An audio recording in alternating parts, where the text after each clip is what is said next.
Chapter 90. Li Wangyu looked at it and was overjoyed. Haha, that's right. This is the Medicine King tea. Thank you so much.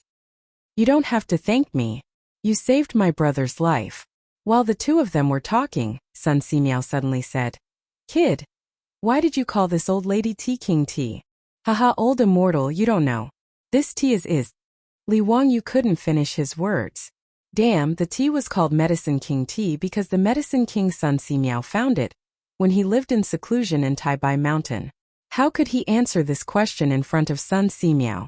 How could he answer this question? I'm waiting online. It's urgent. Sun Simiao was called the Medicine King in the Ming and Qing dynasties. How could he answer this damn question? This tea, well, it's good for the body. Maybe it was given by the Medicine King. That's why I called it Medicine King tea. Sun Simiao didn't care about Li Wangyu's messy explanation. He picked up a leaf of Medicine King tea and said, I also found this tea woman in Taibai Mountain. It can relieve summer heat, improve the brain and heart, strengthen the stomach, remove dampness, improve eyesight, and regulate menstruation. It's both a tea and a medicine. I didn't expect you to know it. Well, I found it by accident. So I asked the Nyo brothers to pick some for me to try. The tea woman's fresh leaves can't be drunk directly. Since you like this tea, I have some tea leaves here. I'll give them to you. Sun Simiao took out a small bag of tea leaves from his medicine box and handed it to Li Wangyu. The Medicine King tea made by Sun Simiao himself. How much would it be sold in the future? Li Wangyu was overjoyed. He thanked Sun Simiao and took it with both hands. Pare and boil the water. Before Li Wangyu said anything, the beautiful boss had asked the little girl to boil the water. She had been longing for this tea for a long time. Li Wangyu instructed the old housekeeper to help Niu Wu take care of the sickly Niu Yong, and invited Sun Simiao to take a seat in the central room. After the water was boiled, a few cups of Medicine King tea were brewed. Li Wangyu took a deep breath of the tea, and felt that it was more mellow and fragrant than the Medicine King tea he had drunk in his previous life. The tea was golden yellow in color. It tasted slightly sweet and bitter in the mouth, but it also had a refreshing fragrance. His lips and teeth were filled with the fragrance of tea. The beautiful female boss also took a sip. Her eyes were curved into crescents full of joy. She likes tea and coffee, but she hasn't had tea for a long time since she came to the Tang dynasty. Old immortal's son, are you still planning to return to Mount Taibai? Li Wangyu politely poured tea for Sun Simiao. Sun Simiao nodded. That's right. Since I'm pursuing the way of immortality, I naturally have to cultivate in the mountains. When the eldest son of the Niu family recovers, I'll return to Mount Taibai. Li Wangyu knew that although Sun Simiao's medical skills were superb, he was wholeheartedly pursuing the way of immortality. The reason why Sun Simiao's medical skills were superb was mainly because he believed that in order for a cultivator to ascend and become an immortal, they had to cultivate virtue and accumulate kindness. The more kindness they accumulated, the higher their immortal rank would be. Sun Simiao had chosen the way of immortality to help the world and the people. Li Wangyu looked at the old Taoist with white hair and a ruddy complexion, and his heart began to beat faster. The medical conditions in the Tang dynasty were so poor. If either he or his beautiful female boss had a headache or fever, who would they go to for treatment? The Luoyuan medical workers in the county? Li Wangyu didn't trust their medical skills. Although the cephalosporin capsule was good, it could only be taken for 2 courses at most. Moreover, it wasn't a medicine that could cure all diseases. If he could trick Sun Simiao into staying in Dingzhou village, it would be like adding insurance to his life. Li Wangyu's eyes darted around, wondering how he could trick Sun Simiao into staying. This wasn't easy to do. Not to mention him, Pai Lupi had sent out many imperial edicts to invite Sun Simiao to come out of retirement and be conferred a title, but Sun Simiao, who was wholeheartedly pursuing the way of immortality, refused. When Li Ji ascended the throne, he invited Sun Simiao into the world. The old Taoist couldn't refuse and could only recommend his disciple, Lu Shanwei, to take up a post in the imperial hospital. The 2 emperors of the Tang dynasty hadn't been able to invite this old Taoist, so what could he do to make him stay? Li Wangyu didn't know what to say. Suddenly, a bolt of lightning flashed through his mind. Since Sun Simiao entered the way of immortality through medicine and pursued great merit, then he could give him great merit. Wouldn't that be enough to attract the old Taoist to stay? Penicillin. This was definitely attractive enough. He remembered that he had once watched a Japanese drama called Dr. Ran. In the drama, a modern Japanese doctor traveled to the Edo period of Japan and made penicillin himself. He didn't know whether the drama had a scientific basis or not, but it seemed to be the case. The reason why Li Wangyu remembered it so clearly was that he thought it was nonsense after watching the drama, so he argued with people on the internet for a long time. However, a master who studied medicine said that the method in the drama was feasible. In the master's words, simple production of penicillin is not difficult at all. It's not much more complicated than brewing wine. Well, Li Wangyu was just a liberal arts student in a second-tier university. He didn't have any professional knowledge of medicine, so he couldn't refute it. He just remembered it in his heart. Li Wangyu thought of this and coughed softly. Old immortal. I wonder if you are interested in antibiotics? Oh, kid, you know how to make it. I know a little. Although I don't know how to make the medicine I gave Niu Dalong. I know another magic medicine called penicillin with the same effect. This is a magic medicine that can't be bought with money. Are you interested in it? Li Wangyu squinted his eyes and smiled. Sun Simiao was naturally interested. Otherwise, he wouldn't be called the king of medicine. He repeatedly urged Li Wangyu to tell him how to make penicillin. Li Wangyu then narrated the process of how the male lead produced penicillin in the TV series, Dr. Ren.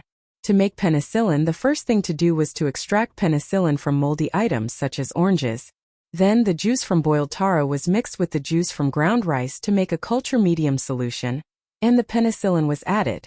After a week, the medicinal ingredients could be extracted from the propagated penicillin. The culture medium was filtered and mixed with vegetable oil. Then the aqueous solution containing penicillin could be extracted. After that, the aqueous solution of penicillin could be filtered and poured in pure distilled water to obtain a high-purity penicillin solvent. As for whether the extracted penicillin solvent could cure diseases and save people, Li Wangyu wouldn't try it. Even if he was beaten to death, he wouldn't want to try this kind of crude penicillin. Li Wangyu's big lie had fooled the king of medicine, Sun Simiao. What kind of effect does this penicillin have? Sun Simiao was very interested. Tuberculosis, diphtheria, anthrax, heat, poison, phlegm and blood stasis can be effectively treated. Moreover, it has a miraculous effect on ulcers like Niu Dalong. Li Wangyu's words made Sun Simiao's eyes light up. Tuberculosis was a terminal disease in ancient times. How could he not be interested in Sun Simiao, who walked the path of medicine? Seeing that Sun Simiao really began to lower his head and think, Li Wangyu immediately stopped talking. Fooling the king of medicine really gave him a sense of accomplishment. Chapter 91. Li Wangyu wanted to persuade Sun Simiao to leave the mountain and stay in Dingzhou village. Naturally, this did not escape Su Chongqing's eyes. However, the beautiful boss gave Li Wangyu a look of approval. Obviously, the beautiful boss also thought of Li Wangyu's worries and naturally hoped that the king of medicine, Sun Simiao, could stay. In the Tang dynasty, who else could be more reliable than Sun Simiao? If the old Taoist could stay in Dingzhou village, it would be a pleasant surprise. Li Wangyu and the beautiful boss kept exchanging glances and instantly understood each other's meaning. Old immortal's son, do you abstain from certain foods? Li Wangyu asked carefully. After all, Sun Simiao was a Taoist and he did not know if he was a vegetarian. I don't abstain from meat and fish, but I don't eat cows, dogs, wild geese and black fish. Sun Simiao answered casually. Li Wangyu nodded in understanding. He knew that Sun Simiao was a Taoist of the righteous sect. Not eating cows, dogs, wild geese, and black fish was a rule set by the righteous sect's Taoist ancestor, Zhang Daoling. The reason he didn't eat beef was because his mount when he left Hanga Pass was the Azure Bull. In a sense, the Azure Bull was also a holy spirit of Taoism. Dogs represented loyalty, wild geese represented chastity, and black fish represented filial piety. Therefore, although the righteous sect's Taoists did not abstain from meat and fish, they did not eat these four things. While Sun Simiao was still thinking about the problem of penicillin, Su Chongqing had already left and went to the kitchen. Sister Chongqing, are you going to make lunch? I'll do it. You accompany Lang Jun to drink tea. Perrin saw Su Chongqing enter the kitchen and immediately rushed to cook. Su Chongqing reached out and pinched the little girl's face. She smiled and said, "No need. I'll cook myself today." Perrin, go find the old housekeeper and ask him to help kill the rooster at home. Also, bring the bacon sausages made with pig rice last time. Perrin stuck out her tongue and said, "Sister Changqing, you ate so much today. We have an important guest at home today." "I know. It's that old Taoist. Is he very powerful?" I think he's not as good as Lang Jun." Lang Jun was the one who saved Niu Dalong's life. The little girl snorted. In Perrin's eyes, her Lang Jun was the best. All right, now you know that your Lang Jun is awesome. Hurry up and tell the old housekeeper to kill the chicken." Su Changqing smiled and pushed the little girl out of the door. The reason why Su Changqing wanted to cook personally was not only to show her respect for Sun Simiao, but also because she had her own plans. Since Li Wangyu wanted to keep Sun Simiao, then he would use multiple methods. As the saying goes, if you want to capture a man's heart, you must first capture his stomach. The Medicine King was also a man. Su Changqing was confident that his skills would make Sun Simiao reluctant to leave. After busying himself in the kitchen for half a day, Su Changqing finally finished preparing lunch. As Niuwu was also there, she prepared quite a lot of food today. The table was filled with delicacies that had never appeared in the Tang dynasty. Salt-baked chicken, fried bacon, kung pao chicken, grilled lamb, sweet and sour pork, sour fish soup, braised meatballs. Li Wangyu respectfully invited Sun Simiao to eat. The old Taoist was also shocked by the table of delicacies that he had never seen before. Although Sun Simiao was not a foodie, he lived alone in Taibai Mountain. To put it bluntly, his taste buds were already out of his mouth. Not to mention the taste of the delicacies on the table, just the aroma that made people swallow their saliva was amazing. Other than Niu Yong, who was still unconscious on the bed, everyone sat at the table. Fortunately, when Su Changqing asked Carpenter Lu to build the table, it was big enough for more than 10 people to eat together. "Old Immortal Son, come try this chicken. Tastes very good." "Old Immortal Son, see if this dish is to your taste." Li Wangyu and Su Changqing were very enthusiastic about serving food to Sun Simiao, which made the old Taoist feel a little embarrassed. However, Su Changqing's culinary skills were indeed excellent. Not to mention Sun Simiao, who had never eaten stir-fried dishes. Even Li Wangyu was nodding his head repeatedly as he ate. He hurriedly gave his beautiful boss a thumbs up. As for Niu Wu, he ate so much that he almost buried his head in the bowl.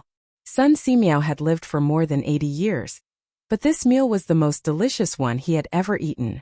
The old Taoist could not help but secretly wonder where the Li family came from.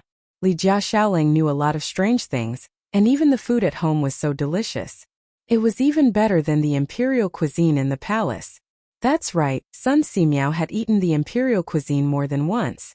He had eaten the imperial cuisine in Beizhou. Pai Lupi had also invited Sun Simiao to eat the imperial cuisine of the Tang dynasty. However, it seemed that compared to the food of the Li family, the imperial cuisine was nothing.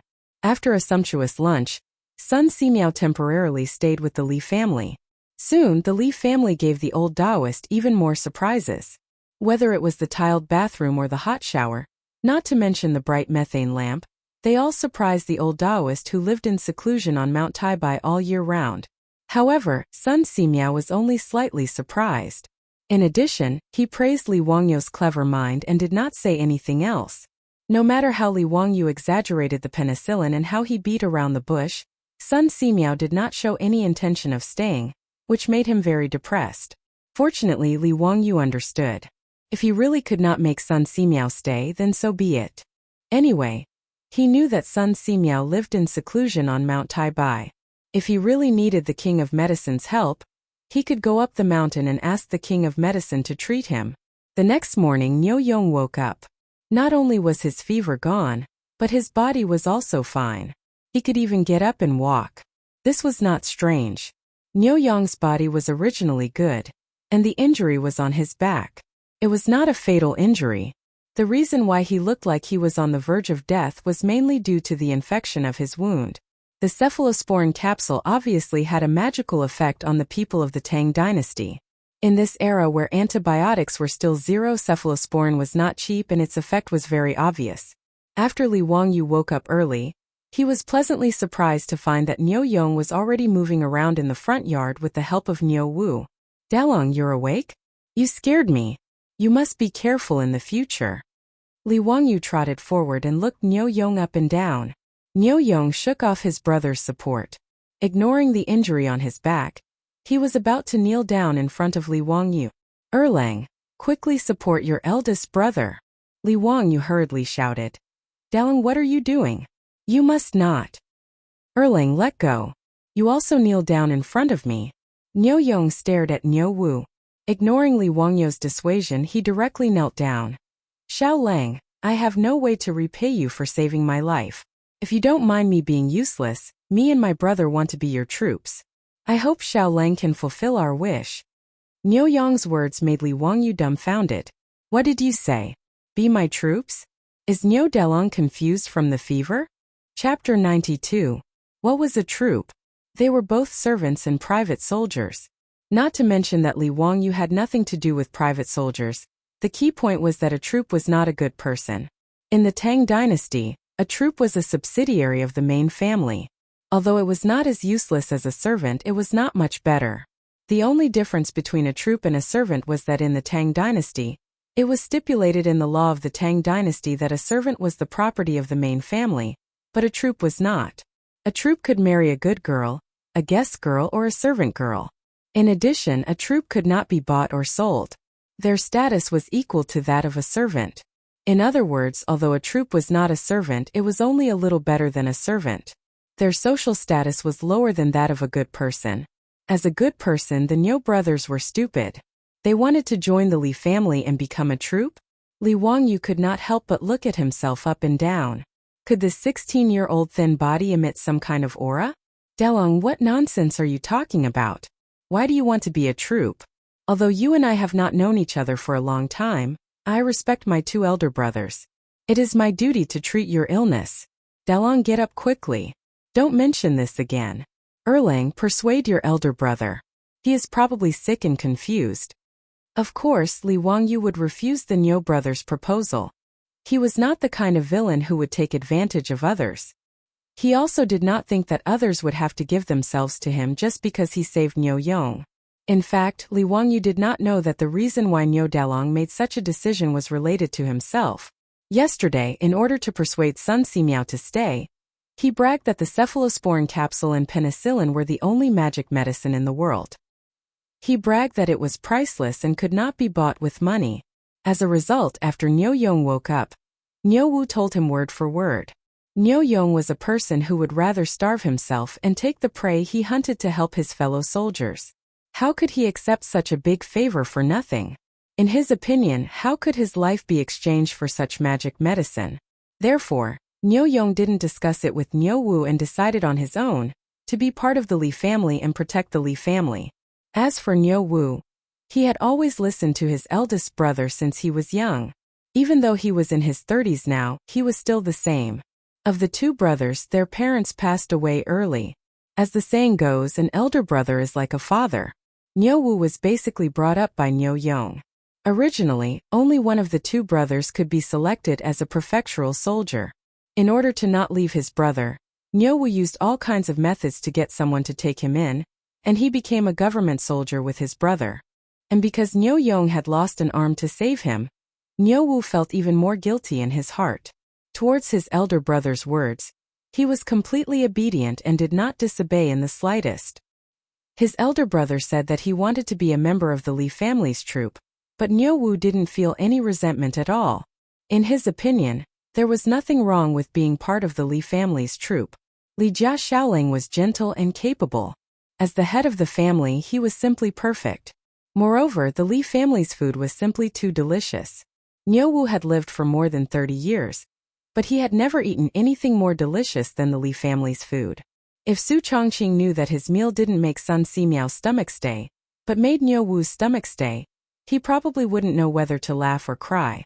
So when his elder brother told him to kneel and join the Li family, Niu Wu actually grinned widely. Ignoring Li Wangyu's objections, he listened to Niu Yong's words and kowtowed several times to Li Wangyu. "Xiaolang, no Langjun, I will listen to my eldest brother. From now on, us two brothers will be members of the Li family. Li Wangyu glared at Niu Wu, his heart filled with anger. I told you to persuade your elder brother. Why are you also running a fever and not thinking clearly? Why are you causing trouble here? Dalang Erlang, what are you doing? Get up quickly. The three people's movements in the front yard startled all the beautiful boss and the others. After figuring out what had happened, everyone's reactions were different. The old housekeeper and Perrin looked at the Niu brothers with admiration. Their eyes were full of encouragement, thinking that the Niu brothers should be like this. Sun Simiao just stroked his beard and smiled, not expressing his opinion. He was more interested in Niu Yong's fast recovery. At first, the beautiful boss was confused. She didn't understand why the Niu brothers knelt to Li Wangyu, and what the troop meant. After she quietly asked Perrin about the meaning of the troops, she was completely stunned. As a modern person, she, like Li Wangyu, found it hard to understand that someone would be willing to become a vassal in order to repay a debt of gratitude. To put it bluntly, it was equivalent to selling oneself to their family. Li Wangyu also couldn't accept it, but no matter how he persuaded, the Niu brothers didn't get up. Li Wangyu was also speechless. He simply ignored the two idiots and went back to the backyard. Big brother Xiaolang, oh no, Lang Jun, he left. What should we do now? Niu Wu saw Li Wangyu leave and was also a little anxious. Niu Yong looked at Li Wangyu's back and said with a determined expression, Erlang, help me up. Let's go. Big brother, your injury hasn't healed yet. Let's talk about it after you recover. There's no hurry. Niu Wu persuaded. Are you going or not? Niu Yong stared at him. Niu Wu immediately cowered and helped his brother up. Niu Yong didn't care that his back injury hadn't healed. He said goodbye to the old housekeeper Li Heng and left. Niu Wu helped his brother out of the Li family's gate. Seeing the two leave, Li Heng shook his head in disappointment. He only cared about the prosperity of the Li family. Someone offered to be his troop, but the young master refused. Thinking of this, he couldn't help but sigh. He felt sorry for his Longjuan's stubbornness. After the Niu brothers left, Sun Simiao also said his goodbyes. Alone, he carried the medicine box and returned to Taibai Mountain. This made Li Wangyu and Su Chongqing feel a wave of melancholy. It was really regrettable that they did not manage to keep the king of medicine. Suppressing his disappointment, Li Wangyu ordered Perrin to deliver medicine to the Niu brothers. The cephalosporin capsules had to be taken 3 times a day for 3 consecutive days. Niu Yong still hadn't taken his medicine today. In the end, the little girl came back quickly and said that the Niu family's door was locked. She asked the neighbors and said that the two brothers didn't come home. Niu Yong was still injured. Where could they have run to? Li Wangyu was also a little anxious. He didn't ignore their ridiculous request in the morning, so the two brothers ran off to do something stupid, right? He took out the white horse at home and rode it to search all the fields in the village. He didn't see the Niu brothers. He asked a lot of familiar villagers. Some said that they saw Niu Erlang help Dalong out of the village, but they didn't know what they were going to do. Li Wangyu felt that something was wrong. But because he couldn't find the Niu brothers, he could only give up. In the end, later that day, the Niu brothers returned to the Li family again. The old village chief also came with them. Something that made Li Wangyu and Su Chongqing flabbergasted happened. Chapter 93. The Niu brothers and the old village chief entered the door together, holding a document issued by the county government in their hands. The old village chief was asked by the Niu brothers to be a witness. Dalong Erlang, what are you holding? Li Wangyu asked, puzzled. A document issued by the county government.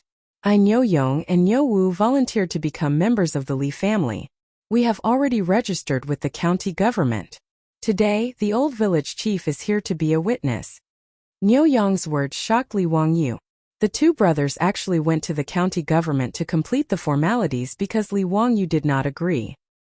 He suddenly stood up, grabbed the document in Niu Wu's hand, and looked at it carefully. It was indeed a document issued by the county government.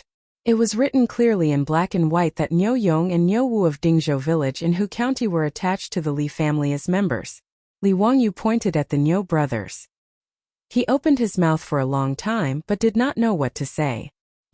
Why can you apply for this document without me being present? Isn't the county government messing around? Li Wangyu did not understand how the Niu brothers got the document. Hey Lang Jun. Isn't it because you are familiar with Registrar Liu? My brother and I told him that it was you who asked us to go to the county government to apply for the document. He naturally nodded and agreed. Lang Jun didn't need to show up, so he helped us with the document. Niu Wu's words almost made Li Wangyu vomit blood. Damn, isn't this taking the back door? The Niu brothers actually used his name to take the back door, and turned themselves into members of the Li family. How can this be justified? Li Wangyu rubbed his swollen forehead and rolled his eyes. I can write a document for you. I will handle it with Registrar Liu. Before he could finish his words, Niu Yong used his only arm to pull out a dagger from his waist. He knelt down on one knee and said, Lang Jun, if you really want to do this, then my brother and I will be too ashamed to face anyone. Let's just die in front of you today. Take it as returning my life to you. Niu Yong's words gave Li Wangyu and Su Changqing a fright. What was he trying to do?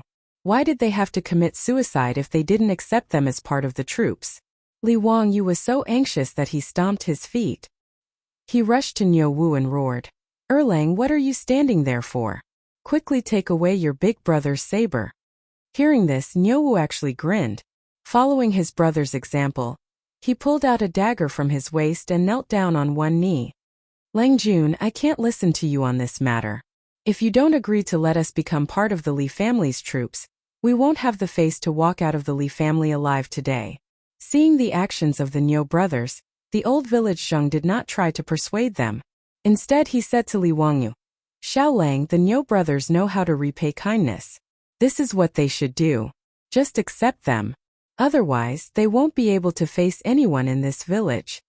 Li Wangyu glared speechlessly at the old village Sheng.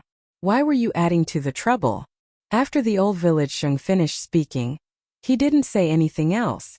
He happily stood to the side to watch the show. You too. Put down the saber. I agree, okay? Li Wangyu was at his wits' end. Why did he run into these two stubborn people? He was afraid that if he really refused, the two brothers would really stab the saber into his chest. Li Wangyu had a thorough understanding of the straightforward personalities of the men from Guangzhou. After Li Wangyu finished speaking, Niu Yong and Niu Wu's eyes lit up. You mean what you say? Less nonsense. Hurry and put away the saber. Perrin, go get this bastard's medicine. He hasn't taken his medicine today. Li Wangyu was speechless. He turned and walked toward the rear courtyard. Sooner or later, I'll be angered to death by these two people. Li Heng, arrange rooms for the Niu brothers. Li Heng and Perrin smiled and agreed. They started to help the Niu brothers settle in.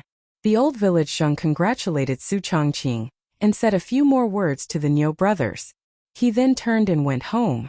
In the old village Zheng's view, the Niu brothers being part of the Li family's troops was not a disgrace to them. Given the ability that Li Jiaxiaolang had shown, the old village Sheng was old and shrewd. Although he had not read many books, he had long determined that this child's future was limitless. Although the Niu brothers were good people in Dingzhou village, their lives were poor. The two brothers were in their 30s and hadn't even found a wife. Rather than this, they might as well join the Li family's troops. The old village Sheng dared to use his head to guarantee that Li Jiaxiaolang would not treat the two brothers unfairly. After Li Wangyu was forced to compromise and accept the Niu brothers packed their things and moved into Lai Hot that day. They didn't want the shabby house they had in the village. In any case, they didn't have any valuable belongings. Li Wangyu said that he disliked the two, but in reality, he was very happy. There were only 4 people in this family. The old were old and the young were young. He and Su Changqing didn't have much ability to protect themselves. Although the people in the village were simple and honest, it was hard to guarantee that there wouldn't be people from outside the village who would have bad thoughts after learning about the Li family's prosperity. The Niu brothers were strong and powerful. They were also the kings of soldiers in the army. Although they were disabled, ordinary men were not their opponents. As for the Niu brothers' character, he was not worried at all. They would rather starve themselves and send food to their dead and disabled comrades. If he didn't trust such people, who else could he trust? After the Niu brothers settled down in the front yard, Su Changqing immediately sent them food and asked about their well-being. The two were very moved. Su Changqing was able to become a department manager at such a young age not only because of her high education, but also because she was quite handy in dealing with people. Since the Nyo brothers had become the Li family's troops, she naturally had to take out the magnanimity of the hostess and brush up the Nyo brothers' loyalty. That's right, the beautiful boss had also played the Romance of the Three Kingdoms series, and had a deep understanding of how to brush up loyalty. However, it was clear that her actions were in vain.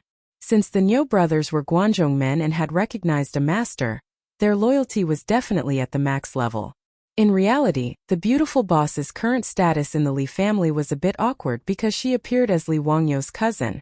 However, Li Heng and Perrin, the two elders of the Li family, knew that their Mr. Xiao Lang didn't have a distant cousin. However, if they said that she was the person their Lang Jun wanted to marry, Li Heng and Perrin both felt that the age difference between the two was too big. Secondly, they didn't know where this woman came from. In short, Li Heng and Perrin were now pretending to be confused. No one would say anything about Su Chongqing's identity. To outsiders, they would only say that she was their Longjuan's distant cousin. However, this excuse also caused a lot of trouble in the future. This is a story for the future, so let's not talk about it for now. Li Wangyu ran into trouble again, and this trouble made him feel quite conflicted. Cho Kuan came back from Chang'an City. Not only did he come back, but he also brought a gift to Li Wangyu to thank him for giving the water wheel blueprint to the Cho family. However, this gift gave Li Wangyu a headache. Chapter 94. The gift that Cho Kuan brought for the Li family was something that Li Wangyu would never have expected. For pretty maids. This was the present that damn fatty gave to Li Wang. If his beautiful superior hadn't fallen into Li Wangyo's bathtub, he would have been very happy to accept this gift. He would have even quietly asked the fatty if he had blonde-haired and blue-eyed prostitutes. As a normal man in his 20s, having these pretty maids to serve him was of course a good thing. Li Wangyu wasn't a moralist, a fake scholar, or a disabled person who had been sent to the palace. Whoever dared to say that they didn't like it was absolutely hypocritical to the extreme. But right now, he didn't dare to reveal a trace of liking. Ever since the fatty Cho Kuan brought the 4 specially selected maids into the Li family's door, his beautiful superior didn't reveal a trace of a smile on her face. From time to time her cold gaze would wander around Li Wangyo's body, making him shudder. If he had to blame someone, he could only blame the damn fatty for not knowing how to speak. If he had said that they were sent to the residence to be rough maids, then it would have been fine. This guy opened his mouth and said, "These 4 maids are all virgins and are very clean. If Xiao Lang likes, they can warm your bed at night. Haha, it would also be a great joy in life. Warm your sister. Do you dare to speak any louder? Fatty, you're too wretched. I'm ashamed to be associated with you." After Su Chongqing heard the fatty's words, the frost on her face could have turned into ice. Under the influence of her aura, not to mention Perrin, even the old housekeeper wisely shut his mouth and didn't say a word. Li Wangyu was extremely annoyed by this, and his heart was constantly galloping. "Su Chongqing, you're not this father's girlfriend, nor are you my wife. What right do you have to look at me like that? If you look at me again, do you believe that I won't eat you tonight?" Of course, as a coward, these were all just Li Wangyo's psychological activities. At this moment, he sat on the chair with a serious expression and looked straight into the fatty's eyes. "Brother Cho, I appreciate your good intentions, but please take these 4 maids back." After saying this, Li Wangyu felt a stab of pain in his conscience. The 4 maidservants sent by the fatty were all around 14 to 15 years old. Their appearances were decent and could be considered delicate and pretty. According to Li Wangyo's understanding from the memory of the previous owner of this body, such a female servant in Chang'an City would cost at least dozens of copper coins to buy. After he finished speaking, he glanced at the fatty thinking, "It's good that you're so kind as to give me these 4 maidservants. I'll definitely happily accept." His beautiful boss's gaze made him feel uneasy, so how could he dare to open his mouth and say yes? "Xiao Lang, that won't do. These 4 maidservants were specially chosen by my master for you. I know that you, Xiao Lang, are a sentimental person. That water wheel blueprint was taken advantage of by my enemy. If I give you copper coins, wouldn't it be tacky? In addition, I know that you don't have many people in your house, so I sent these 4 maidservants to you. Xiao Lang, please don't refuse." The fatty's words were sincere, but Li Wangyu really wanted to tell him, "We can be tacky. Brother Cho, this is really inappropriate. Brother Cho, please take these 4 maidservants back. No, how can I take back a gift that was sent to my door? If this matter were to spread out, where would my Cho family put their face? Xiao Lang, please don't mention this matter. The fatty shook his head like a rattle drum. The 2 of them were like this, one didn't want to accept, and the other insisted on giving. They had a battle of words for a long time. Li Wangyou's mouth was dry, but he still didn't dispel the fatty's idea of giving gifts. That's enough, stop arguing. Leave them here. The beautiful superior's cold voice sounded, making Li Wangyu feel as if he had heard the sound of nature. But before Li Wangyu could speak, the beautiful superior spoke again. Humph, but I will personally take care of these 4 maidservants. You don't have any objections, right? On the surface, she was asking for Li Wangyou's opinion, but the coldness in her voice made even the fatty to the side couldn't help but shiver. This woman, what a strong aura! No objections, I don't have any objections. Li Wangyou's head was the same as the fatty's, shaking it very quickly. Sometimes a man's desire to live was very strong. Su Chongqing coldly snorted and led the 4 maidservants to the rear courtyard. The little maidservant, Perrin, made a face at Li Wangyu, then lifted her skirt and ran in. The old housekeeper was also very sensible. Seeing that Li Wangyou's expression was not good, he quickly said to go to the kitchen to boil water and make tea and quickly left the central room. This made the fatty confused.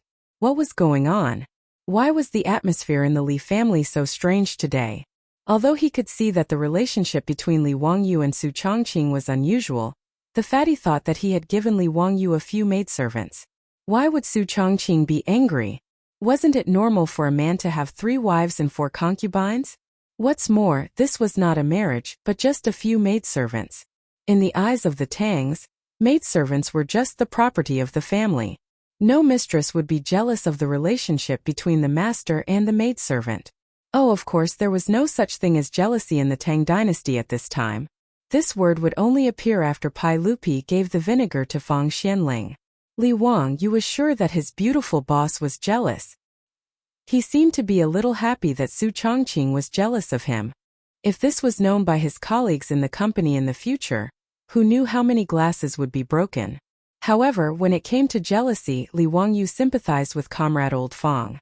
How similar would the situation he would encounter in the future be to his current situation? The 2 of them were in the same boat. Pai Lupi rewarded Fang Xianling with beauties from the western regions, but Fang Xuanling's wife refused. Pai Lupi, who had lost face, was burning with anger. He summoned Lady Fang into the palace and asked her to choose between drinking the poisoned wine and allowing Fang Xianling to take in a concubine. In the end, Lady Fang resolutely chose to drink the poisoned wine. After drinking it, she found that it was vinegar that Pai Lupi had people prepare. The word jealous was passed down for hundreds of generations. Poor comrade old Fang was the model of a man with a rake in his ears. In Sichuan, the word rake in his ears meant a man who was afraid of his wife. After Fatty Cho Kuan gave the gifts, he shamelessly stayed in the Li family again. Last time, he left reluctantly because he had to rush back to Chang'an and to send the blueprint to his father for the water wheel. The Li family's delicious food, the Li family's bathroom and hot showers made Fatty very reluctant to leave. This time, after returning to Chang'an for a few days, Cho Yuanliang had found a carpenter to build a small water wheel. After confirming that the effect was very good, he hurriedly asked his son to give Li Wangyu a gift to express his gratitude. After Fatty shamelessly settled down in the Li family, the originally sparse Li family immediately became bustling with noise and excitement. Su Chongqing naturally wouldn't make things difficult for the 4 maidservants sent by the Cho family. She was just being careful. After bringing them to the backyard, she gave them a beating and assigned them their duties. Although the little lass Perrin had long been free and was a good person, she still stubbornly wanted to take care of Li Wangyu. Su Chongqing could only helplessly agree. The 4 maidservants sent by the Cho family were sent to the Li family. There was no need to think about warming the bed. Cutting grass, feeding the horses, cleaning, washing clothes and cooking, these were the daily tasks. The family of 4 became a family of 10 plus the resident Fatty. The originally small house with 2 entrances actually felt a little crowded. Li Wangyu wondered if he should hurry up and earn money to expand the residence. Why were there suddenly so many people in the house? However, he didn't have time to think about this matter these days. The transformation of the saline alkali soil had already reached the final stage. He was busy directing the men in the village to work in the fields. He could be considered very diligent. Li Wangyu had some difficulties in choosing what to plant after the saline alkali soil was improved. Chapter 95. Li Wangyu was struggling with whether to plant rice or sorghum in the improved saline alkali soil. Sorghum was widely planted in the Tang dynasty. It was drought-resistant, water-resistant, saline alkali-resistant, and barren-resistant. It was very suitable for farming in the improved saline alkali soil. The sorghum that Li Wangyu planted was not to be used for food, but to be used for wine. Sorghum straw could also be used to feed livestock. It was a very suitable crop for his 300 mu of land, but rice also seemed to be very suitable. Low-alkaline rice was still very expensive in the future.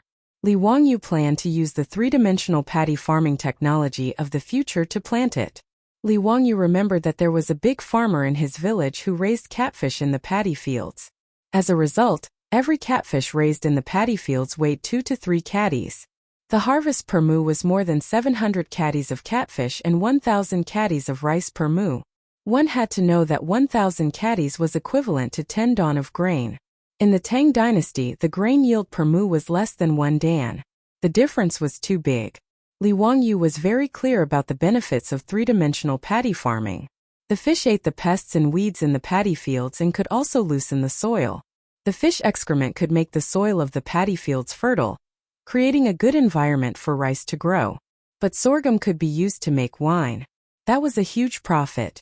Li Wangyu was reluctant to give it up.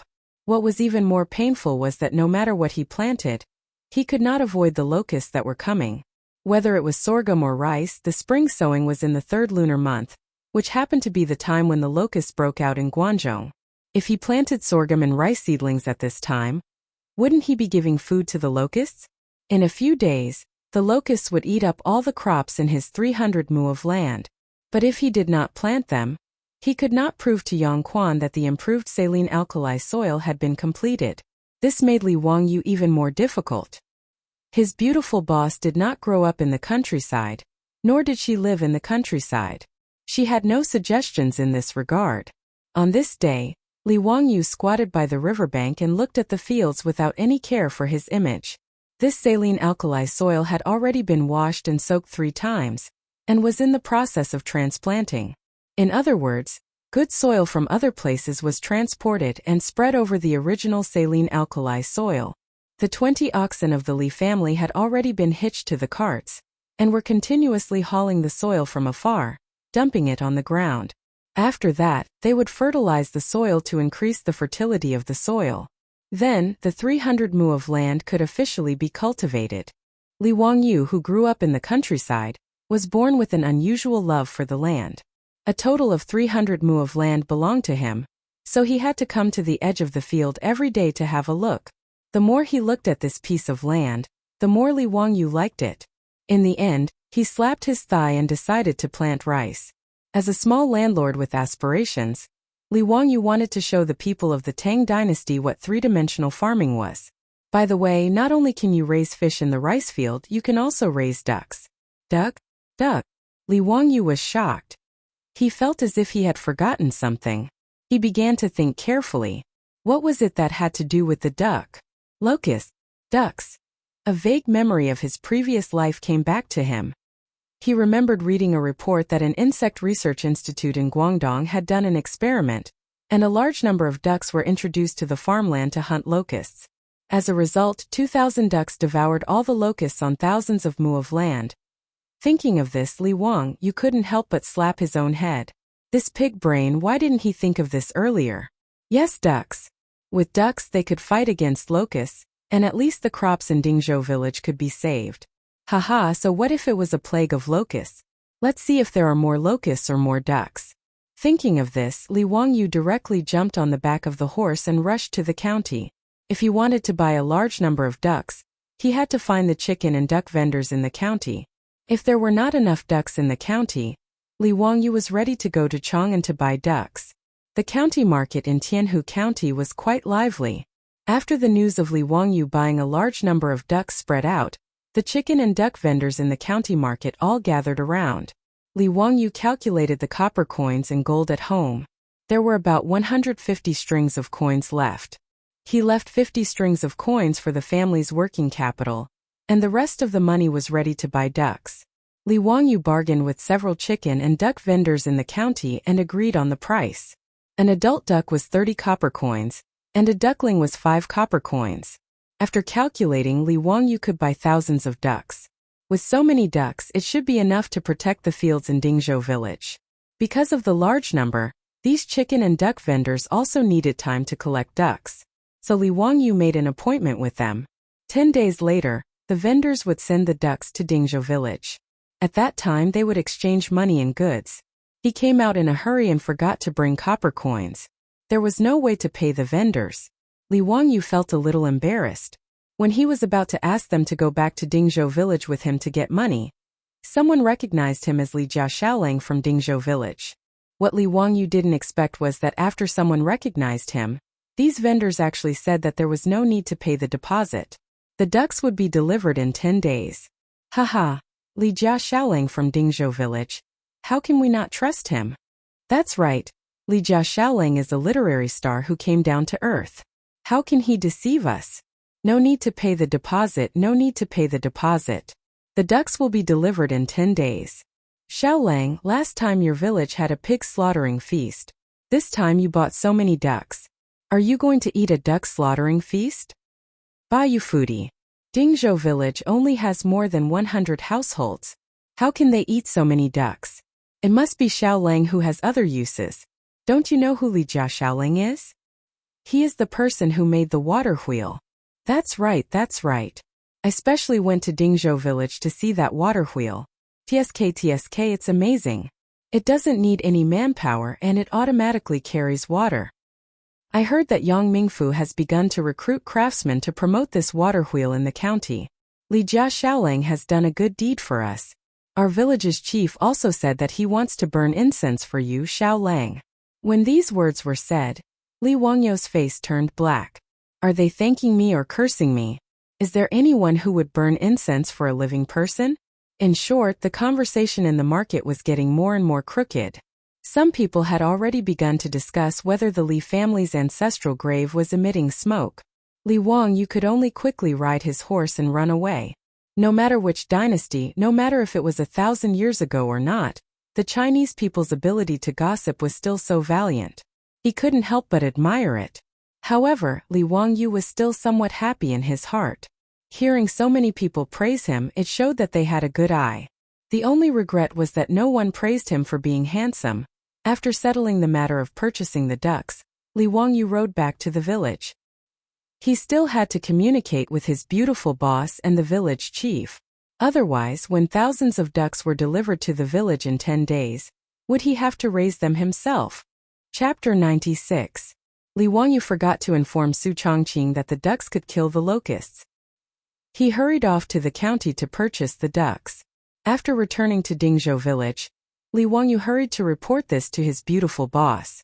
The family's finances were now managed by his beautiful boss. If Li Wangyu wanted to spend money, he had to inform Su Chongqing first. Regarding this, the old butler kept shaking his head. He thought Li Wangyu was too useless as the head of the family. How could he let a woman manage the family's finances? Li Wangyu, on the other hand, thought it was reasonable. Not to mention, the projects that his beautiful boss handled were all worth hundreds of millions. Li Wangyu didn't see any problem with this woman managing the family's finances. Weren't all men in his previous life like this? Furthermore, he had a business administration student from the University of Pennsylvania, helping him manage the family's finances. What was there to worry about? Su Chongqing was shocked when he heard that Li Wangyu planned to use more than 100 strings of copper coins to purchase the ducks. However, after listening to Li Wangyu's explanation, his beautiful boss nodded immediately. She agreed with him. As the saying goes, if you're poor, you should take care of yourself. If you're rich, you should help the world. Since Li family had the ability to take care of the village, naturally they had to do it. Li Wangyu, on the other hand, was worried that the old villager wouldn't agree to rearing the thousands of ducks in the village's fields. Guangzhong Road was mainly used to grow wheat. It was considered a dry land. To rearing thousands of ducks in the fields, the farmers might not agree. Li Wang, you naturally couldn't tell the old villager that the ducks were reared to eat the locusts. Everyone in the Tang dynasty believed that the locusts were released by the locust god. Who would dare to kill them? Their worries were not unfounded. Li Wangyu invited the old villager into his home. As soon as he mentioned his idea, the old villager shook his head. No, Xiaolang, you can't do that. It's fine if you're rearing some ducks at home, but thousands of ducks in the fields, how can you do that? Old Muramesa, don't worry. The ducks won't eat the wheat seedlings. I can guarantee that. If the ducks eat the crops in the field, I will pay for all the costs. Li Wangyu continued to persuade the old Muramesa. Xiaolang, how are you going to feed these thousands of ducks? How can there be so much food to feed the ducks during the spring plowing season? I have my own plans. I will buy enough feed from the county. You don't have to worry about it, Li Wangyu said casually. In fact, he didn't intend to buy any food to feed the ducks. He just wanted the ducks to catch locusts to eat. When the plague of locusts came, the locusts would cover the sky and cover the earth. Even the ducks might not be able to eat all of them, so there was no need to worry about starving. That won't do either. There are thousands of ducks. Who are you going to let loose for you? During the spring plowing season, even half-grown boys had to work in the fields. Who would take care of the ducks for you? Without anyone watching over them, were they going to let thousands of ducks run amok in the fields of the village? That would be terrible. No. Xiaolang, what you are doing is ridiculous. Li Wangyu thought about it. The old Muramesa's words made sense. It was impossible for thousands of ducks to be taken care of without anyone watching over them. Besides, there must be a duck shed and someone to take care of the ducks. The spring plowing season was the most important thing. Even the emperor of the Tang dynasty had to pay attention to it. He really couldn't spare anyone to take care of the ducks for him. This wasn't transforming the saline alkali soil. He could just transfer some strong men to do it for a while. He did do it a little hastily. But if it weren't for the locusts, Li Wangyu wouldn't be so nervous. The most annoying thing was that he knew that ducks could kill locusts, but he couldn't persuade the old Muramesa with this reason. This made Li Wangyu very depressed. It wasn't easy to be a Lei Feng in the Tang dynasty. In fact, the problem of the duck shed was easy to solve.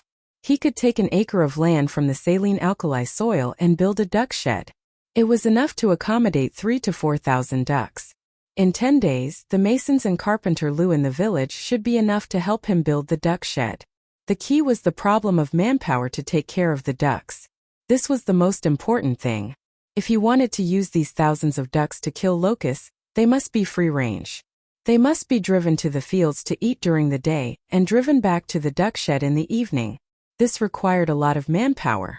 During the spring plowing season, where could he find people to take care of the ducks for him? While he was worrying, Li Wangyu suddenly remembered Zhao Xiaonyang, the girl who sold the pigs to him. There were a lot of girls of her age in the village. In the village, it was the men and boys who worked during the spring plowing season. Girls like Zhao Xiaonyang didn't seem to be busy with the spring plowing. The women of the Tang dynasty didn't have the habit of going out to work. Li Wangyu felt that if he could organize the girls in the village to take care of the ducks for him, the problem would be solved. Old Muramesa, what do you think? There are a lot of unmarried girls like Zhao Xiaonyang in the village. Why don't you let them take care of the ducks for me? I'll pay them. 3 copper coins a day. How about that? What? Xiaolang, do you have a lot of money? You'll pay a girl 3 copper coins a day? Just help you look after the ducks? The old villager was shocked by Li Wangyu's words and suddenly stood up. Li Wangyu was shocked by the old man's action. What was he going to do? Old Muramesa, can you find someone to help? If it's not enough, we can negotiate. He didn't think that the villagers of the Tang dynasty worked hard all year round, but their per capita income was actually less than the usual, about 800 copper coins. Zhou village couldn't even catch up with the per capita income of the Tang dynasty. Otherwise, Yang Quan wouldn't have agreed to reduce part of the rent so easily. He proposed to ask the girls in the village to take care of the ducks for him. 3 copper coins a day, more than 1,000 copper coins a year, which was a lot of copper coins. How could the old Muramesa not be surprised? Li Wangyu didn't feel that the price was too high. Instead, he felt that it was too low. After all, breakfast in Chang'an City costs more than 10 copper coins a person. 3 copper coins a day to ask someone to take care of the ducks for him was really a little apologetic. The old Muramasa was panting and staring at Li Wangyu. After a long while he asked, "Xiaolang, how many girls are you going to find to take care of the ducks for you?" Li Wangyu estimated that in 10 days, he would be able to buy at least 4,000 ducks. It shouldn't be a problem for one person to take care of 200 ducks. 20 people. It doesn't matter if it's more or less. That's 60 copper coins a day. Xiaolang, you have to think carefully. The old Muramasa still wanted to persuade him. In his opinion, it was too wasteful. "No problem. Old Muramasa, help me contact them. Let them come to me in 10 days.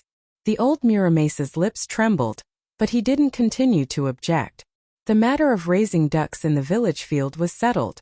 He couldn't object. Who wouldn't pay a girl 3 copper coins a day to take care of the ducks? Li Xiaolang also said that if the ducks damaged the crops in the field, he would be responsible for the compensation. He was not afraid that the farmers in the village would disagree. Seeing that Li Wangyu insisted, the old Muramasa left and went to help him find suitable candidates to take care of the ducks. After the old Muramasa left, Li Wangyu and Su Chongqing looked at each other and saw the helplessness in each other's eyes. The labor cost of the Tang dynasty was really low. In fact, Li Wangyu was not unwilling to pay more. However, if he gave too much, it might not be a good thing. As the saying goes, a small amount of rice owes a debt of gratitude. Li Wangyu was really worried that rashly offering high salaries to the girls in the village would cause some unnecessary trouble. Dingzhou village suddenly became lively because Li Wangyu suddenly wanted to raise ducks. Chapter 97. In the view of the farmers, only an idiot wouldn't be willing to pay their daughters 3 won a day to help with the ducks. Although Zhaonyang had earned about 8 strings of copper from selling the 2 pigs to Li Wangyu, she had raised those 2 pigs for almost 2 years. In order to raise the pigs well, she and her mother had to wake up early and work late every day to gather pigweed and feed the pigs. It was very tiring. If it wasn't to sell to Li Wangyu, but to other pork merchants, the 2 pigs would at most be sold for 5 strings of copper. Now, just by helping the Li family with the ducks, she could earn 3 won a day. Her annual income was always more than enough to support the family. This matter caused Dingzhou village to boil over. The villagers who received the news almost stepped on the threshold of the old village chief's house to make it lower. Anyone who had an unmarried daughter would come over after the farming season to chat about daily life. In a roundabout way, they brought up the idea of having their daughters help the Li family with the ducks. Even when the old village chief's wife and daughter-in-law went to the river to wash clothes, they would be harassed by many of the village's wives. The meaning behind their words was that their daughters were honest and diligent. Fortunately, the men of Guangzhou were very open-minded and did not cause any unpleasantness over this matter. Even so, it was a headache for the old village chief. In the end, the old village chief prioritized taking care of the disabled families of the old soldiers in the village. In addition, he picked out a few honest and diligent servant girls to make a total of 20 people. While the old village chief was busy helping Li Wangyu choose where to herd the ducks, Li Wangyu was not idle. Because it was confirmed that the 300 mu of wasteland was going to be used for rice farming, then the first thing to do was to plan the fields. The biggest difference in rice farming was that they had to dig fish ditches and ponds in the rice fields. For every 2 mu of rice field, they had to dig a cross-shaped fish ditch in the rice field. These fish ditches had to be 2 meters wide and 1 meter deep to store water and raise fish. Right now, there were about 40 people in the village helping Li Wangyu manage the saline alkali soil. After the 300 mu of wasteland had been washed and soaked and fertilized, it had completely changed. Any farmer could tell that the saline alkali soil had really been improved and turned into a good land for planting crops. Oh my God, this saline alkali soil has actually become a treasure. When the old village chief said that Li Xiaolang wanted to manage this saline alkali soil, I thought that Xiaolang's brain was damaged, haha. TSK. Li Xiaolang is really capable. I heard that this piece of land was given to Xiaolang by the county for free? Isn't it? I have to say, scholars are indeed different. They even know about such things. In the future, no matter what, I have to tighten my belt and let my child go to school to learn how to read. Look at this water wheel. In my opinion, The county only gave 10 cows and took away Xiaolang's water wheel blueprint. That's not generous enough. They should at least give him 20 more cows. Several farmers squatted on the ground and looked at Li Wangyu not far away. Their eyes were full of admiration and envy. Speaking of which, since Li Wangyu came to Dingzhou village, these farmers who were illiterate had changed their catchphrase to let the children go to school. This was a small contribution from Li Wangyu. Xiaolang, what are you going to plant on this piece of land? Wheat or sorghum? It's almost time to start farming. A farmer asked Li Wangyu.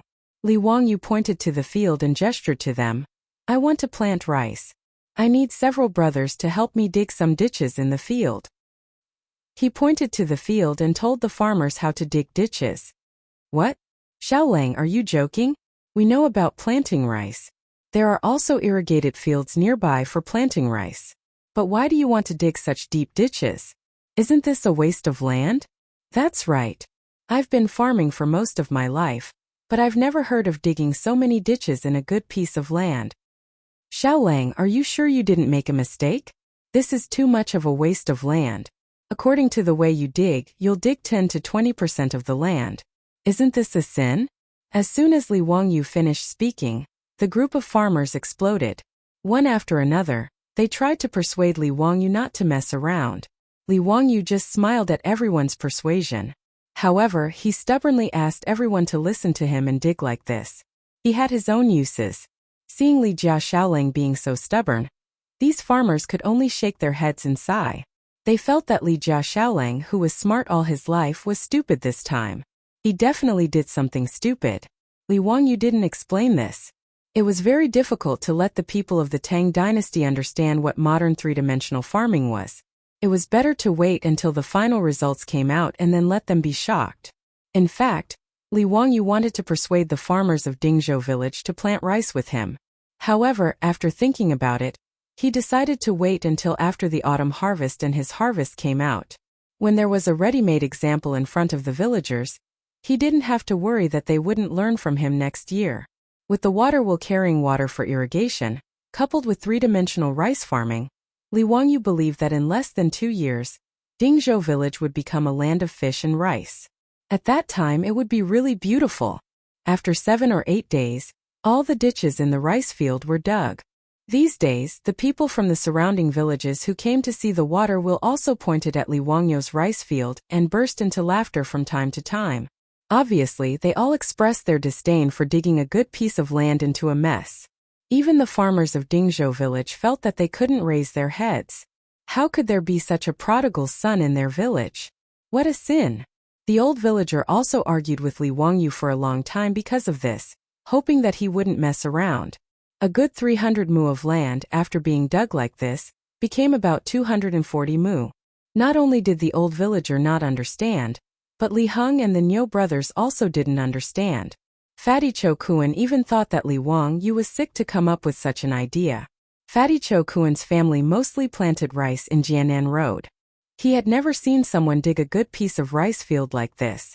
However, no matter how they persuaded, Li Wangyu insisted on his own opinion. Li Heng and the others couldn't persuade Li Wangyu, so they wanted to ask Su Chongqing to persuade him. After all, Su Chongqing was basically half the master of the Li family. Li Wangyu would listen to her words. However, although Su Chongqing didn't understand farming, she knew about three-dimensional rice farming in the future. Naturally, she wouldn't interfere with Li Wangyu's practice. Therefore, in a situation where everyone's persuasion was ineffective, the 300 mu of rice field was dug according to Li Wangyu's idea. After the transformation of the rice field was completed, Li Wangyu began to mobilize the 5 water wheels to fill the rice field with water, preparing to soak the field and transplant the rice seedlings. Seeing that things had come to this, the old villager and the group of farmers all sighed. However, in less than 2 days, something even more unacceptable happened. This time, the old villager directly became angry with Li Wangyu. Chapter 98. Because Dingzhou village does not grow rice, naturally there is no seedling breeding. Li Wangyu rode to the surrounding villages and bought enough rice seedlings for 300 mu of paddy fields. When it was time to transplant the rice seedlings, Li Wangyu actually asked the farmers to throw the seedlings into the paddy fields, and then straighten them with their hands. This made the old villager angry. China was founded on agriculture, and since ancient times, agriculture has been valued. Rice seedling transplants must not be treated carelessly. Although 300 mu of paddy fields now belong to the Li family, Li Wangyu's excessive request made the old villager dare to go against Li Wangyu. Li family kid, aren't you messing around? Although I have never planted rice before, I know how to plant rice seedlings. How can you mess around like this? Li Wangyu was speechless. The reason why he asked the farmers to throw the seedlings was of course because he had his reasons. Throwing seedlings to plant rice seedlings did not need to manually transplant seedlings one by one.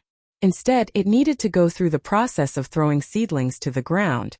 The seedlings were thrown with soil, and the seedlings were buried shallowly into the soil. Throwing seedlings was an advanced rice planting method in the future. It saved time and effort, and the seedling survival rate was high. After throwing seedlings, the seedlings would basically take root in 1 or 2 days, and new leaves would begin to grow in 3 days. The most important thing was that the yield per mu of paddy fields using throwing seedlings was about 10% higher than the yield per mu of paddy fields using hand transplants. But in the Tang dynasty, in the eyes of the old villager, Li Wangyu asking the farmers to throw seedlings to plant rice seedlings was simply messing around. Old villager, I am not messing around. This way the yield of rice will be higher. Li Wangyu still wanted to persuade this stubborn old man. Xiaolang, it's fine if you do other things, but you absolutely can't do farm work like this. This old man has been farming for his entire life. If I may be so bold as to say this, you will be punished by the heavens if you act so recklessly. Li Heng and the others also tried to persuade Li Wangyu, but Su Chongqing just covered her mouth and snickered. She did not say anything to help Li Wangyu. The beautiful boss was not stupid.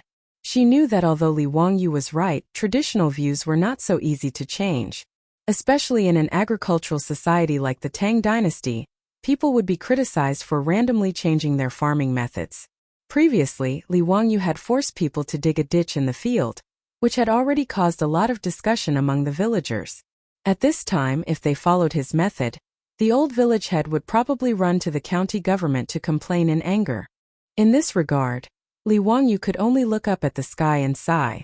Sure enough, it wasn't necessarily a good thing to be the only one sober when everyone else was drunk. Forget it. He couldn't be bothered to argue with the old villagers. It was just a matter of increasing the production by 10%. If the stalemate continued, the old village head would be angered to death, and the losses would outweigh the gains. Therefore, Li Wangyu sighed and nodded. He agreed to follow the old village head's suggestion and use the traditional method of transplanting rice seedlings. Seeing that Li Wangyu accepted the old village chief's protest, everyone immediately cheered. The farmers began to take a handful of seedlings and plant them in the fields. Old village head, I'll listen to you for other things, but for these 2 mu of fields, how about you let people do what I said and use the method of throwing seedlings to plant? When he said this, the old village head was about to blow his beard and glare. However, the old man thought about it again. Forget it, this land originally belonged to the Li family. Since he had refuted Li Jia Xiaolong's face today, the young man felt that he had lost face and wanted to use these 2 mu of fields to regain a little bit of face. Then let him be happy. Thinking about this, the old village head nodded and agreed with a smile. In his view, this was just a young man throwing a small tantrum. On the contrary, the old man felt that although Li Wangyu was smart in the end, he still had the heart of a young man. Not only did the old village head think this way, but Li Heng, the Niu brothers, Cho Kuan, and even the farmers who helped to plant the seedlings also thought this way. A few of the farmers laughed and threw the seedlings toward the 2 mu of paddy field to make the little Langjun happy. The seedlings of the 2 mu of rice fields were planted using the method of throwing seedlings.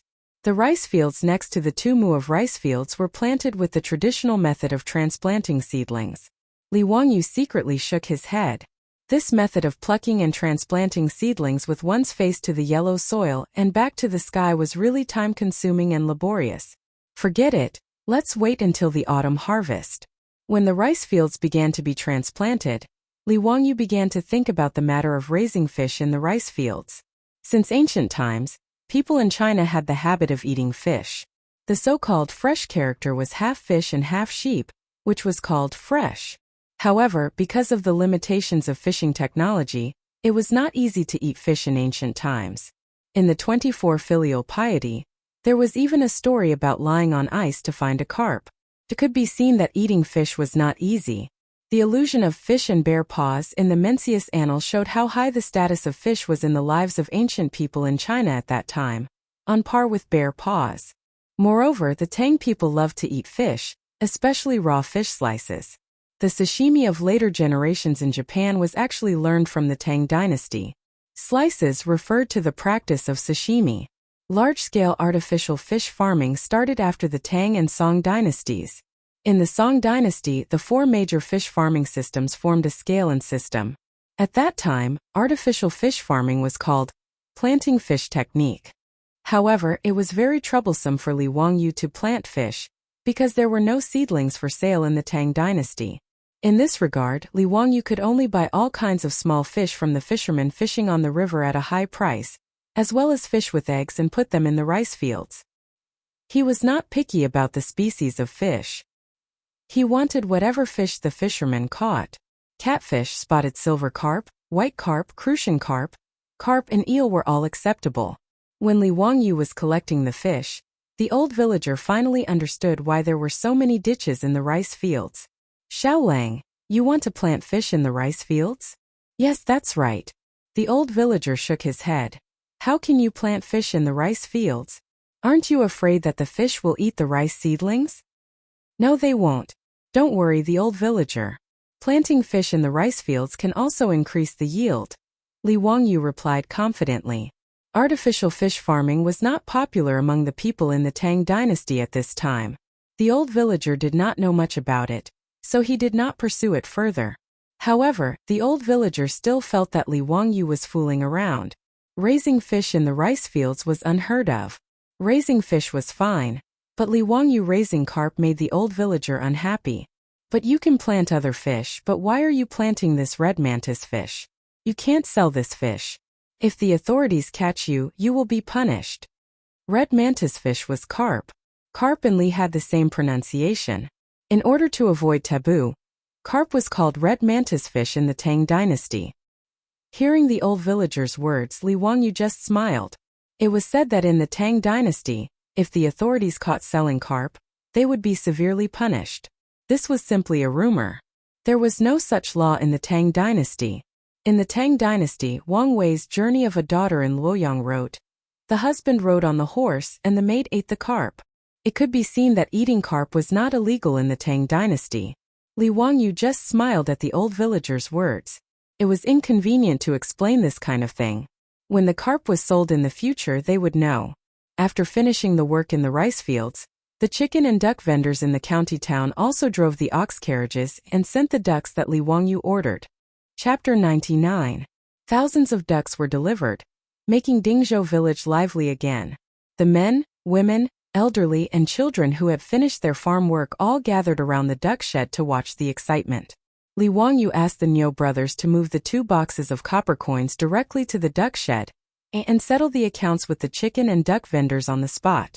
These chicken and duck vendors transported a few hundred ducks at most, and a few dozen at least. Su Chongqing helped to count and pay the money. The 20 duck girls selected by the old village chief were busy herding the ducks into the duck shed.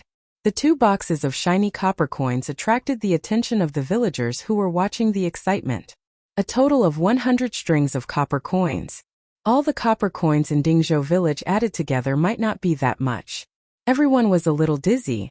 TSK, so many copper coins. Li Jia Xiaolang is so capable.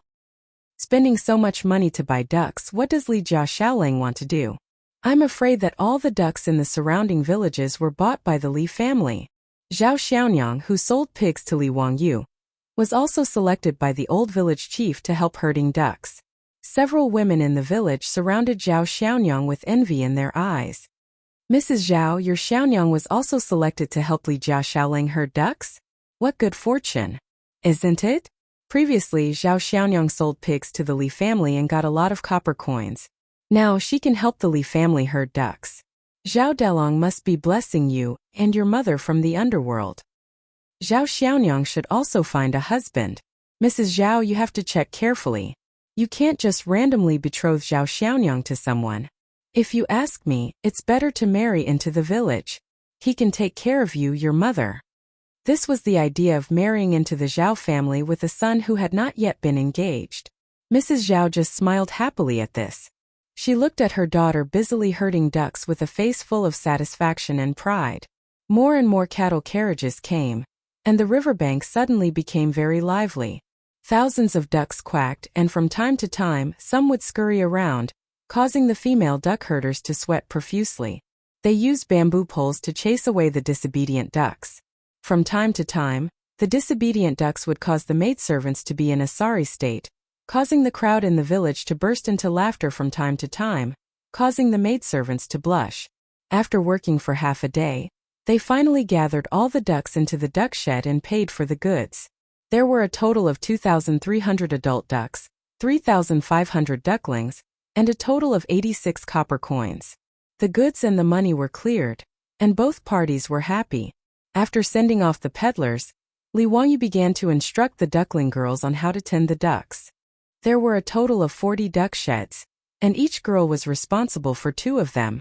These ducks were first raised in the 300 mu rice paddy field. Once they were familiar with the duck shed, the 20 female ducks would drive them to the field to eat their own food.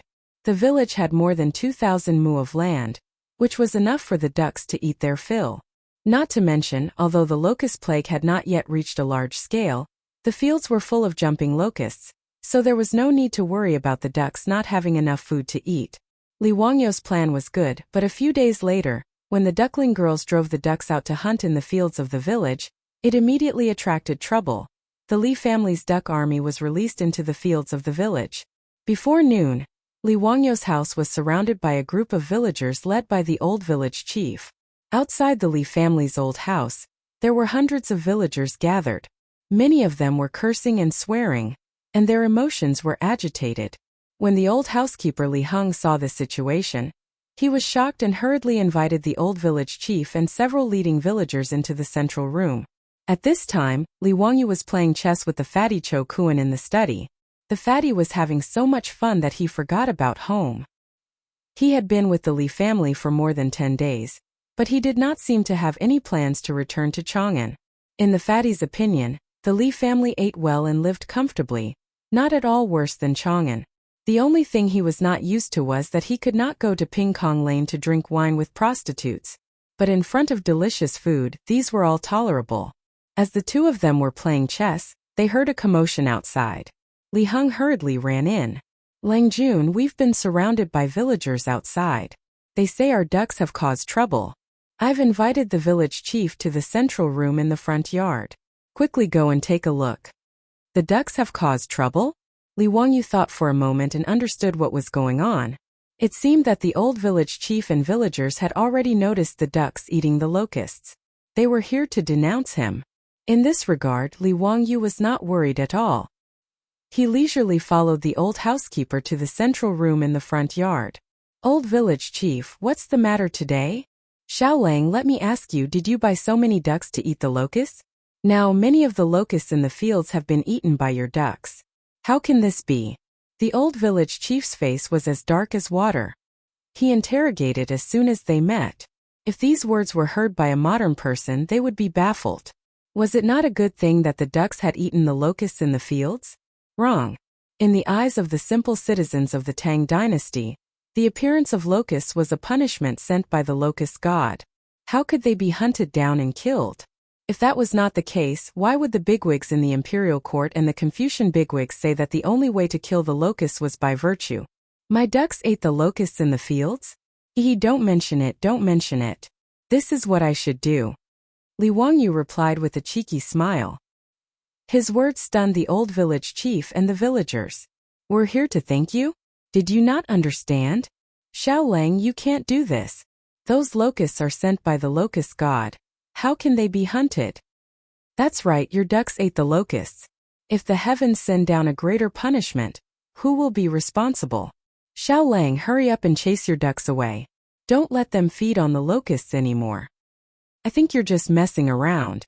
I was wondering why the Li family suddenly bought so many ducks. You're using the locusts to feed your ducks. Such audacity, Xiaolang. Aren't you afraid of being punished by the heavens? Xiao Lang, don't mess around. Don't bring trouble to our Dingzhou village.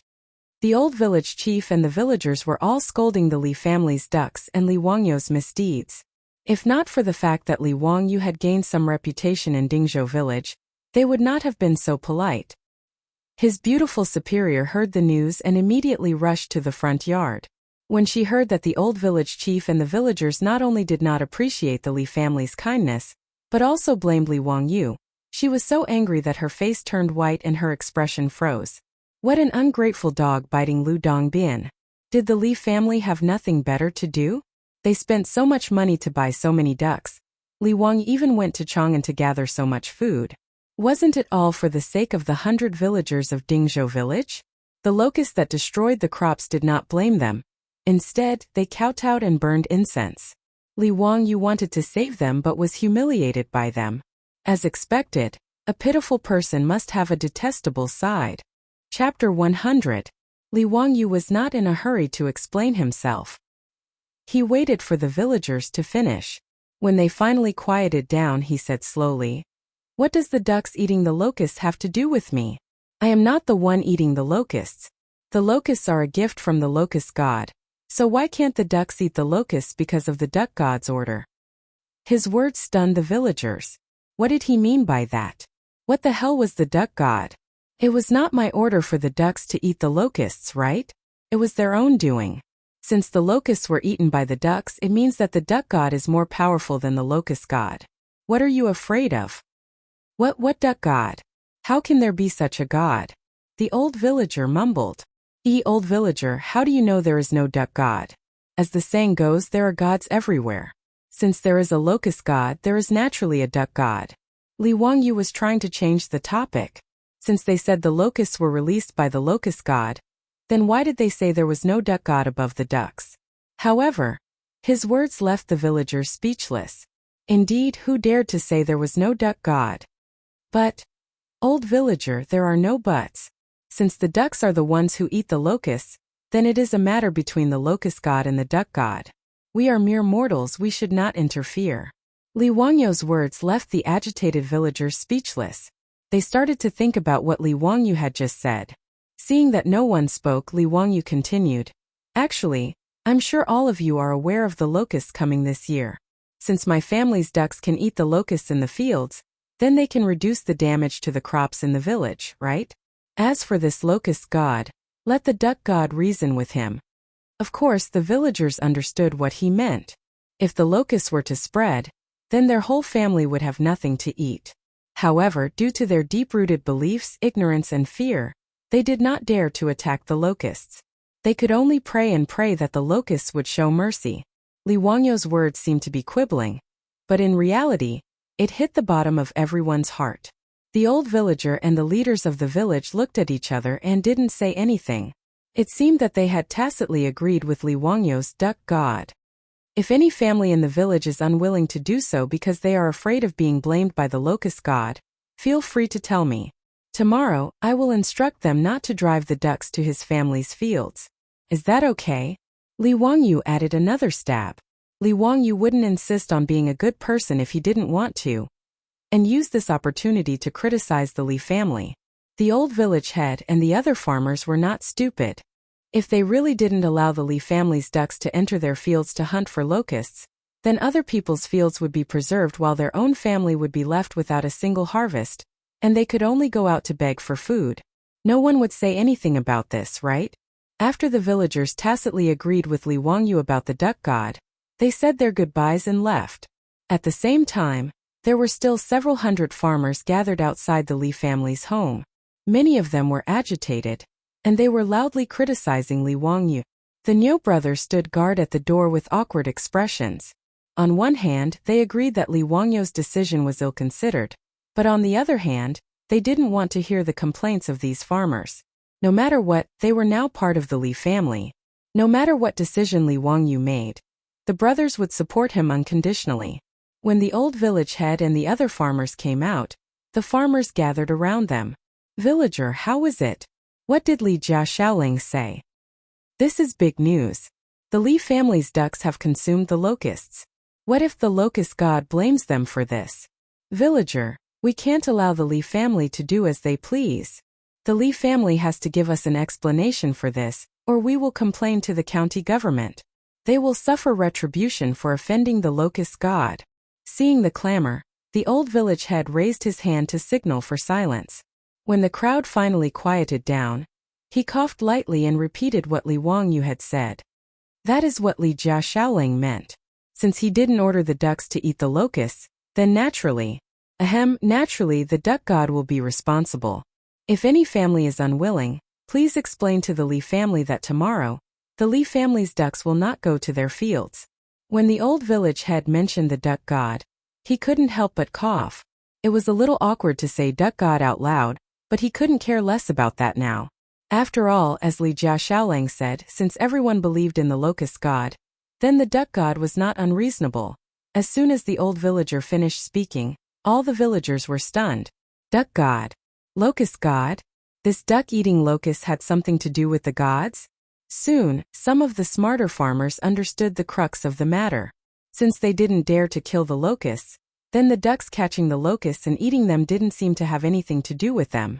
If that was the case, then it should be a good thing that they could protect their crops from the locusts, right? Since this is a matter between the duck god and the locust god, then we shall not interfere. Village head, how about this? The Li family's ducks are free to come and go as they please. Many of the people who understood these principles silently stood out and bowed towards the Li clan's gate. Then they silently turned around and left. Soon, most of the farmers who gathered in front of the Li family's gate had left. However, there was still a stubborn woman who yelled, "Where did this duck god come from? This is Li Jia Xiaolong's nonsense. No, we can't let the ducks enter our fields." Before she could finish her words, the man beside her slapped her in the face. "You wastrel! What are you yelling about? Do you think you can make the whole family beg for food? Shut up and go home to cook." After slapping his wife, the man turned to the village head and chuckled. Village head, don't listen to this crazy woman. Our fields will remain the same. The Li family's ducks are free to go." These Guangzhong farmers were not idiots. They were afraid of the locust god's wrath and came to the Li family to cause trouble. However, after Li Wangyu fabricated this duck god for them, it gave them a way out. The Chinese farmers had their own cleverness and survival philosophy since ancient times. Faced with the choice of self-deception or protecting the crops in the fields, everyone chose to self-deception. This was the result that Li Wangyu had predicted. When the crowd at the door dispersed, Li Wangyu and Su Chongqing both let out a long sigh and silently shook their heads. On the other hand, Cho Kuan, who was standing at the side, was stunned by Li Wangyu's words. After a long time, he muttered to himself, "So this works too?" He whipped his head around to look at Li Wangyu. "Xiao Lang, if I start a fire in the field and the locusts die from the fire, wouldn't that be considered a battle between the fire god and the locust god?" The fatty's words stunned Li Wangyu. He turned to look at the fatty with a strange expression. What a genius! This ability to draw inferences from one case was amazing. Chapter 101. That day, Cho Kuan returned to Chang'an. Many of his family's properties were also threatened by the locusts. Originally, he did not dare to destroy the locusts because of the locust god. Once the locusts were formed, his Cho clan would suffer heavy losses. Now, with Li Wangyu's inspiration, since no one dared to oppose the locust god, then he would invite other gods to do it. On horseback, Cho Kuan told Li Wangyu, "I will repay you generously in the future." Then he galloped back to Chang'an city. Li Wangyu, on the other hand, was slightly worried. Cho Kuan's thanks wouldn't be sending him a few Hu girls, would it? That would really be a premature end. While Li Wangyu was lost in his thoughts, he did not know that someone was plotting against him. Hu County Li Clan. A group of elders and clan leaders of the Li clan were gathered together to discuss Li Wangyu. The name Li Wangyu had recently become famous in Hu County, but in the ears of the elders of the Li clan, it had a different meaning. Whether it was Li Wangyu's pig slaughtering feast, his miraculous water wheel, or his method of treating saline alkali soil, every time the Li clan heard Li Wangyu's name, they would feel suffocated. Especially when they went to the county government to sue Li Wangyu, and Yang Quan's doggerel judgment slowly spread through Hu County through the mouths of the bailiffs. It made the Li clan even angrier. And the young man they had chased out of the clan had used such a method to make a name for himself. Now, in Hu County, many of the noble families were privately laughing at the Li clan for being blind. They had chased such a Qilin out of the clan. They must have been blinded by lard. Every time Li Wangyu's fame grew, the elders of the Li clan felt as if their faces had been slapped, making them hate Li Wangyu even more. This group of elders from the Li clan of Hu County hated Li Wangyu to the bone. They wanted nothing more than to break Li Wangyu's bones, suck out his marrow, pull out his tendons, and peel off his skin to relieve the hatred in their hearts. Clan leader, that little child from the Li family has already grown up. In the future, if he were to become an official and half a nobility, then our Huxin Li clan won't be able to survive. Isn't that so? This kid is not easy to deal with. We have to be careful. Li Zhou, that bastard, is quite capable of giving birth to a son. I heard that the county gave him 300 mu of saline alkali soil for free, and all of it was transformed into fertile land. Tisk 300 mu of paddy fields. Isn't that so? That little bastard even built some water wheel. The county also gave him 20 oxen for plowing. I also heard that the little bastard went to Chang'an and brought back several hundred dan of grain. His house is almost full. If it were up to me, we shouldn't have been so merciful. We should have just killed him for disobedience. There are no outsiders in his house, so who would dare to cause trouble for us? Don't forget that our Li clan is a relative of the imperial clan. This was a vicious and merciless elder who directly wanted to take Li Wangyu's life. The old clan leader of the Li clan slapped the table. Enough! What's the point of saying this now? Who among you has a way to deal with this kid? This. Everyone was speechless for a moment. This Li Wangyu had already been removed from the clan. If they wanted to use the clan's name to suppress him, then it would be impossible. While the group was frowning, one of the elders suddenly rolled his eyes and revealed a cunning smile. This old man has an idea. I wonder if it will work? Let's hear it. The elder lowered his voice and whispered the idea he had just come up with to the others. Hiss, is this plan going to go against the heavens? Some of the elders hesitated. The other elders were also somewhat hesitant. They felt that this method was not appropriate. If word of it got out, they would lose face. The old clan leader's expression was also uncertain. In the end, he slammed the crutch in his hand. A man is harmless to the heart of a tiger, but a tiger is harmful to the heart of a man. If we don't act decisively, we will be met with disaster. We can't wait for that little bastard to grow up. Otherwise, he will become a disaster for our Li family in the future. Li Wangyu naturally didn't know that he had become the target of a group of gluttons. He didn't have any feelings for the Li clan of Hu County and had long since put it to the back of his mind. Today, he had just brewed himself a pot of king medicine tea, and was chatting with his beautiful superior when he saw the old steward Li Heng walk in with an angry expression. Li Heng, what happened? Lang Jun, the Li clan of Hu County sent people here. They want Lang Jun to move the old master's grave. Li Heng's face was full of anger. What? Move the grave? Based on what? Li Wangyu jumped to his feet when he heard this. The ancients attached great importance to the dead. As the saying goes, the dead are the most important and should be buried in peace. Rashly digging up a grave and moving it was a great taboo. If Li Wangyu did this, he would be reprimanded for being unfilial and would be cursed behind his back. The Li clan of Hu County, they wanted to slap Li Wangyu's face. Li Heng's old face swelled red. The Li clan said that Lang Jun and the old master's names have already been removed from the clan. You shouldn't bury the old master in the Li clan's ancestral grave and ruin their feng shui. They dare. Li Wangyu slammed the table and said angrily, Tell Niu Yong and Niu Wu to throw out the Li clan's people. If they dare to come again, just throw them out. Li Heng agreed and prepared to tell the Niu brothers to kick them out. However, he was stopped by Su Chongqing. Wangyu, let's ask the old village chief first. Su Chongqing advised. The matter of the clan's graveyard is not small. The Li clan's ancestral grave is in Dingzhou village. The old village chief should know the key to this. It's not too late to make a decision after asking. Li Wangyu took a deep breath and calmed himself down. He turned to Li Heng and said, Help me ask the old village chief to come here. Not long after, Li Heng brought the old village chief back. Li Wangyu greeted the old village chief and didn't say anything. The old village chief spoke first. Xiao Lang, do you have a grudge against the Li clan of Hu County? Li Wangyu was stunned. He thought for a moment and shook his head. No, there is no grudge. It's just that they wanted to expel me from the clan, so there was a small conflict. The old village chief shook his head and said to Li Wangyu, Xiao Lang, Li Gong's grave must not be moved. This is not only a matter of your Li family's face, but also a matter of feng shui. As the saying goes, the poor don't change the door, the rich don't move the grave. Little Lang, you've made the Li family prosper with each passing day. How can you casually move eunuch Li's grave? Feng shui? Li Wangyu was a little stunned. He didn't believe in feng shui. Moreover, what did the Li family have to do with feng shui? Was it because Li Zhou's grave was well buried that Li Wangyu traveled 1,000 years and came to the Tang dynasty? His beautiful boss asked. Old village chief, the Li clan forced us to move the grave. What's their explanation? Well, if you want to be serious, the Li clan does have the right to make you move the grave.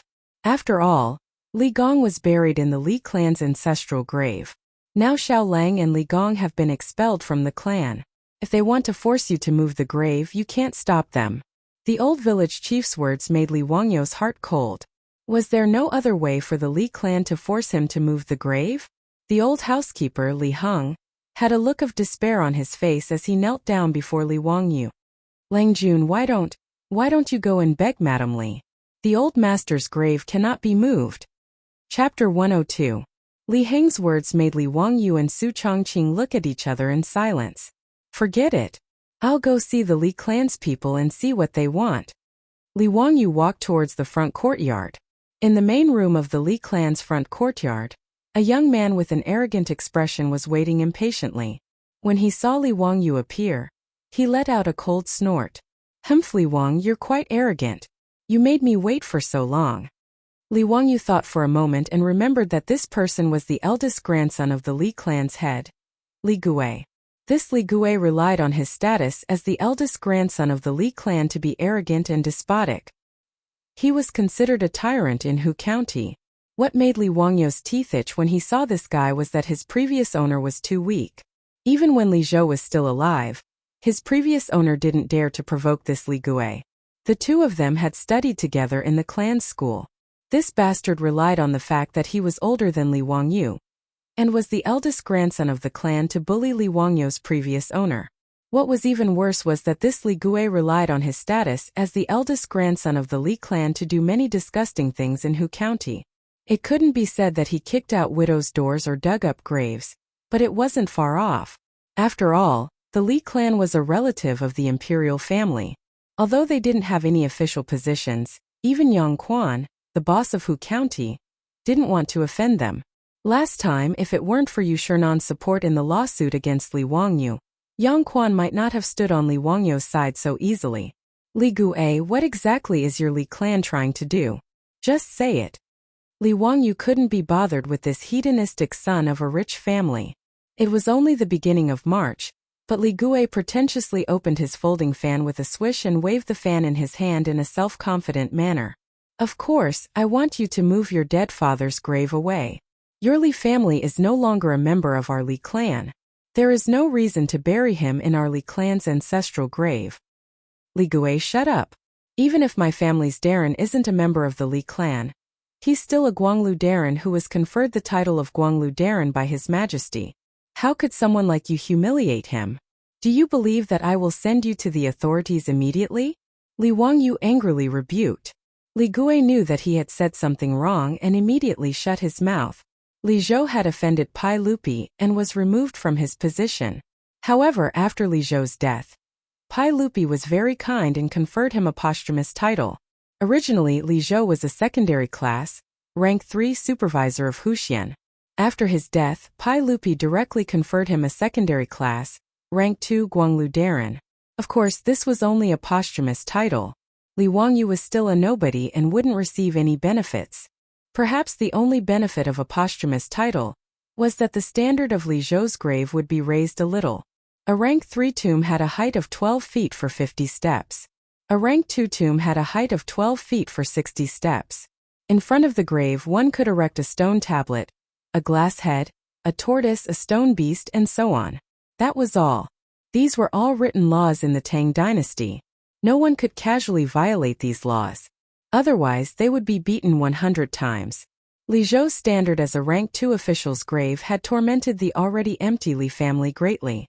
Most of the family's remaining property had been used to build a rank 2 official's grave. This was also one of the reasons why Li Wangyou's family was so poor after transmigrating. However, no matter what, Li Zhou was a rank 2 official of the Tang dynasty. Even if it was a posthumous title, it wasn't something that Li clan's eldest grandson could humiliate. If Li Wangyou went to the county government to sue Li Gui, it would be quite troublesome. Seeing that Li Wangyou wasn't speaking, Li Wangyou coldly snorted and sat down. It's impossible for my family to move the grave. Your Li clan should give up on this idea.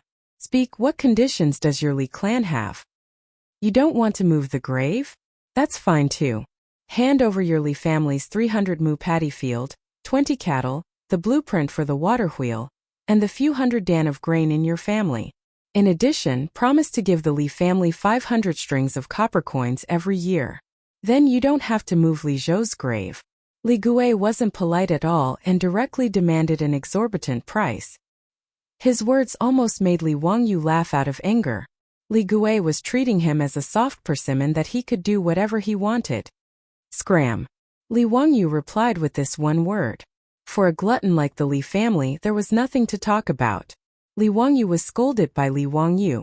Then he suddenly stood up and gloomily said, Li Wang, I'll give you 3 days to think about it. If you don't move the grave in 3 days, our Li family will forcibly send people to dig it up. You dare? Li Wangyou angrily said. Then let's wait and see. Li Gui threw down these words and turned to leave. Li Wangyou clenched his fists. He wanted nothing more than to order the Niu brothers to beat him up. Niu Wu was so angry that he wanted to roll up his sleeves and beat him up. Fortunately, Niu Yong still had some calmness.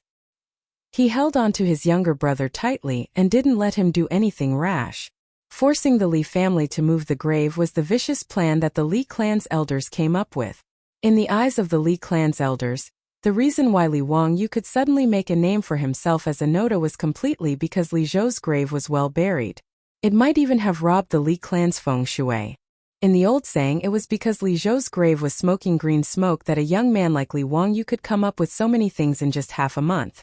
In the eyes of these elders, if Li Zhou's grave hadn't robbed the Li clan's feng shui, then the water wheel and the saline alkali soil should have all belonged to the Li clan. Even that bastard Li Gui felt that this should be the case. If he moved Li Zhou's grave and moved the remains of his family's elders, then it would be his turn to become famous in Hu County. He didn't even need to think about it. With his ignorant and incompetent brain, he was older than Li Wangyou by several years and was still studying in the clan school. Even if his ancestors' graves were smoking green smoke, he still wouldn't be able to invent a water wheel. The Li clan didn't expect Li Wangyou to agree to this condition. They were determined to force Li Wangyou to move the grave. This way, not only would they vent their anger, but they would also be able to steal a piece of good feng shui land. Why not? As for whether or not forcing someone to move the grave would violate the laws of heaven, the Li clan leader and elders didn't even consider it. This group of people had already been provoked by Li Wangyou to the point that their eyes were red. They couldn't control their jealousy. As long as Li Wangyou didn't agree to their conditions, they would immediately send people to dig up the grave and move the coffin in 3 days. Even if Li Wangyou gritted his teeth and agreed to all of their conditions, the Li clan would put forth new and more demanding conditions. In the end, they would still force Li Wangyou into a corner. After Li Gui left, Su Chongqing and the old village chief, who had been listening to the two's conversation from the back of the central room, walked out. They all had worried expressions. After the Li family's name was removed from the clan, asking the Li family to move the grave away from the Li clan's ancestral grave was indeed a difficult matter to deal with. Even if they went to the county government to file a lawsuit, even if Yang Quan wanted to side with Li Wangyou, he wouldn't be able to say no to this matter. The Li clan had made an extremely sinister move. Chapter 103. Su Chongqing looked worried. Wangyou, what should we do now? Although to her and Li Wangyou, feng shui was nonsense. However, the Li family from Hu County had come out to provoke them. If they obediently moved the graveyard away, then the Li family would really lose all of their face. Moreover, the prestige that Li Wangyu had painstakingly built up in Dingzhou village would go down the drain because of this. More importantly, Li Wangyu would bear the name of being unfilial. Li Wangyu dared to bet that if he didn't agree to the Li clan's conditions, the Li clan would immediately spread rumors to everyone that he was an unfilial son for abandoning his father's corpse for a bit of family property, causing his deceased father to not be able to rest in peace. Although Li Wangyu had no intention of pursuing an official career, in the current Tang dynasty, filial piety ruled the world. If he bore the name of being unfilial, then it would really be difficult for him to move forward. It had to be said that the Li clan's plan was really vicious. If he agreed, then the Li family would never have a day of peace. Li Wangyu would even work for the Li clan and desperately earn money to give to the Li clan in order to keep Li Zhou's graveyard safe.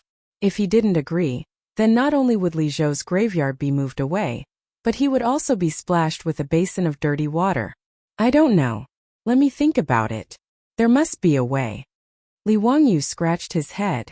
The Li clan's move was really too disgusting.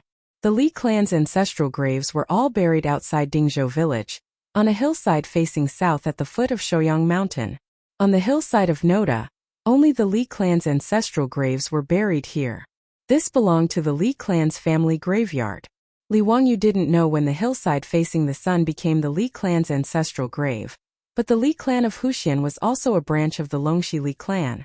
They migrated from Longxi to Dingzhou village 100 years ago. But when he thought about the location of the Li clan's ancestral grave, Li Wangyu felt a little strange. Although he didn't understand feng shui, he knew that the feng shui of the hillside facing the sun should be good. It wasn't far from Dingzhou village, so why didn't other people's ancestral graves there? Old village chief, when did the Li clan's ancestral graves belong to the Li clan?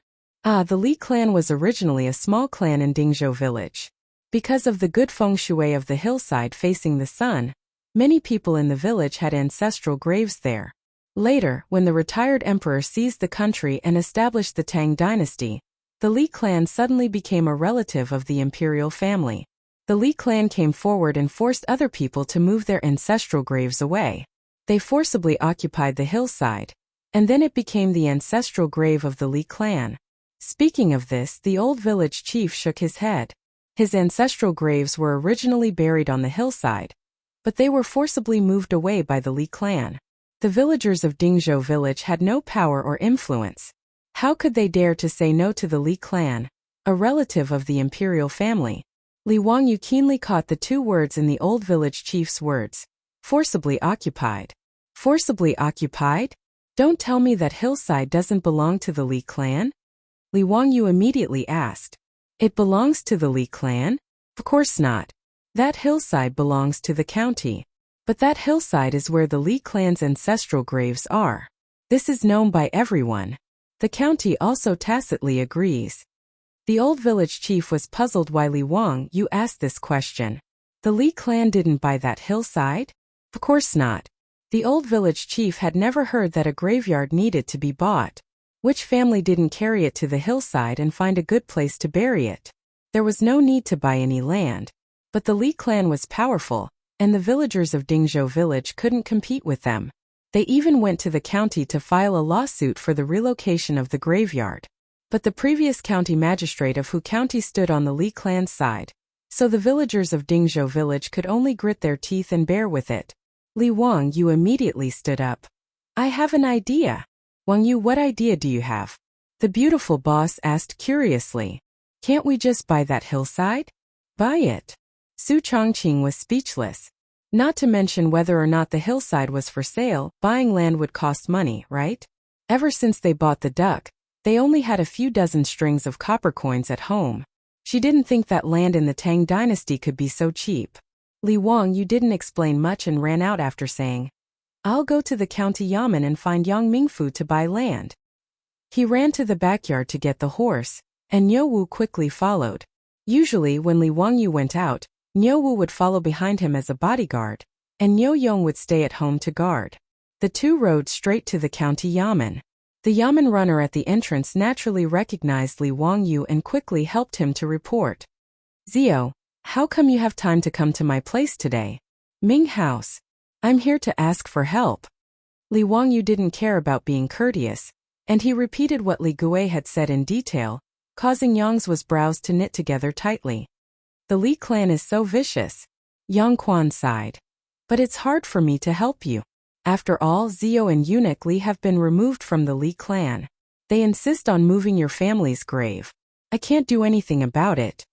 Li Wang Yu shook his head. No, Ming House has a way. Oh, let's hear it. What's the way? If it's possible, I'll definitely help you. Li Wang Yu said. The Li clan didn't buy the hillside where the Li clan's ancestral grave is. It still belongs to the county. Yang Quan was confused. That's true. So what? That's the Li clan's ancestral grave. There's no need to buy it. Then what if I buy that hillside? Li Wang Yu looked into Yang Quan's eyes and asked word by word. Hiss, Yang Quan sucked in a cold breath. Zio, you mean? Li Wang Yu nodded. That's what I mean. If that hillside belongs to the Li family, I'm afraid it won't be the Li clan forcing me to move my family's grave. I'll be the one forcing them to move their family's grave. This. Yang Quan pondered for a moment and then nodded slightly. Logically speaking, this was true. Although the Li clan occupied the hillside outside Dingzhou village as their ancestral grave, according to the law, that piece of land didn't belong to the Li clan. However, the Li clan was a relative of the imperial family. No one would take them seriously, and no one would offend the Li clan because of this. Zio, have you thought it through? If you do that, you'll have completely fallen out with the Li clan. What's the difference now? I've never thought of going against the Li clan. They're the ones who are forcing me. Ever since they expelled me and my father from the clan, they no longer treat me as a member of the Li clan. Yang Quan understood the situation and could only sigh. This Li clan was truly a disgrace to the imperial family. They weren't worthy of being a part of the family. I can sell the land on the hillside to you. The county has records that you can buy and sell it for a price of 1,000 strings of coins. Yang Quan didn't even need to look up the information to know the value of that land. As a diligent official who was close to the people, he had memorized all the large and small land data in his mind. Li Wang Yu knew that the price wasn't expensive. The price of a hillside was usually 1 mu. That hillside was at least 1 mu. 1,000 strings of coins was a very fair price. It was fair, but Li Wang Yu didn't have any money right now. He still owed the county government more than 1,600 strings of coins. Li Wang Yu smiled at Yang Quan. Ming House, lend me some more money. Chapter 104. What Li Wang Yu said made Yang Quan want to slap him. You still owe the county more than 1,600 strings of copper coins, and now you want to borrow more money? Yang Zhou didn't need to think to know that Li Wang Yu couldn't take out 1,000 strings of copper coins. He wanted to continue borrowing money from the county. Yang Quan shook his head. Zio, it's not that I don't want to help you, but I can't lend you any more money. Ming House, just borrow 1,000 strings of copper coins for a year. I will return the 1,600 strings of copper coins, and you can calculate the interest. Is that okay? Li Wang Yu started to coax. Borrowing money from Yang Quan was the only way he could think of. Originally, he wanted to borrow money from the Chou family, but because of the locust plague, the Chou family used all their funds to stockpile food. Li Wang Yu estimated that the Chou family might not be able to take out 1,000 strings of copper coins now. No. Zio, your family's debt has not been repaid. How can I lend you such a large amount of money? Even if I agree, the county magistrate will not agree. No matter how Li Wang Yu promised that he would repay the debt within a year, Yang Quan did not agree. He was not deliberately making things difficult for Li Wang Yu, but he really could not do it. In the Tang dynasty, loans needed collateral. Back then, because Li Zhou was still in office, he and the secretary Liu Xiao provided a guarantee for Li Zhou to borrow money. The county magistrate would naturally do them a favor. But now Li Wang Yu still owed so much money to the county. If he wanted to continue borrowing money, this was not something Yang Quan could decide. Li Wang Yu saw that Yang Quan really did not agree to lend him money to buy the land, and he could not help but feel a little dumbfounded. If he could not buy the land on the hillside, then he really did not know what to do. Could it be that he would bring the Niu brothers to risk their lives against the Li clan? Seeing Li Wang Yu's distressed expression, Yang Quan suddenly twirled his beard and smiled. Actually, I can point you in the right direction. Ming House, hurry up and say it. Li Wangyu immediately perked up. Hehe, it's true that I don't have the money to lend you, but someone can lend you money. Who? Yang Quan said. My division commander. Yu Shernan? Li Wangyu immediately realized that Yu Shernan was indeed rich. Last time, in order to seduce him into continuing his studies, Yu Shernan even offered to help him pay off his debt. However, Li Wangyu really didn't want to borrow money from the old man. He was afraid that he would be forced to walk on the right path. Li Wangyu was really afraid of Yu Shernan. Although he knew that Yu Shernan was doing this for his own good, he really didn't want to be an official. As an unambitious white-collar worker, he just wanted to eat his fill and wait for death to come. He just wanted to be a rich landlord. Yang Quan didn't say anything. He just looked at Li Wangyu with a smile and let him make his own choice. After a long time, Li Wangyu finally resigned himself to his fate and stood up. Well, there was no other way. If he died, then so be it. He could only thicken his skin and go to Chang'an to borrow money from Yu Shernan. Ming House, may I ask where Master Yu lives in Chang'an? Buzheng Fang. 2 hours later, Li Wangyu and Niu Wu had already appeared outside Chang'an City's Buzheng Fang. They politely informed the Yu Mansion's gatekeeper of their names and asked to see Yu Shernan. Yu Shernan was a lower third-rank official. Although he was not very prominent, he was still a high official of the Tang dynasty. However, the Yu Mansion's gatekeeper didn't put on the airs of a high official. Although Li Wangyu was dressed in white, the gatekeeper politely asked him to wait for a while and went to inform the Yu Mansion's gatekeeper. Not long after, the Yu Mansion's old servant, Yu Tangtang, came out with a smile and invited Li Wangyu into the mansion. Yu Shernan didn't treat Li Wangyu as an outsider and received him in his own study. Zio, it's rare that you would take the initiative to come to my door, Yu Shernan said with a smile as he stroked his beard. Although Yu Shernan was already in his 70s, he was still full of energy and his face was glowing. It was no wonder that Pai Lupi didn't allow him to resign and return to his hometown. Li Wangyu respectfully bowed to Yu Shernan, then took off his boots and sat down on the table with his legs crossed. Master Yu, I've missed you since we parted at Crooked River Pool, so I came to visit you today. Li Wangyu was too embarrassed to directly say that he was here to borrow money, so he could only change the topic. Yu Shernan was old and shrewd. He looked at Li Wangyu with a smile and seemed to see through his thoughts. Haha, what a nice visit. You little bastard, you didn't show your face after Crooked River Pool. Are you hiding from me? Why did you come here today? Li Wangyu was indeed hiding from Yu Shernan. This old man was too eager to get him to become an official. However, this wasn't what he wanted, so he could only hide from Yu Shernan for now. When he saw Yu Shernan that day at Crooked River Pond, he understood 70 to 80% of the situation. This poetry gathering was most likely something that Yang Zhua and Yu Shernan had discussed. They wanted him to use this opportunity to make a name for himself.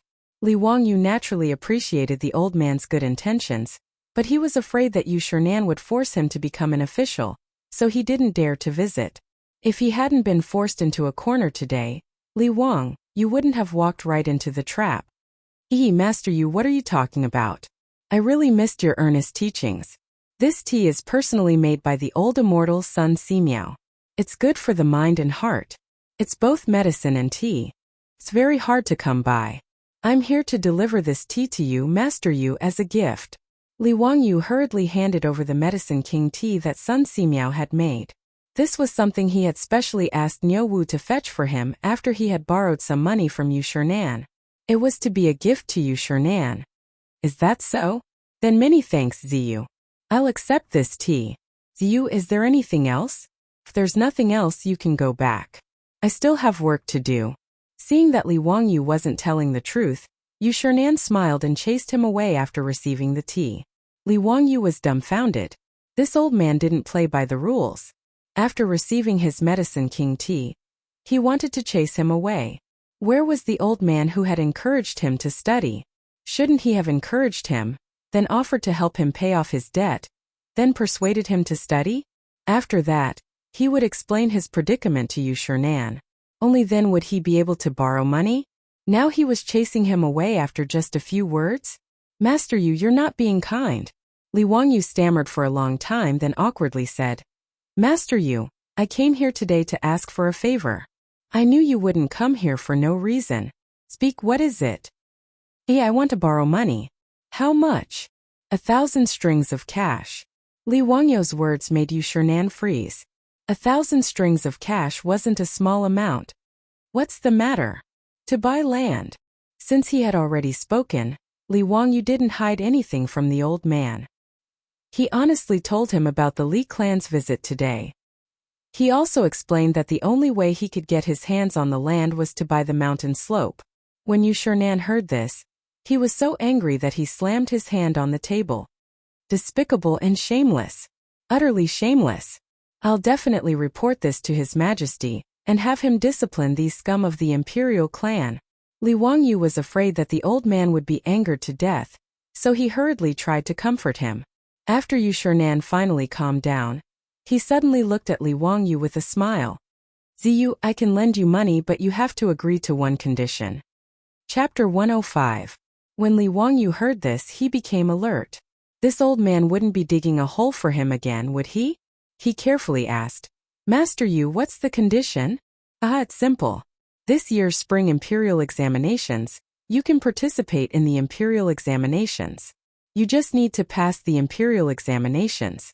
Yu Shernan mischievously winked at Li Wangyu. What the hell? Participate in the spring imperial examinations? Pass the imperial examinations?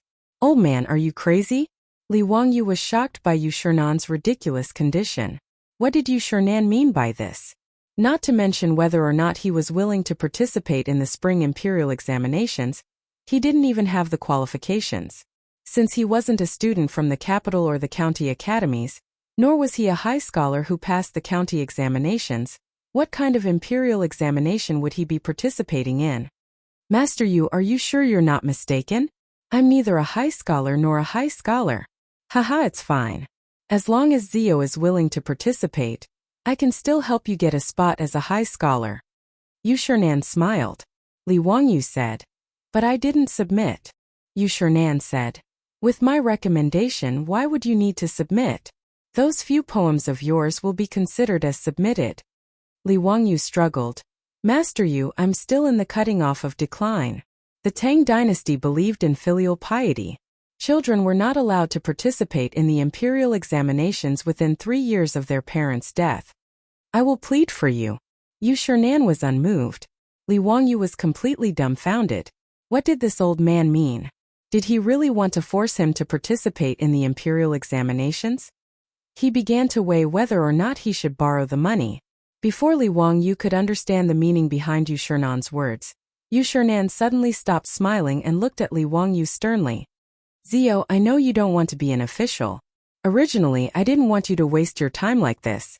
However, when Su Qing told this old man about your actions in the past half a month, this old man had a whole new level of respect for you. Yu Shernan stood up and took a scroll from the bookshelf. He opened it and saw the blueprint of the water wheel. Zio, it's not easy for you to create such an item that benefits both the country and the people. Since you have no intention of pursuing an official career, this old man will not force you. This old man will lend you the money, and I don't need you to return it. In the future, you can use this 1,000 strings of coins to study the study of practical application. If you can create more of these items that are beneficial to the people, it will be a great merit. Yu Shernan's words moved Li Wangyu. It turned out that he was just joking when he said that he wanted him to participate in the imperial examination. He stood up and bowed respectfully to Yu Shernan. Master Yu, I will definitely return the money within a year. As for Master Yu's instructions, I will do my best to fulfill them. Master Yu, please rest assured. Yu Shernan laughed and waved his hand. Haha. This old man is already 70 years old this year. How many years do I have left to live? Why would he need so much money? Ziyu, don't say anything more. Yuda, go get some gold for Ziyu. More than 30 gold ingots weighing 5 taels were placed on the table. Li Wangyu was once again moved by Yu Shernan's generosity. When he first met Yu Shernan, this old man was still riding in a shabby carriage. The clothes he wore were also very thrifty. They weren't silk or satin, nor were they inlaid with gold or jade. Now, just because he created a water wheel, he was giving him 1,000 strings of coins without blinking an eye. Li Wangyu bowed deeply again. I will definitely remember Master Yu's teachings. After bidding farewell to Chang'an, Li Wangyu led Niuwu back to the Hu County Yamen. On the spot, Yang Quan and Registrar Lu Xiao helped Li Wangyu with the transfer of the land. The land deed was issued, and from now on, the land belonged to the Li family. Many thanks to Ming House. Many thanks to Registrar Lu. However, the matter of me buying this land, please keep it a secret for me for the time being. After Li Wangyu received the land deed, he smiled and cupped his hands towards the two of them. How could Yang Quan and Lu Xiao not understand Li Wangyu's intentions? This kid was holding back his evil intentions to teach the Li clan a lesson. Ziyu, the Li clan is still a relative of the imperial family. Where it's possible to make mistakes, one should be lenient. It's best not to go too far. Yang Quan advised. Li Wangyu rolled his eyes. Of course I won't provoke the Ming house. However, if the Li clan is arrogant and despotic, then don't blame me for being impulsive. Yang Quan and Lu Xiao looked at each other, but didn't say anything. This Hu County Li clan truly disgusted the two of them. 3 days passed in the blink of an eye. Early in the morning, the Li clan once again appeared in Dingzhou village. Not only did the Li clan's clan leader and elders appear, Li Gui and the other members of the Li clan also came. They even brought nearly 100 Li clan servants with them. They were prepared to forcefully excavate Li Zhou's grave today. Li Wangyu led the Niu brothers to block the entrance of the village. Li Jia Xiaolang, have you thought it through?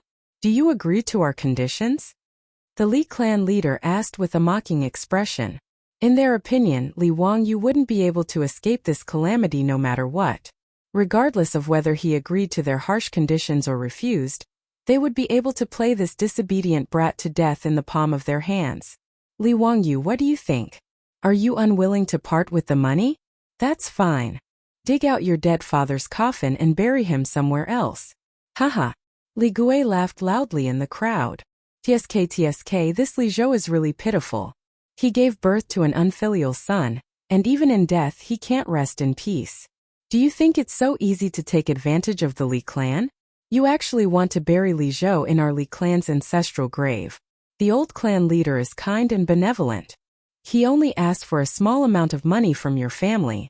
It's really too cheap for your family. Why aren't you thanking him? It's fine if you don't want to part with the money. Then let your dead father's corpse be exposed in the wilderness. Haha. Before Li Wangyu could say anything, a group of Li clan members impatiently opened their mouths and began to humiliate Li Wangyu and the long-dead Li Zhou. Their words made Li Wangyu's face even more ashen. Even the Niu brothers behind him were so angry that they clenched their fists and the veins on their necks were bulging. As expected of a group of blood-sucking Taotais with no sense of shame, Li Zhou had done his best for the clan when he was alive, but after his death he was treated like this. This Li clan of Hu County really deserved to die. Li Wangyu coldly snorted. Let's see who dares to touch my clan's lord's grave. Haha, this is the biggest joke in the world. You and Li Zhou have already been expelled from our Li clan. How can Li Zhou still be buried in our Li clan's ancestral grave? Naturally, we need to move the grave. Even if the heavens are broken, our Li clan is still in the right. How can a little child like you stop us? The Li clan elder immediately retorted. That's right. If you don't agree to our Li clan's conditions, then today, Li Zhou's grave must be moved away from our Li clan's ancestral grave. Ignorant brat, who do you think you are? Do you think we won't move it just because you say so? If you don't agree to our Li clan's conditions today, we will definitely dig up this grave. The Li clan leader raised his hand to stop the clansman's clamor. Li Jia Xiaolang, this old man will ask you one more time. Those conditions, do you agree or not? Niuwu, tell me it's broad daylight. How can there be someone who hasn't woken up yet? Li Wangyu ignored him and smiled at Niuwu. Haha, perhaps it's because his daydream is too beautiful, and he doesn't want to wake up. Niuwu immediately agreed. The two's words caused the Li clan to become furious. The Li clan leader's eyes flashed with a cold light. He prepared to order his clansmen to force their way into the village and dig up the grave on the hillside behind the village. The Niu brothers naturally wouldn't give way. It looked like a conflict was about to break out. However, they saw that Dingzhou village was suddenly in a hubbub of voices. The old village head was leading a group of villagers and rushing out, blocking the Li clan's path. Chapter 106. Behind the old village leader, There were no less than 100 farmers. They were all holding hoes, shovels, and other farming tools. They blocked the entrance of the village and glared at the Li clan people. Whoever dares to touch Li Gong's tomb, we, Dingzhou village, will fight with him. Get out. Dingzhou village does not welcome you. The Li clan has already moved out of the village. What are you doing back here? Whoever dares to touch Li Gong's tomb, I will crush his balls. The sudden appearance of the farmers surprised Li Wangyu. He did not expect that the villagers of Dingzhou village would stand behind him and support him. Although the Li clan was originally from Dingzhou village, ever since the establishment of the Li Tang dynasty, the Li clan moved out and became a big clan in Hu County. How could the villagers of Dingzhou village dare to go against the Li clan? Even the ancestral tomb of the villagers of Dingzhou village was forced by the Li clan to move away from the hillside facing the sun. Now they were willing to stand up for their father? Just because Li Zhou helped them when he was alive? Li Wangyu's nose suddenly felt a little sour. This group of simple and honest countrymen was really beyond his expectations. Seeing the crowd gather around, the Li clan leader glared. Old Qian, are you looking for trouble? Are you trying to gather people to rebel? The old village leader walked to Li Wangyu's side and said to the Li clan leader in a clear voice.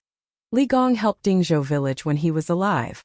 If you want to humiliate the Li family, you have to ask if we agree first. You're going against the heavens. You farmers, are you trying to rebel? The Li clan leader slammed the crutch in his hand on the ground. The clan elders also spoke out. How dare you? Our Li clan is a relative of the imperial family. What do you farmers want? There are still people in the Tang dynasty who dare to brandish swords and guns at the Li clan. Do you want to be caught and beheaded? Li Zhou and his son have already been expelled from the Li clan. Moving the graves is a matter of course. No matter what, the Li clan is in the right. What are you trying to do? Although the Li clan had brought more than 100 servants, the Li clan leader and clan elders knew that they wouldn't be able to gain any benefits if they were to fight. Thus they didn't plan on fighting. Instead, they wanted the servants to back off. Their words made the old village chief and the others speechless for a while. Indeed, as the Li clan said, Li Zhou's tomb was in the ancestral tomb of the Li clan. They had no reason to stop the Li clan. Don't talk so much nonsense. In short, don't even think about digging up Li Gong's tomb today. Otherwise, we'll fight with you. The old village chief didn't plan on being reasonable. Good. I want to see if this world is still the world of the Li clan. Li Gui, have someone ride to the county government immediately. Have Yang Mingfu bring the bailiffs here to deal with these unruly people. The Li clan leader roared at Li Gui. After receiving the order, 2 of the Li clan servants immediately split into groups and rode their horses towards the county town. Seeing that the Li clan had gone to report to the government, the villagers of Dingzhou village, including the old village chief, were all hesitant. However, no one retreated. They all blocked the entrance of the village and were in a deadlock with the Li clan. Knowing that there was a rebellion in Dingzhou village, Yang Quan didn't dare to be negligent. He led the county magistrate and 3 groups of bailiffs to Dingzhou village. What surprised Li Wangyu was that there was a middle-aged man wearing a light red official robe accompanying Yang Quan. This meant that he was a 5th-rank official. Li Wangyu didn't know who this 5th-rank official was, so he wasn't in a hurry to speak. Yang Quan actually knew what was going on today. However, since Li Wangyu didn't use his trump card, he pretended that he didn't know anything. In any case, he was sick of the Li clan in Hu County. However, he couldn't do anything because of the Li clan status as a clan relative. The only thing that made him feel uneasy today was the 5th-rank official beside him, Chang'an County Magistrate Chui. The capital of the Tang dynasty, Chang'an, was divided into 2 counties, East and West Chang'an and Wanyan. The county magistrates of these 2 counties were all 5th-rank officials. This was like the mayor of the imperial capital of China. Although he was still a mayor, his rank was equal to that of a provincial governor. The county that Yang Quan worked in, Hu County, was under the jurisdiction of Chang'an County. In other words, County Magistrate Chui was the boss of Yang Quan, a 7th-rank county magistrate. Today, County Magistrate Chui happened to be patrolling Hu County. When he was talking to Yang Quan, he heard that the Li clan had reported that there were troublemakers, so he hurried over. This is the Chui Ming House in Chang'an County. Li Jia Xiaolang Li Gong, quickly come and greet him. Yang Quan first introduced County Magistrate Chui to Li Wangyu and the Li clan elder. He then introduced Li Wangyu and the others to County Magistrate Chui. Chui Ming House, this is the leader of the Li clan. That Xiaolang is Li Jia Xiaolang, the son of Li Zhou's Li Gong. After hearing Yang Quan's explanation, County Magistrate Chui's eyes lit up. He cupped his hands towards the Li clan leader and said, "Are you the old leader of the Li clan in Hu County?" "That's me. Greetings to the Chui Ming house." Seeing the friendly attitude of this rank 5 official, the Li clan leader also smiled and greeted him. "Li Gong, there's no need to be so polite. The Li clan in Hu County is a relative of the Tang dynasty. There's no need to be so polite, haha." County Magistrate Chui clearly knew the background of this Li clan in Hu County, so he directly expressed his attitude. As for Li Wangyu, County Magistrate Chui didn't even bat an eyelid. He naturally knew about Li Zhou, but Li Zhou had already passed away. As the saying goes, the tea cools down when the person is gone. He had no interest in making friends with this young man Li Wangyu. County Magistrate Chui's attitude made Li Wangyu and Yang Quan's faces darken. It seems that this County Magistrate Chui is going to ruin things. This County Magistrate Chui is a collateral member of the Chui clan in Qinghe, one of the 5 clans and 7 watches of the Tang dynasty. His name is Chui Zhua. This person's reputation as an official was average, but because he was a collateral member of the Chui clan, he was able to ride on the Chui clan's glory and become the County Magistrate of Chang'an County. Yang Quan and Chui Zhua's relationship was average. Although Chui Zhua was his superior, Yang Quan wasn't afraid of him. After all, his teacher was Yu Shinan. The reason why Yang Quan was now the county magistrate of Hu County was actually a kind of political gilding. After a year, when his term was up, Yang Quan would have a meteoric rise and enter the imperial court. Yang Quan silently glanced at Chui Zhua, who was talking cheerfully with the Li clan leader. He thought to himself that if Chui Zhua wanted to take sides today, he would have to fight with this person. After all, Li Wangyu was a friend that his teacher Yu Shinan valued. How could he allow this county magistrate Chui to bully him? "Li Gong, what's the matter today? Why has it gotten to this point?" Yang Quan first asked the Li clan leader about the cause of the matter. "Today, I've troubled Yang Mingfu to come here because the unruly people of Dingzhou village are causing trouble." The Li clan leader directly complained. Before Yang Quan could speak, Chui Zhua spoke first. "Sure enough, unruly people come from barren hills and turbulent waters. Yang Mingfu, you have such unruly people under your rule. You should discipline them properly." His words made Yang Quan and Li Wangyu curse in their hearts. They hadn't even asked what the cause was, and he had already labeled the villagers of Dingzhou village as unruly. Could you be any more biased? Chapter 107. Yang Quan cupped his hands towards Chui Zhua. "Chui Ming House, will you wait for me to finish asking about the case?" His words didn't give Chui Zhua any face, but Chui Zhua couldn't do anything. He just snorted and didn't say anything else. Yang Quan's actions weren't wrong at all. After all, he was the county magistrate of Hu County, and Dingzhou village was under Hu County's jurisdiction. Although Chui Zhua was an official, he shouldn't interfere with Hu County's internal affairs. "Li Gong, please tell us what is the matter today." The Li clan leader looked at Chui Zhua, then pointed at Li Wangyu and said, "Yang Mingfu clearly knows that the Li family has already been removed from the Li clan by our Hu County. Naturally, Li Zhou can't be buried in our Li clan's ancestral grave. However, I saw that the Li family was pitiful, so I kindly suggested that Li Jia Xiaolang give us some money as compensation for our Li clan, and we won't pursue the matter of Li Zhou's grave anymore." The Li clan leader had a compassionate expression. However, this Li Jia Xiaolang abandoned his father, Li Zhou, and flatly refused our Li clan's good intentions for some money. Since this is the case, our Li clan naturally has to move Li Zhou's grave away. This matter is reasonable. I hope that the Tu Ming house can uphold justice for our Li clan. The Li clan leader's words were righteous, but Yang Quan couldn't help but curse in his heart. Despicable and shameless. Do you only take a small amount of money? You want to pull out Li Wangyu's tendons, pull out his bones and swallow him whole. After hearing the Li clan leader's words, Chui Zhua didn't wait for Yang Quan to speak and continued. "Li Gong is righteous. This matter is completely reasonable. Li Jia Xiaolang, How can you treat your parents like this? For the sake of some money, you actually did such a disobedient and unfilial thing. You're really unbearably stubborn. Li Wangyu raised his eyes and glanced at Cui Zhuo. He did not answer. He finally understood that this guy was here to cause trouble. Yang Quan ignored Cui Zhuo's words and asked Li Wangyu, Li Jia Xiaolang, is what Mr. Li said true? Li Wangyu respectfully saluted Yang Quan. I've returned to the Ming house, but there's this matter. Since that's where the Li clan's ancestral grave is, why aren't you willing to move it? Yang Quan also played along with Li Wangyu's act. The Ming house may not know this, but the place where my master was buried is not the ancestral grave of the Li clan in Hu County. Naturally, I cannot agree to their request. What? What nonsense are you talking about? Everyone in Hu County knows that the hillside is where my Li clan's ancestral grave is. How dare a brat like you talk nonsense? As soon as Li Wangyu finished speaking, the Li clan's clan leader and elders immediately jumped up in anger. The world is clear, how can a brat like you talk nonsense? Li Wangyu, you're lying through your teeth. Aren't you afraid that the heavens will send down lightning to strike you to death? Cui Ming House, did you hear what this brat said? Li Wangyu was not in a hurry to defend himself.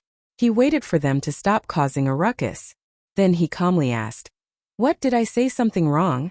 Since you keep saying that the hillside facing the sun is where your Li clan's ancestral grave is, what proof do you have? Li Gui rushed out and pointed at Li Wangyu's nose. He scolded. Everyone in Hu County knows about this. Why do we need proof? Li Wangyu, do you think you can escape by pestering me endlessly like this? Bah!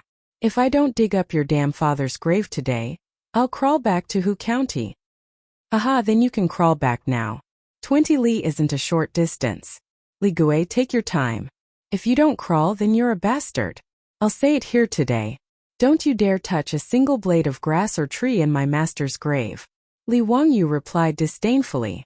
You, Li Gui, the eldest grandson of the Li clan in Hu County, had never been humiliated like this before. Cui Zhuo coldly snorted. What a glib tongue. Twisting words and forcing logic. Hu County's Li clan's ancestral grave is here. Even this county knows about this. How dare a brat like you argue? Li Wangyu, did you hear that? Even the Cui Ming house knows about this. What else do you have to say? Li Wangyu immediately took advantage of the situation and shouted at Li Wangyu.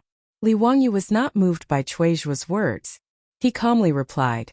The hillside facing the sun outside Dingzhou village has always been the ancestral grave of every family in Dingzhou village. When did it become exclusive to the Li clan? Bullshit. Since the founding of the Tang dynasty, that hillside has been my Li clan's ancestral grave. Do you have proof? Li Wangyu asked. These words stunned the group of Li clan members. They had used their status as clan relatives to forcefully claim it. How could they have proof? However, Cui Zhuo ignored his status and spoke again. What a glib tongue. However, no matter what you say, your family's elders are still buried in Hu County's Li clan's ancestral grave. Since you and your family's names have already been removed from the Li clan of Hu County, you should naturally move the graves. His words, which directly sided with Madame Li, caused an uproar among the villagers of Dingzhou village. Some people in the crowd even scolded him with the words, dog official. Cui Zhuo heard this and immediately glared at the village chief and the villagers. You bunch of unruly people, do you want to rebel? Get out of my sight. Otherwise, don't blame me for arresting you. Yang Quan saw that his superior was becoming more and more excessive. He couldn't help but lightly cough. Cui Ming House seems to be under my jurisdiction. According to the Tang dynasty's official system, Yang Quan only had to answer to Cui Zhuo. However, Cui Zhuo had no right to directly intervene in Hu County's affairs. Naturally, Cui Zhuo knew this. He was only doing this because of the Li family's status as a member of the imperial family. He had disregarded his reputation and wanted to do the Li family a favor. Seeing that Yang Quan actually didn't give him face in front of everyone, Cui Zhuo's expression immediately became ugly. However, he also knew that Yang Quan's teacher was Yu Shinan, a big shot that he couldn't afford to offend. Thus, he suppressed the anger in his heart and temporarily restrained himself. Yang Quan saw that Cui Zhuo was silent and turned to the Li clan leader. Mr. Li Jia Xiaolong's words are somewhat reasonable. That hillside doesn't belong to the Li clan. Why don't you give me some face and drop the matter of moving the graves? No. The graves must be moved today. Yang Quan's words not only didn't make the Li clan leader and elders give up on the idea, but they also became more aggressive. Even if we go to the Zongjing temple, there's no reason to let Li Zhou continue to be buried in my Li clan's ancestral grave. The graves must be moved today. The Zongjing temple was an official office in the Tang dynasty that specialized in managing the affairs of the royal family. All members of the royal family with the surname Li, regardless of their status or blood relationship with the emperor, were within the jurisdiction of the Zongjing temple. They managed the genealogy records of the royal family, clan and relatives, and guarded the royal tombs. Because Taoism was the national religion of the Tang dynasty, the Zongjing temple also managed Taoist priests and monks. Therefore, if the Li clan wanted to complain, they would have to go to the Zongjing temple. After Li Wangyou's name was removed from the genealogy records, the Zongjing temple naturally cancelled his records as well. In response to the Li clan's clamor, Li Wangyou only smiled. Since you keep saying that my Darren is buried in your Li clan's ancestral grave, then do you have the title deed? When Li Wangyou said this, the Li clan was stunned. What the hell was a title deed? Chapter 108. Without waiting for the Li clan member to speak again, Li Wangyou took out a land deed from his bosom. The hillside facing the sun outside Dingzhou village is clearly my Li family's land. When did it become your Li clan's ancestral grave? You're simply distorting the truth. As soon as he unfolded the land deed, the Li clan member and Cui Zhuo felt as if they had been struck by lightning. They were speechless for a long time. When the Li clan leader saw the land deed in Li Wangyou's hands, his hands began to tremble. When did you get this land deed? Impossible, this is absolutely impossible. Cui Zhuo sneered from the side. 1,000 mu of mountainous land is worth at least 1,000 strings of cash. How could a young man like you afford it? Absurd. Tell me the truth, who forged this land deed? His words were like a life-saving straw for the Li clan members, and they immediately began to echo his words. That's right, it must be a forged land deed. This boy's current net worth is at most 300 mu of paddy fields, 20 cattle, and 100 strings of cash. How could he afford this mountainous land? Forging a land deed is punishable by imprisonment and flogging. This Li Wangyou is simply crazy. Haha, how funny. In Hu County, it's said that Li Wangyou is extraordinarily intelligent, but I didn't think he would do such a stupid thing. Forging a land deed? Only he could think of something like that. If it weren't for the Cui Ming house, we really would have been fooled by this bastard. The words of Cui Zhuo and the Li clan members didn't move Li Wangyou. Instead, he smiled as if he was looking at a group of idiots. Before the Li clan members could finish mocking him, Yang Quan coughed softly. This land deed isn't forged. What? Yang Mingfu, what nonsense are you saying? Cui Zhuo was stunned and retorted. Yang Quan stroked his beard and said indifferently, this deed was personally handled by this county 3 days ago. This county naturally knows. His words stunned the people who were laughing at Li Wangyou, and they all fell silent. Li Wangyou actually bought the land on the hillside outside Zhou village. If that was the case, some of the Li clan clansmen who reacted quickly were already sweating profusely. If this was true, then the consequences would be too severe. Li Wangyou grinned at them and said, that's right. Did you see it clearly? That hillside belongs to the Li family. It's written in black and white, and the official seal is very clear. So, he then looked at the dumbstruck crowd and smiled even more happily. So, I'm sorry, but since that hillside belongs to the Li family, I'll have to ask all of you to move those unrelated graves away. Otherwise, if you continue to occupy my family's land, you'll ruin my family's feng shui. Li Wangyou's words were like a deep water bomb exploding, setting off huge waves. The Li clan leader and clan elders went crazy after hearing his words. Asking the Li clan to move their ancestral graves? This was no different from stabbing a few bloody holes in their bodies with a knife. You're so vicious. This old man will fight you to the death. The Li clan leader wanted to slam his head into Li Wangyou as soon as he finished speaking. Li Wangyou hurriedly dodged to the side. This old man was trying to extort money. The Li clan clansmen were also agitated and rushed forward. Yang Quan hurriedly ordered the bailiffs to separate the crowd to prevent any accidents. Cui Zhuo looked at Yang Quan with a shocked expression. Yang Mingfu, explain to this county why you handled the deed for this ignorant brat? Who allowed you to do this? Yang Quan looked at him as if he was an idiot. Cui Ming House, what do you mean by that? Someone bought land with money, and it's an ownerless piece of land belonging to the county. Why can't I sell it? That's where my Li clan's ancestral graves are. The Li clan elder roared angrily.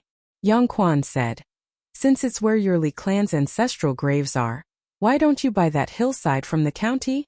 You! The Li clan elders were so angry at Yang Quan's words that they almost vomited blood. It was true that the Li clan should buy that hillside facing the sun. Moreover, both Yang Quan and Yang Quan's former county magistrate had asked the Li clan whether they should buy that hillside. However, the Li clan was a member of the imperial family, so no one dared to have any ideas about them. Spending money to buy a graveyard would be a waste, so they had never thought of buying their ancestral graves. Who would have thought that, because of greed, after coming up with the idea of forcing Li Wangyu to move the graves, they would force Li Wangyu to spend money to buy the hillside facing the sun? This made the Li clan elders regret their decision. Li Wangyu lightly brushed the dust off his body. All right. Everyone is clear about the situation. I'll give you 3 days to move all the graves buried in my family's land. Otherwise, don't blame me for having your corpses dug up in the wilderness. You dare. That's where my Li clan's ancestral graves are. This old man will go to the Imperial Ancestral Temple and report you for insulting the imperial family. The Li clan leader shouted fiercely. Li Wangyu, don't forget that that's where your ancestors are buried. Aren't you afraid of being struck by lightning? This was an emotional card. You dare to insult my Li clan? This world is still my Li Tang's world. Cui Ming House, this Li clan is acting recklessly. You have to make a decision for my Li clan. Someone pressured Cui Zhuo, hoping to borrow the power of the government to stop Li Wangyu. As for Yang Quan, the county magistrate of Hu County, no one went to beg him. All of the Li clan members could see that Yang Quan didn't want to deal with their Li clan. The Li clan leader was already secretly planning a way to get rid of Yang Quan. Although the Li clan of Hu County didn't have an official in the imperial court, as a member of the imperial family, they knew many big shots in the imperial court. Naturally, there were people willing to work for them. For example, Chang'an County Magistrate Cui Zhuo, as Yang Quan's immediate superior, might be able to do something. In Hu County, there was actually a county magistrate who opposed their Li clan. This was simply going against the heavens. Last time when Yang Quan fought a lawsuit against Li Wangyu, the Li clan leader and the clan elders didn't like Yang Quan. However, because they were deceived by the monk and didn't want to expose their family's dirty linen, they didn't do anything. Today, seeing Yang Quan oppose them like this, the Li clan felt that their face as members of the imperial family had been slapped by Li Wangyu and Yang Quan. They couldn't take it anymore. Cui Ming House, please make a decision for our Li clan of Hu County. The Li clan leader and the clan elders cupped their hands and said to Cui Zhuo. Cui Zhuo also had a face of dissatisfaction. As a 5th-rank official, he was actually insulted by Yang Quan, a 7th-rank official. It was really embarrassing. One had to know that there was a difference of 8 ranks between the two of them. In the Tang dynasty, there were 30 ranks in the 9th rank from the 1st rank to the lower 9th rank. There were a total of 30 ranks. Yang Quan was currently a low-level official in the Tang dynasty, while Cui Zhuo was already a middle-level official. The difference in status was huge. So what if Yang Quan had Yu Shernan behind him? Was the Cui clan of Qinghe made of mud? Thinking of this, Cui Zhuo didn't want to give Yang Quan any more face. He planned to use his status as a 5th-rank official to suppress Yang Quan and Li Wangyu. He wanted to curry favor with the Li clan of Hu County. Nonsense! How can you casually buy and sell other people's ancestral tombs?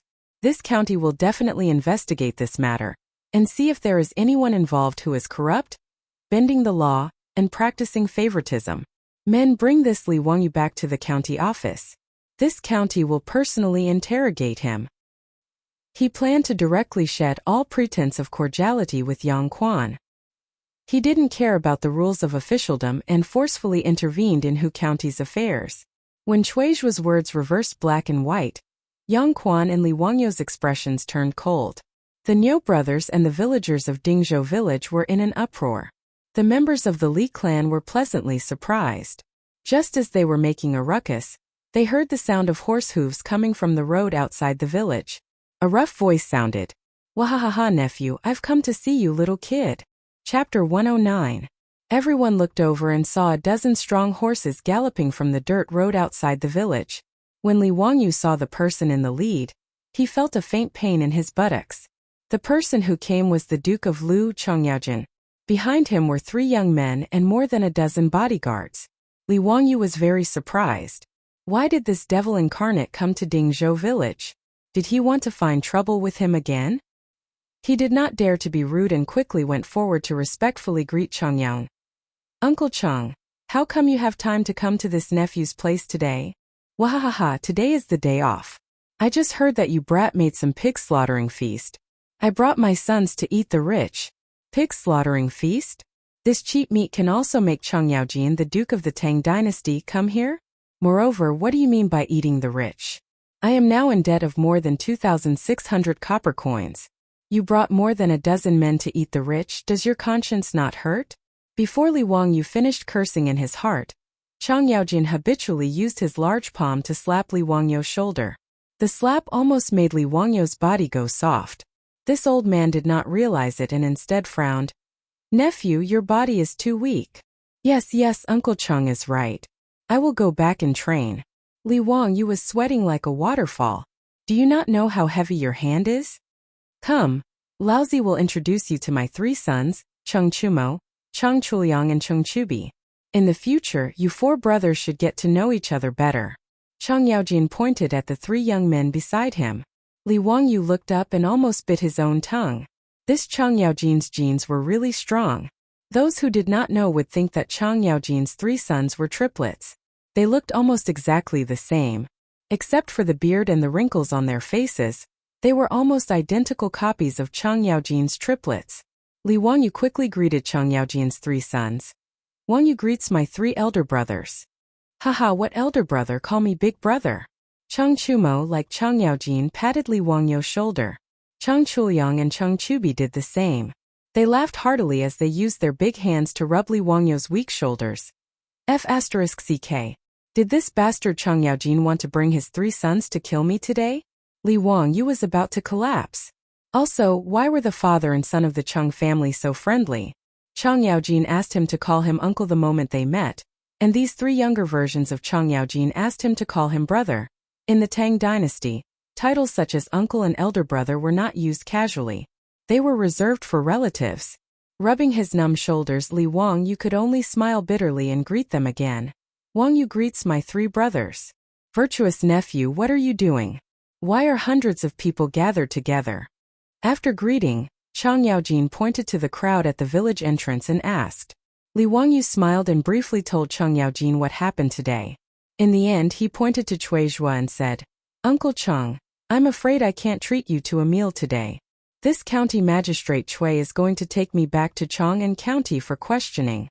When he said this, Chuizhua was almost scared to death. After Chang Yaojin and his party appeared, Chuizhua's heart thumped. After hearing Chang Yaojin and his son greeting Li Wangyou so warmly, he felt his legs tremble. Of course Chuizhua knew Chang'an. Not only did he know him, but he was also very familiar with him. Because Chang Yaojin's second wife married the daughter of the Chui clan of Qinghe. Chuizhua was also born in the Chui clan of Qinghe. But the difference was that he was a collateral descendant of the Chui clan of Qinghe. Madame Chang Yaojin was the eldest daughter of the Chui clan of Qinghe, the eldest daughter of Chui Xian, the head of the Chui clan of Qinghe. The difference in status between the two was like clouds and mud. As one of the members of the Chui clan of Qinghe, who was an official in Chang'an, Chuizhua had to bring gifts to greet Madame Chang at Duke Lu's mansion during festivals. Madame Chang was just meeting the members of the Chui clan of Qinghe out of the family's needs. After a few words of encouragement, she sent them out and did not have much interaction with them. Chang Yaojin was at most familiar with the members of the Chui clan of Qinghe, but he could not even remember their names. You're that Chui something? Come here and tell me what you want to do with my nephew? Chang Yaojin glared at Chuizhua. Chang Yaojin glared at Chuizhua, and Chuizhua was so scared that he almost wet himself. He trembled as he came over and saluted Chang Yaojin. Duke Lu, it's a misunderstanding. It's all a misunderstanding. I didn't know Li Jia Shaoling was your nephew. He was so scared that he could not speak clearly. He did not understand how Li Zhou's son became Chang Yaojin's nephew. Was he blinded by Lar just now? He actually wanted to arrest Li Wangyu and take him to the county government. No, it was all this damn Li clan's fault. Thinking of this, Chuizhua shot a fierce look at the Li clan leader and the elders. It was this group of bastards who wanted to frame him. Misunderstanding my ass. Tell me what you want to do. Chang Yaojin grabbed Chuizhua's collar and pulled him to his face. Duke Lu, please forgive me. I really didn't know. It was the Li clan of Hu County. They were greedy and wanted to humiliate your nephew. Chuizhua was completely confused. In order to get Chang Yaojin to forgive him, he did not hesitate to betray the Li clan. Compared to Chang Yaojin, the founding duke of the Tang dynasty, the Li clan of Hu County was nothing. Chuizhua naturally knew which side he should side with. Chang Yaojin threw Chuizhua away in disgust. Go and apologize to my nephew. If he doesn't forgive you, you don't need to enter my Chang mansion anymore. Hearing his words, Chuizhua quickly got up from the ground. He did not care about the dust on his official robe and respectfully ran to Li Wangyu.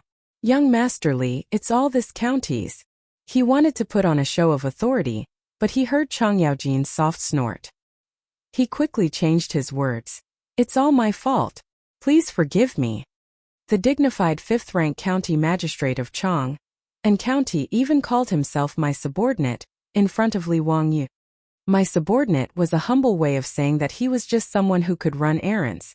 Li Wangyu saw that Chang Yaojin knew this county magistrate Cui, so he was too lazy to argue with him. He disdainfully curled his lips. All right, there's nothing for you to do. He then turned to the clan leader and elders of the Li clan and shook the land deed in his hand. Everyone, if you don't come to move the graves in 3 days, don't blame me for finding someone to take action. Humph. Don't say that I didn't warn you. Li Wangyu's words were like a hot slap on the face of the Li clan. The people of the Li clan did not expect the situation to suddenly change.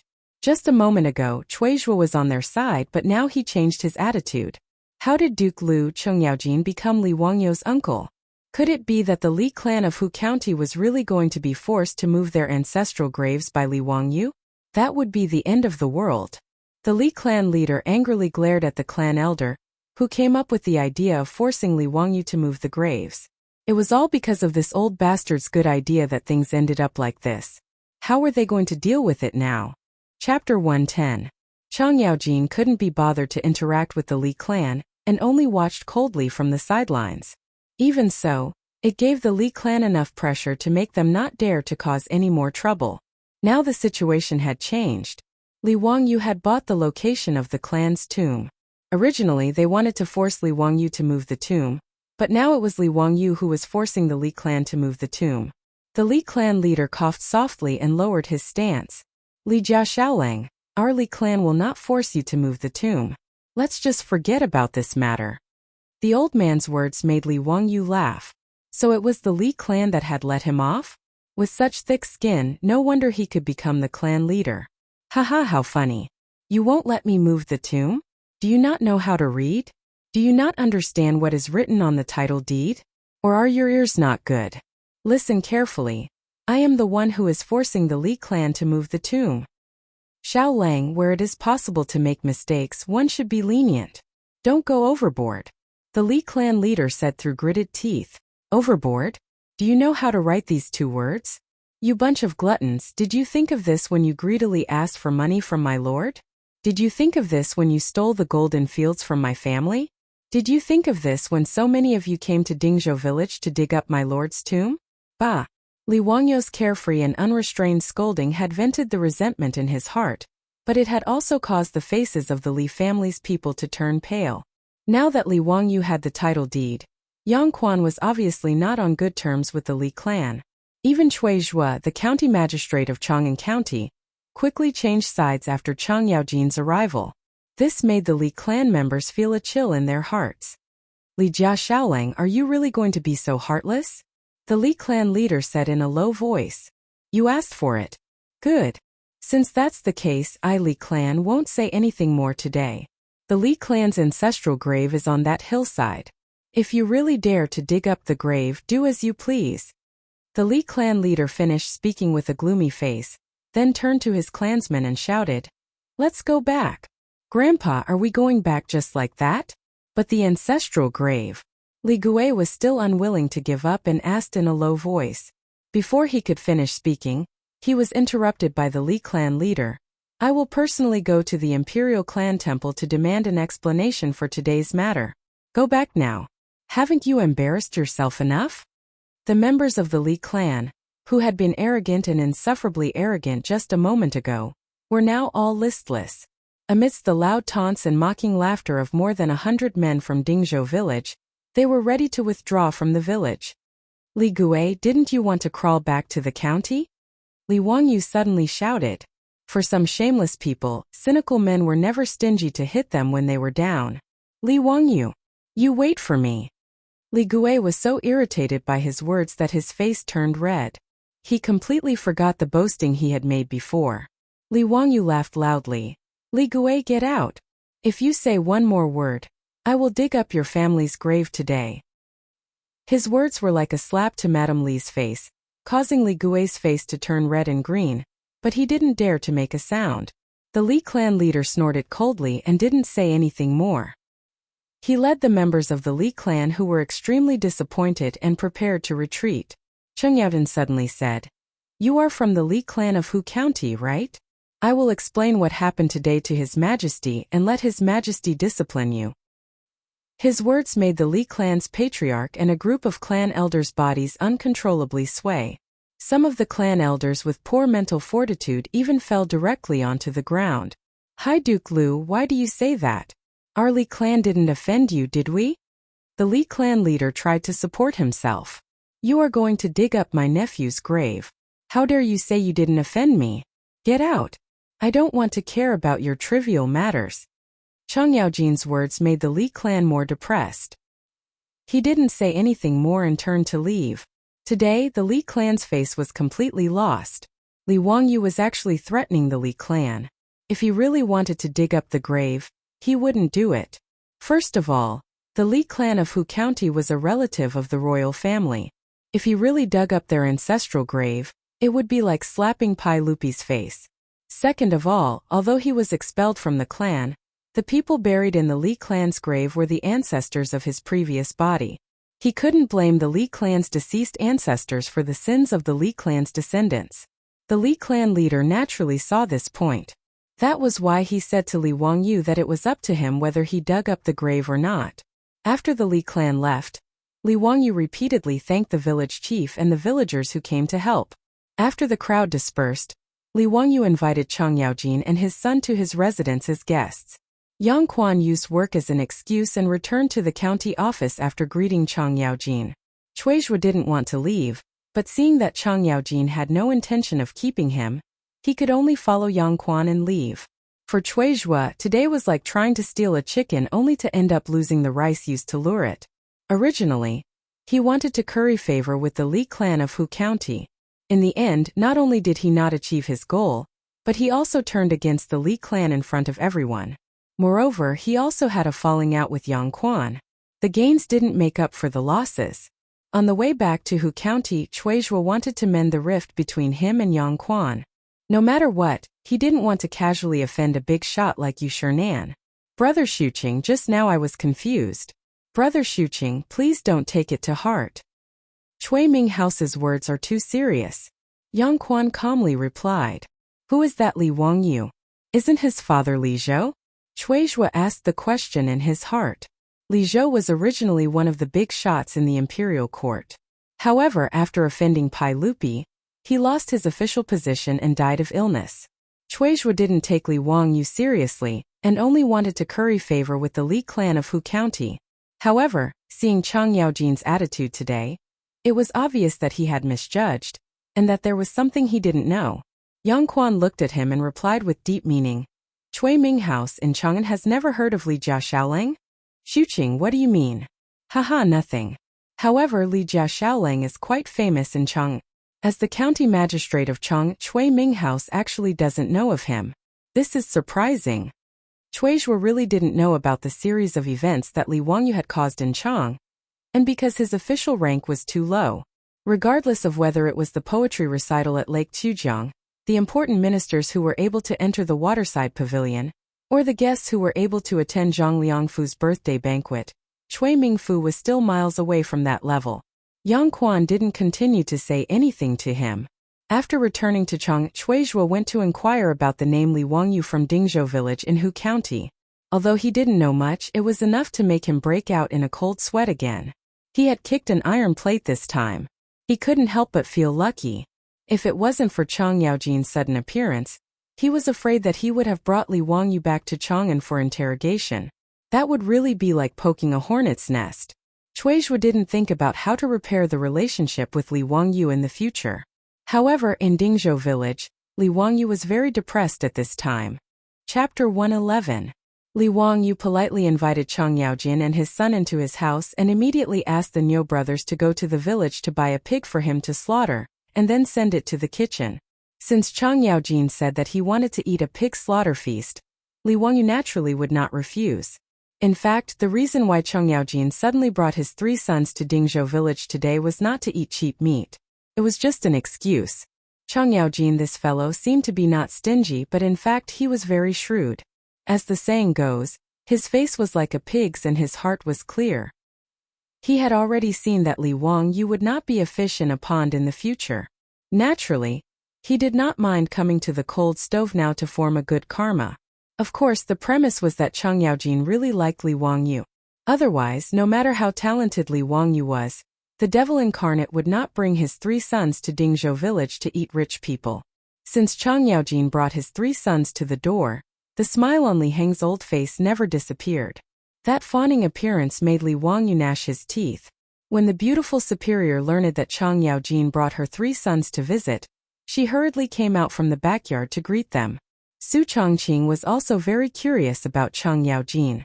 This was the first living Tang dynasty celebrity she saw. This little girl greets Lu Guogong. Wahahaha, no need for formality. Little girl, I heard that you are my nephew's cousin. Then you can also call this old man uncle. Chang Yaojin deliberately emphasized the word cousin. While speaking, he also mischievously winked at Li Wangyu. This old bastard. Li Wangyu speechlessly rolled his eyes. Sure enough, no one would believe that the beautiful superior was his cousin. Su Chongqing's face was slightly red, but she was not nervous. She bowed again. Yes, niece greets Uncle Chang. Chang Yaojin did not delve into the issue of Su Chongqing's identity. He was too lazy to care about this kind of thing. He just smiled and let it go. As soon as Chang Yaojin entered the central room of the Li family's front yard, he noticed the chairs that his beautiful superior had ordered people to build for him. In particular, the rocking chair that his beautiful superior had asked the carpenter to build made the old man even more excited. After pondering over its function, he directly sat on it and rocked very comfortably. My dear nephew, you're so insensible. Why don't you know how to show filial piety to your elders when you have such a good thing? Forget it, I won't argue with you. Dalong Erlang Sanlang, remember to take this chair with you when you leave. Chang Yaojin's words made Li Wangyu completely dumbfounded. F***ck. Was this the founding duke of the Tang dynasty or a bandit? Oh right, this guy was a bandit from Wagong's stronghold. F***ck. Was this considered as inviting a wolf into the house? Li Wangyu was conflicted about whether or not he should ask the old butler, Li Heng, to put away all the valuables in the house. However, looking at Li Heng's lackey appearance, he would probably take the initiative to give these to Chang Yaojin, right? Uncle Chang, I've already asked my family to buy pigs and slaughter them. Since we have nothing to do, why don't we play mahjong? Li Wangyu suddenly rolled his eyes and came up with a bad idea. The Tang dynasty naturally did not have mahjong, a national treasure, yet. The earliest records of mahjong in China were from the Ming and Qing dynasties. Mahjong was probably invented at that time. However, because he was bored a few days ago, in order to pass the time, Li Wangyu specifically asked the carpenters in the village to help him make a wooden mahjong set. Now in the house, including the 4 maidservants, Li Heng, Perrin, and the Niu brothers had all learned to play mahjong as a recreational activity. Since they had nothing to do, Li Wangyu and Su Changqing had the people in the house accompany them to play mahjong.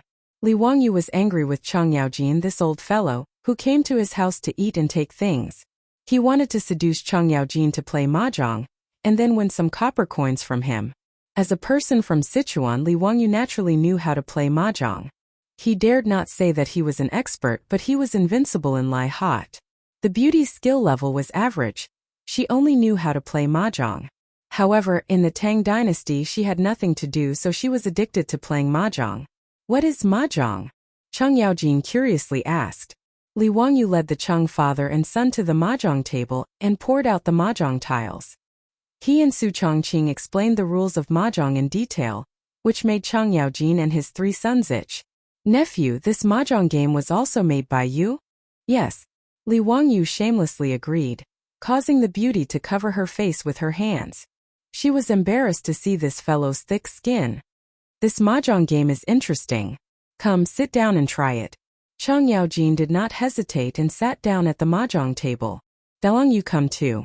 Erlang, Sanlang, you guys watch from the side. Li Wangyu looked at the beauty with a smile and pulled her to sit at the mahjong table. After teaching Chang Yaojin and his sons how to shuffle and number the tiles, the 4 of them began the game of sparrows. Li Wangyu reached out and picked up a tile from the mahjong wall. He rubbed it with his right thumb. Little chicken. He flipped the tile open. It was indeed a piece. Chang Yaojin and his 3 sons' eyes lit up when they saw this. They felt that it was really cool. In fact, Li Wangyu was just showing off. He was invincible in Lai Hot, but in his previous life he was only slightly better than a rookie. Anyway, every time he went back to his hometown in Sichuan, he would play mahjong with his friends and relatives. He would lose 9 out of 10 times. However, his skills were enough to show off in front of beginners like Chang Yaojin and Cheng Chumo. When he deliberately went easy on them, Chang Yaojin won a few rounds and laughed happily. Chang Chuliang and Cheng Chubi, who were watching from the side, were itching to play mahjong, but they could not sit at the table. They just wanted their brother to give up his seat. Cheng Chumo, who had just tasted the sweetness of mahjong, would not give up his seat. He pretended not to hear his 2 brothers' pleas. Li Wangyu saw that the time was right. He smiled like a fox who had stolen a hen.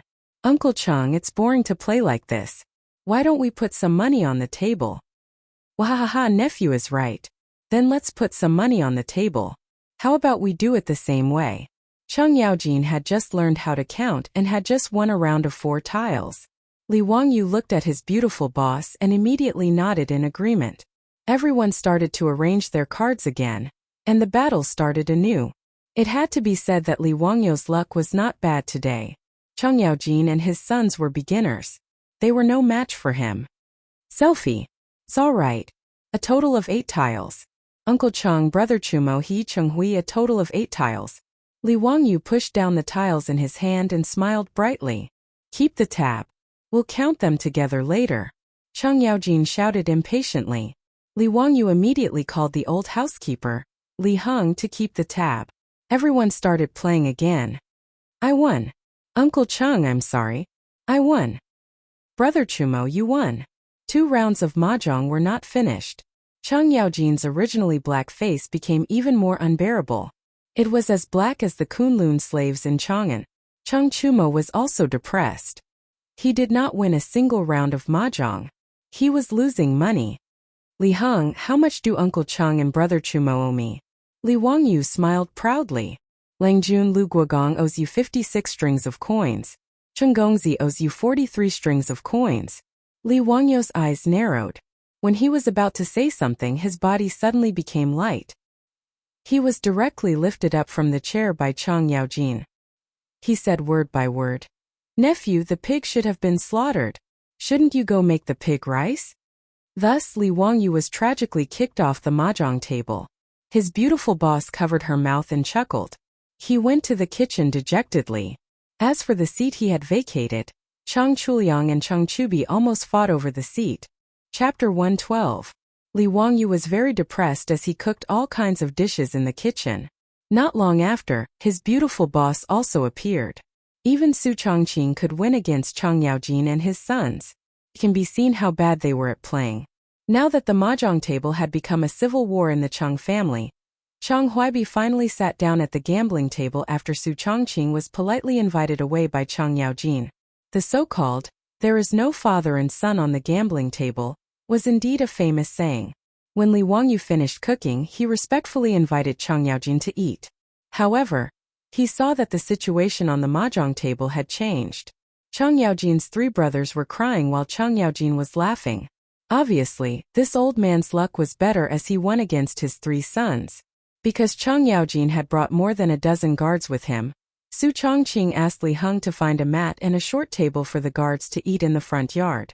Chang Yaojin and his sons were invited to the Li family's dining room to take a seat. Chang Yaojin and his sons were very curious about Li Wangyu's large dining table. They were also full of praise for the high-back chair. This made Li Wangyu very worried. Would this old man take the dining table and chairs with him when he left?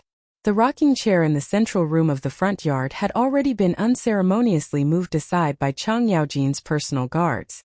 Seeing this, Li Wangyu's face twitched. What made him even more worried was the washroom in the front yard of the Li family.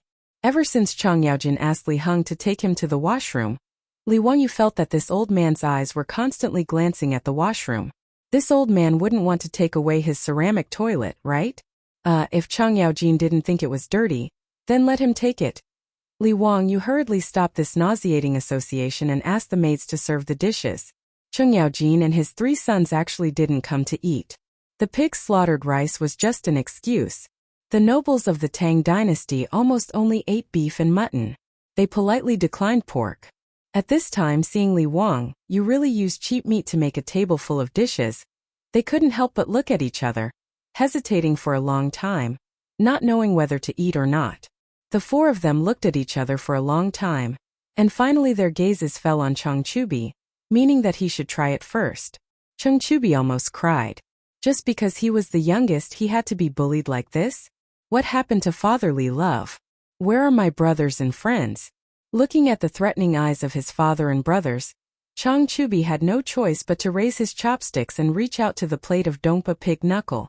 Oh no, Wangyu pig knuckle. Chang Chubi closed his eyes.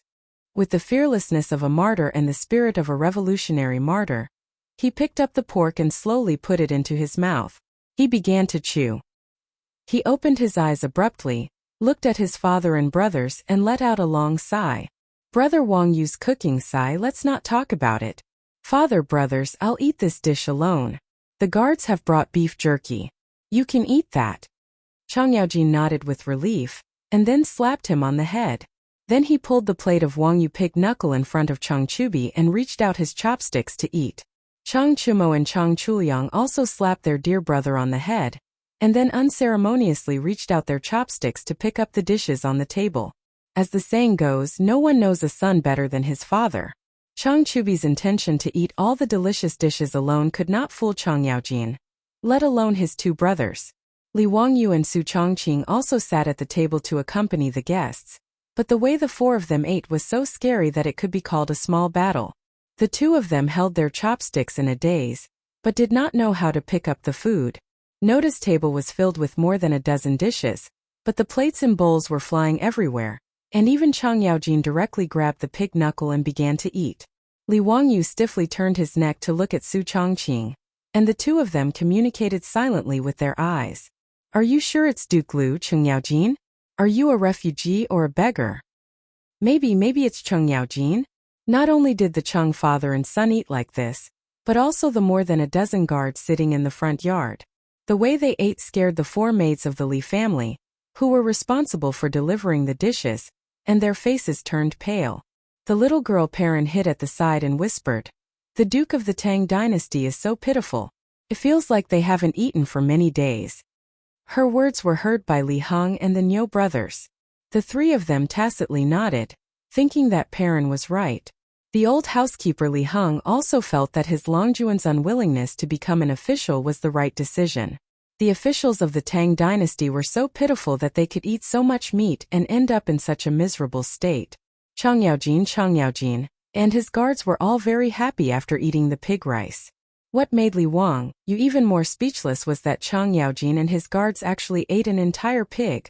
Li Wangyu could not help but wipe the sweat from his forehead. Last time, he invited more than 500 people in the village to eat the pig rice, but only 2 pigs were slaughtered. Were the Chang father and son and his guards reincarnated from starvation? After eating and drinking to his heart's content, Chang Yaojin went back home.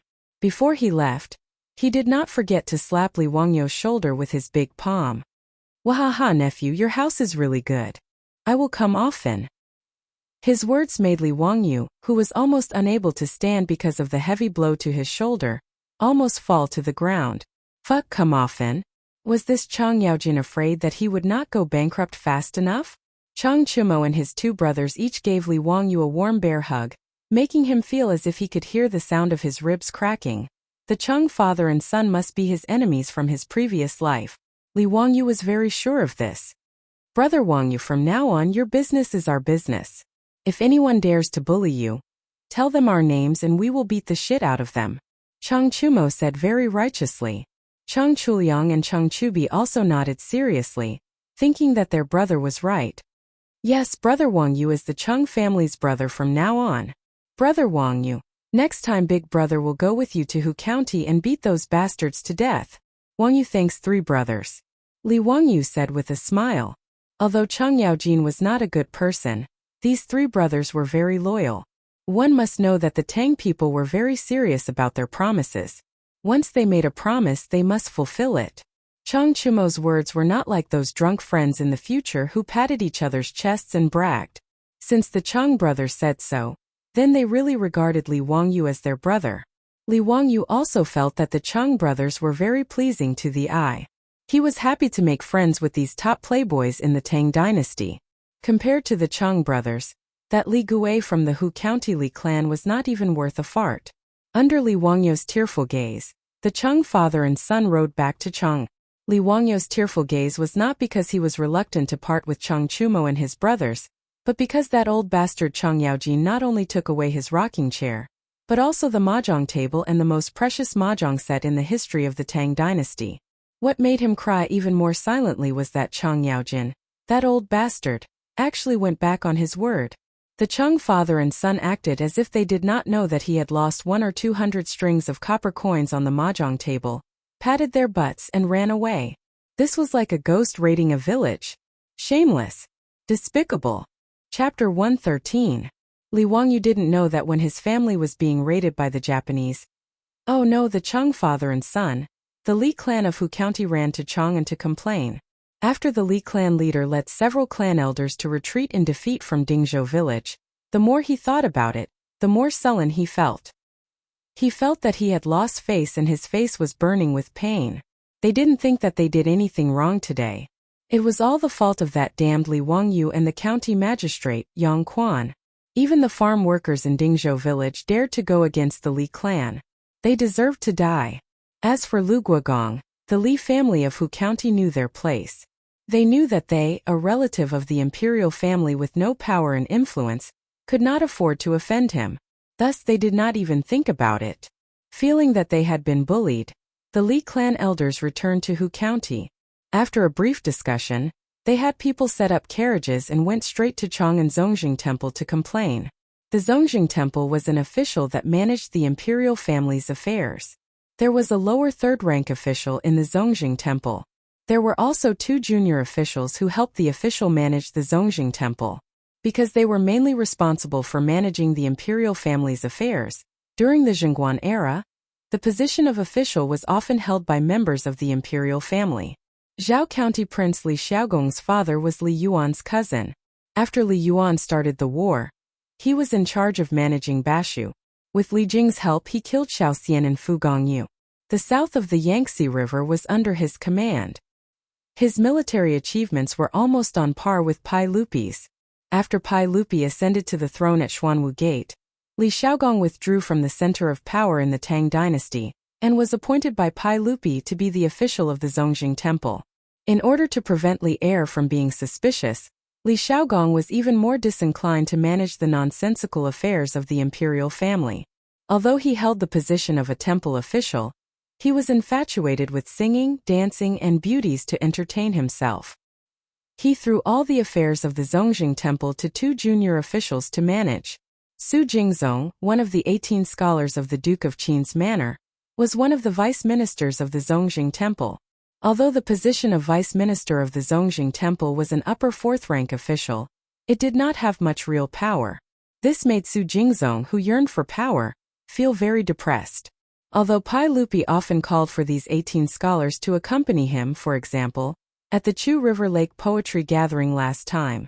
However, Fang Xianling and Du Ruhui, both of the 18 scholars of the Duke of Qin's manor, had already entered the imperial court.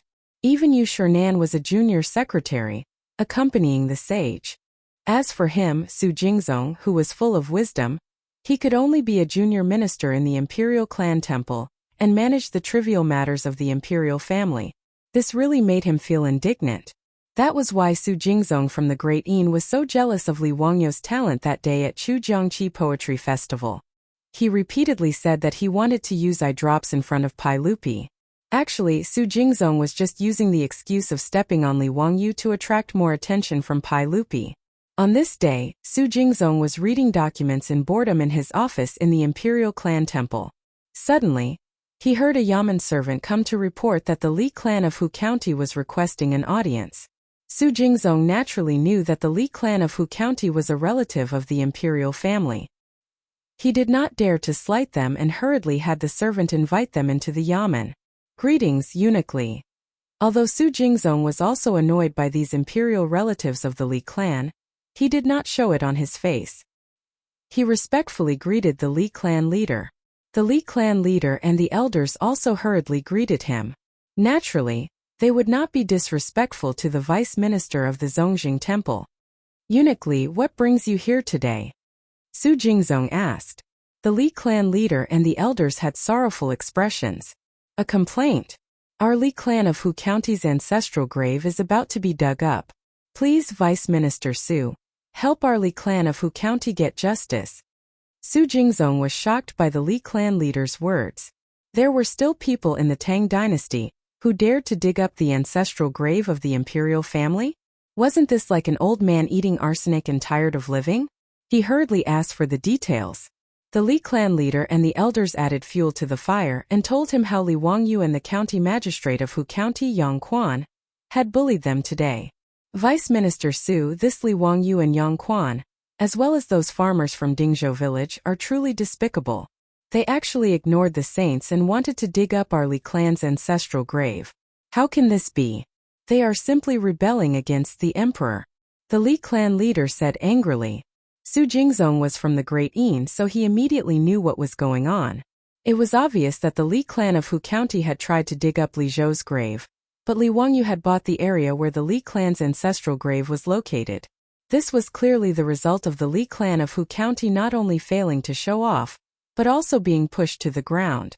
This bunch of useless imperial family members had the nerve to complain over such a trivial matter. Su Jingzong was just about to send the Li clan of Hu County away with a few words when he suddenly remembered something. The name Li Wangyu sounded very familiar. He pondered for a moment and immediately remembered that Li Wangyu was the young man who had performed outstandingly at the Tsujiang Lake Poetry Festival not long ago.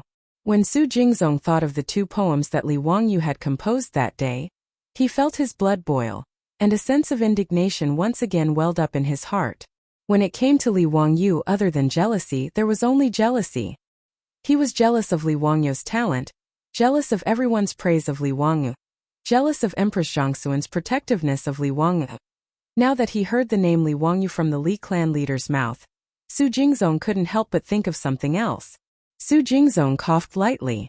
Eunuch Li, this matter is not easy to handle. First of all, Li Wangyu has the title deed, so he is in the right.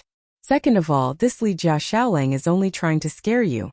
He wouldn't dare to touch the Li clan's ancestral grave. As for the Hu County magistrate and the field attendants of Dingzhou village, I have no right to interfere. The imperial clan temple does not have this right. Even so, are we just going to let this little bastard humiliate the Li clan of Hu County? The Li clan leader's face was full of anger. He naturally knew that Li Wangyu wanting to dig up the Li clan's ancestral grave was nonsense. As long as the world was still part of the Tang dynasty, no one would dare to touch the Li clan's ancestral grave. But today the Li clan of Hu County had lost face, so they couldn't just let it go. Su Jingzong laughed dryly. This matter is indeed difficult for the imperial clan temple to intervene. I hope Eunuch Li can understand, but... The Li clan leader saw that he was only halfway through his sentence, so he hurriedly asked, Su Shaoqing, but what? Su Jingzong looked left and right, then waved his hand to dismiss the doorman. Only then did he lower his voice and whisper a few words into the Li clan leader's ear. The Li clan leader's eyes lit up.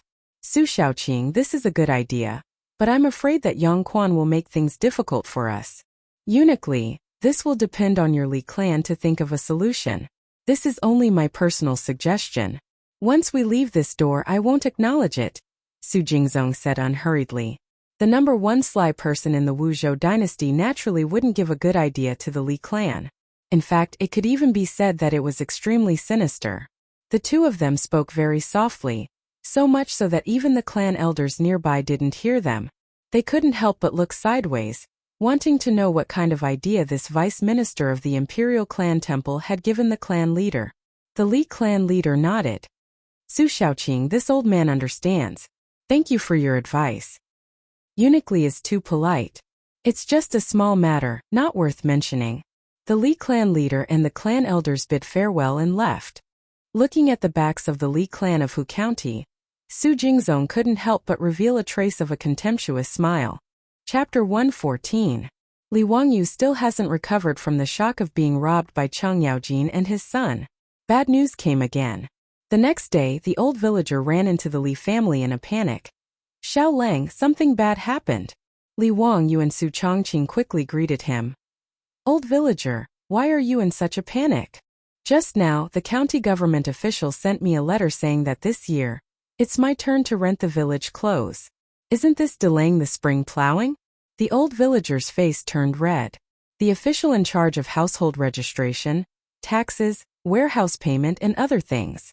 Su Chongqing doesn't understand the old villager's meaning. What is rent the spring? He quickly looks at Li Wangyu and waits for him to explain. In rent we have to serve the corvée. Because the time is not fixed, if it's in the spring it's called rent the spring. Li Wangyu whispers into his beautiful boss's ear. According to the rent, every man has to serve the corvée for 20 days a year, which is official service. After explaining to Su Chongqing, Li Wangyu looks at the old villager. Old villager, didn't Yang Mingfu agree to cut this year's rent by half? Why does he suddenly want to conscript corvée? The old villager gasps. This time, it's not the Hu County government that wants to conscript us. It's the Chang'an County government. Li Wangyu immediately thinks of Chang, and County Magistrate Cui from yesterday. Is he behind this? Without waiting for him to ask, the old villager tells Li Wangyu and Su Chongqing another terrible news. After Li Wangyu was removed from the Li family, he is now a white man. He also needs to serve the corvée. This time, he is one of the white men in the village who will serve the corvée. Li Wangyu is dumbfounded. But I'm not a middle-aged man. In the early Tang dynasty, men above the age of 16 were middle-aged men, and above the age of 21 were adult men. Li Wangyu had just turned 16, so he was not considered a middle-aged man, so he should not serve the corvée. The old villager shook his head. I don't know why, but your name Xiao Lang is on the list of people who need to serve in the corvée this spring. Li Wangyu was stunned for a moment before he shook his head helplessly. Then I'll use Naxian as a substitute. The payment of silk for labor was the payment of money. Every ding had to pay 3 feet of silk per day, for a total of 20 days. Li Wangyu didn't lack this bit of money now. Even if he converted it into copper coins, it would be less than the usual amount of money. The old villager shook his head again. The county secretary of the army said that this time, everyone in our village must serve in the army. We can't take silk as substitutes. These words made Su Chongqing's beautiful face turn pale. Li Wangyu's body was only 16 years old. How could he serve the corvée? In the mind of the beautiful boss, serving the corvée was hard work, similar to the time when Qin Shi Huang built the Great Wall. In fact, what she thought was not wrong. The contents of corvée included local civil engineering, building bridges and roads, managing rivers and canals, transferring grain and other labor. Wang Yu, what should we do? How can you serve the corvée? Why don't you go to County Magistrate Yang? If you can't, you can go to Chang'an to help plead. Su Chongqing was so anxious that he was about to cry. Li Wang Yu also pondered over this matter. Why did it seem that there was something fishy about it? Chongqing, don't worry. I'll go to the county office right away. First, I'll ask Yang Mingfu what's going on. Su Chongqing quickly nodded and asked him to inquire. Without waiting for Li Wang Yu to take the horse out, Yang Quan angrily came to the door. Minghouse, you came at the right time. Why am I involved in this transfer of spring? And why am I not allowed to take in silk? Li Wang Yu saw Yang Quan and quickly asked. Yang Quan angrily said, Zio, I had a big argument with the Chang'an County Magistrate because of this. He did it on purpose. That bastard. Why? I've never met the Chang'an County Magistrate before. Why did he do this? Li Wang Yu was puzzled. Yang Quan said, the Chang'an County Magistrate's surname is also Li. Do you understand? Li Wang Yu slapped his forehead. Is he from the Li clan of Hu County? That's right. I don't know which bastard came up with such a wicked idea for the Li clan of Hu County to include you as a middle-aged man and force you to serve the corvée. Li Wang Yu was puzzled. Don't middle-aged men have to be above 16 years old? Yang Quan shook his head. The Li family's magistrate said that your nominal age is already 17, so you're considered a middle-aged man. Nominal age? Li Wang Yu was speechless. How could this age be calculated like that? Sure enough, the word official was divided into two parts. He could say whatever he wanted. The old villager carefully asked, Minghouse, I heard that the transfer of spring this time is for us to transport grain? Transporting grain meant transferring grain to the Chao Valley. It would have been better if the old villager didn't mention this. Now that he mentioned it, Yang Quan was even angrier. That's right. That bastard gave you 20 days of corvée labor to transport grain from Chang'an to Yinzhou. Li Wang Yu didn't know where Yinzhou was, so he asked Yang Quan about it. He estimated that it should be around Yulin City and Meiji in the future. It wasn't too far, about 400 kilometers away. In the future, it would only take 4 hours on the highway. Although the old villager had never been to Yinzhou, he knew the approximate distance. After a rough calculation, he heaved a sigh of relief. Not bad. It's about 800 to 900 kilometers away. The ox cart will take about 10 days to get there. 20 days is enough for a round trip. Yang Quan coldly snorted. Do you know how much grain your village is required to transport this time? His words stunned the old villager. He quickly asked, Minghouse? In the past, wasn't the grain transport task about 200 dan? Is there a change this time? Yang Quan directly raised one finger. Another 100 dan? 1,000 dan. After Yang Quan finished speaking, the old villager fell to the ground. He was stunned for a long time before he came back to his senses. How is this possible? 1,000 dan of grain? Our Dingzhou village only has 60 people for the spring transfer this time. How can we transport 1,000 dan of grain? Now is the spring harvest season. If we really want to transport so much grain, all the strong laborers in the village will have to be mobilized. Are they trying to force us to our deaths? The old villager said in a daze. Li Wang Yu was also stunned. For long-distance transportation, the ox cart could only carry 800 jin of grain at most, which was about 80 dan. 1,000 dan of grain would require more than 100 ox carts to transport. Wasn't this a joke? If all the strong laborers in the village were transferred to corvée labor in the spring, wouldn't the spring harvest be over? The Li clan of Hu County, what a vicious plot. Was it because the villagers of Dingzhou village helped him yesterday that they came up with such a vicious revenge plan? Li Wang Yu's anger rose. He wished he could send people to the hillside right now and dig up all the graves of the Li clan of Hu County. Yang Quan looked at Li Wang Yu. Zio, it seems that only Lu Guogong can solve this matter. The Li clan lost face yesterday, and will definitely not let this matter go. Minghouse, even you can't do anything? Yang Quan shook his head. I had a big argument with the secretary of the army, but it was useless. This is his duty, and I can't stop him. But he is using his position to avenge a private grudge. I know, but I can't do anything. Yang Quan sighed. The beautiful superior finally understood what was going on and quickly advised. Wang Yu, you should go to Uncle Chang to plead. We can only ask him for help. Wang Yu waved his hand. Wait, let me think about it first. Chapter 115. Wang Yu was not willing to ask Chang Yaojin for help unless it was a last resort. After all, although Chang Yaojin was close to him, Wang Yu did not think that he should rush to ask for help. Moreover, the cynical man was stubborn and felt that it was shameful to ask Chang Yaojin for help. Even if Chang Yaojin stopped Li clan's conspiracy this time, what about next time? Did he have to ask Chang Yaojin for help every time? Wang Yu paced back and forth in the central room, wondering how he should face this matter. According to Yang Quan, although the rank of the secretary and supervisor of Chang'an County was not high, it was his authority to conscript people to transport grain. Moreover, once this matter was decided, Dingzhou village must complete it. If they could not complete the corvée work, the punishment would be very severe. It was possible to be beaten with a paddle, jailed, or even a criminal. Wang Yu did not think that he could fight against the government. Then the only way was to find a way to transport the grain to Yinzhou. However, he had just asked Yang Quan. There was no waterway in Yinzhou, so it was impossible to transport by ship.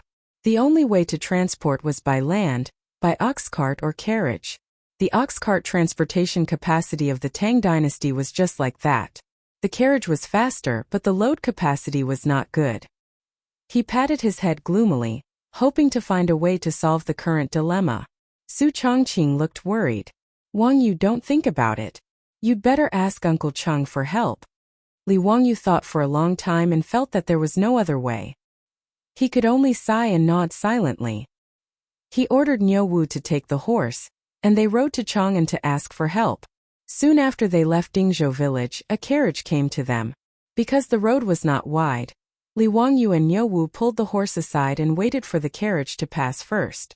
The carriage squeaked past them, and the coachman nodded to them in a friendly way to show his gratitude. After the carriage passed, Niu Wu pulled the reins and was ready to drive the horse forward. However, he saw Wang Yu sitting still on the horse, staring at the carriage that was gradually going away and thinking about something. Lang Jun, what are you thinking about? Let's go. Niu Wu urged. Wang Yu didn't say anything. He just stood there in a daze. Just as Niu Wu was feeling puzzled, he saw Wang Yu suddenly pull the reins. Niu Wu, let's go back. I have an idea. Haha, I am indeed a genius. Wang Yu did not wait for Niu Wu. He whipped his horse and galloped toward the village. Niu Wu was baffled. He could only turn his horse around and follow. When the beautiful boss saw Wang Yu return, she couldn't help but wonder. Wang Yu, why did you come back? The old village chief and Yang Quan were still in the central room of the Li family. They were surprised to see him return so suddenly. Haha, Chongqing, I have an idea. Four-wheeled carriages. As long as we can build a four-wheeled carriage, 1,000 dan of grain won't be a problem. Wang Yu jumped off his horse and shouted, "Four-wheeled carriage?" Su Chongqing didn't understand what he meant. The old village chief and Yang Quan were also confused by Wang Yu's words. What is a four-wheeled carriage? Four-wheeled carriages were rarely seen in China since ancient times. However, in the Song dynasty, there were four-wheeled carriages along the river during the Qingming festival. However, that kind of four-wheeled carriage was different from the Western ones. Its four wheels were installed on a fixed frame so it couldn't be turned. The problem of turning was solved by the strength of the four oxen. That's right. This was the reason why Chinese carriages and oxen carriages had two wheels since ancient times. They didn't invent bogies. Since the Roman era, four-wheeled carriages with bogies appeared in the West. However, in the East there was a detour in this regard. When Wang Yu saw the Tang dynasty carriage, he felt that something was wrong. After thinking for a long time, he suddenly realized that it was because the carriage and oxen carriage of the Tang dynasty only had two wheels. In terms of load, four-wheeled carriages were much heavier than two-wheeled carriages. Wang Yu remembered that the Napoleon army in Europe relied on four-wheeled carriages to solve the problem of transporting military supplies. At that time, each carriage with 4 horses could carry up to 1.5 tons. It was equivalent to a four-wheeled carriage carrying 30 dan of grain. 1,000 dan of grain could be easily carried away by more than 30 four-wheeled carriages.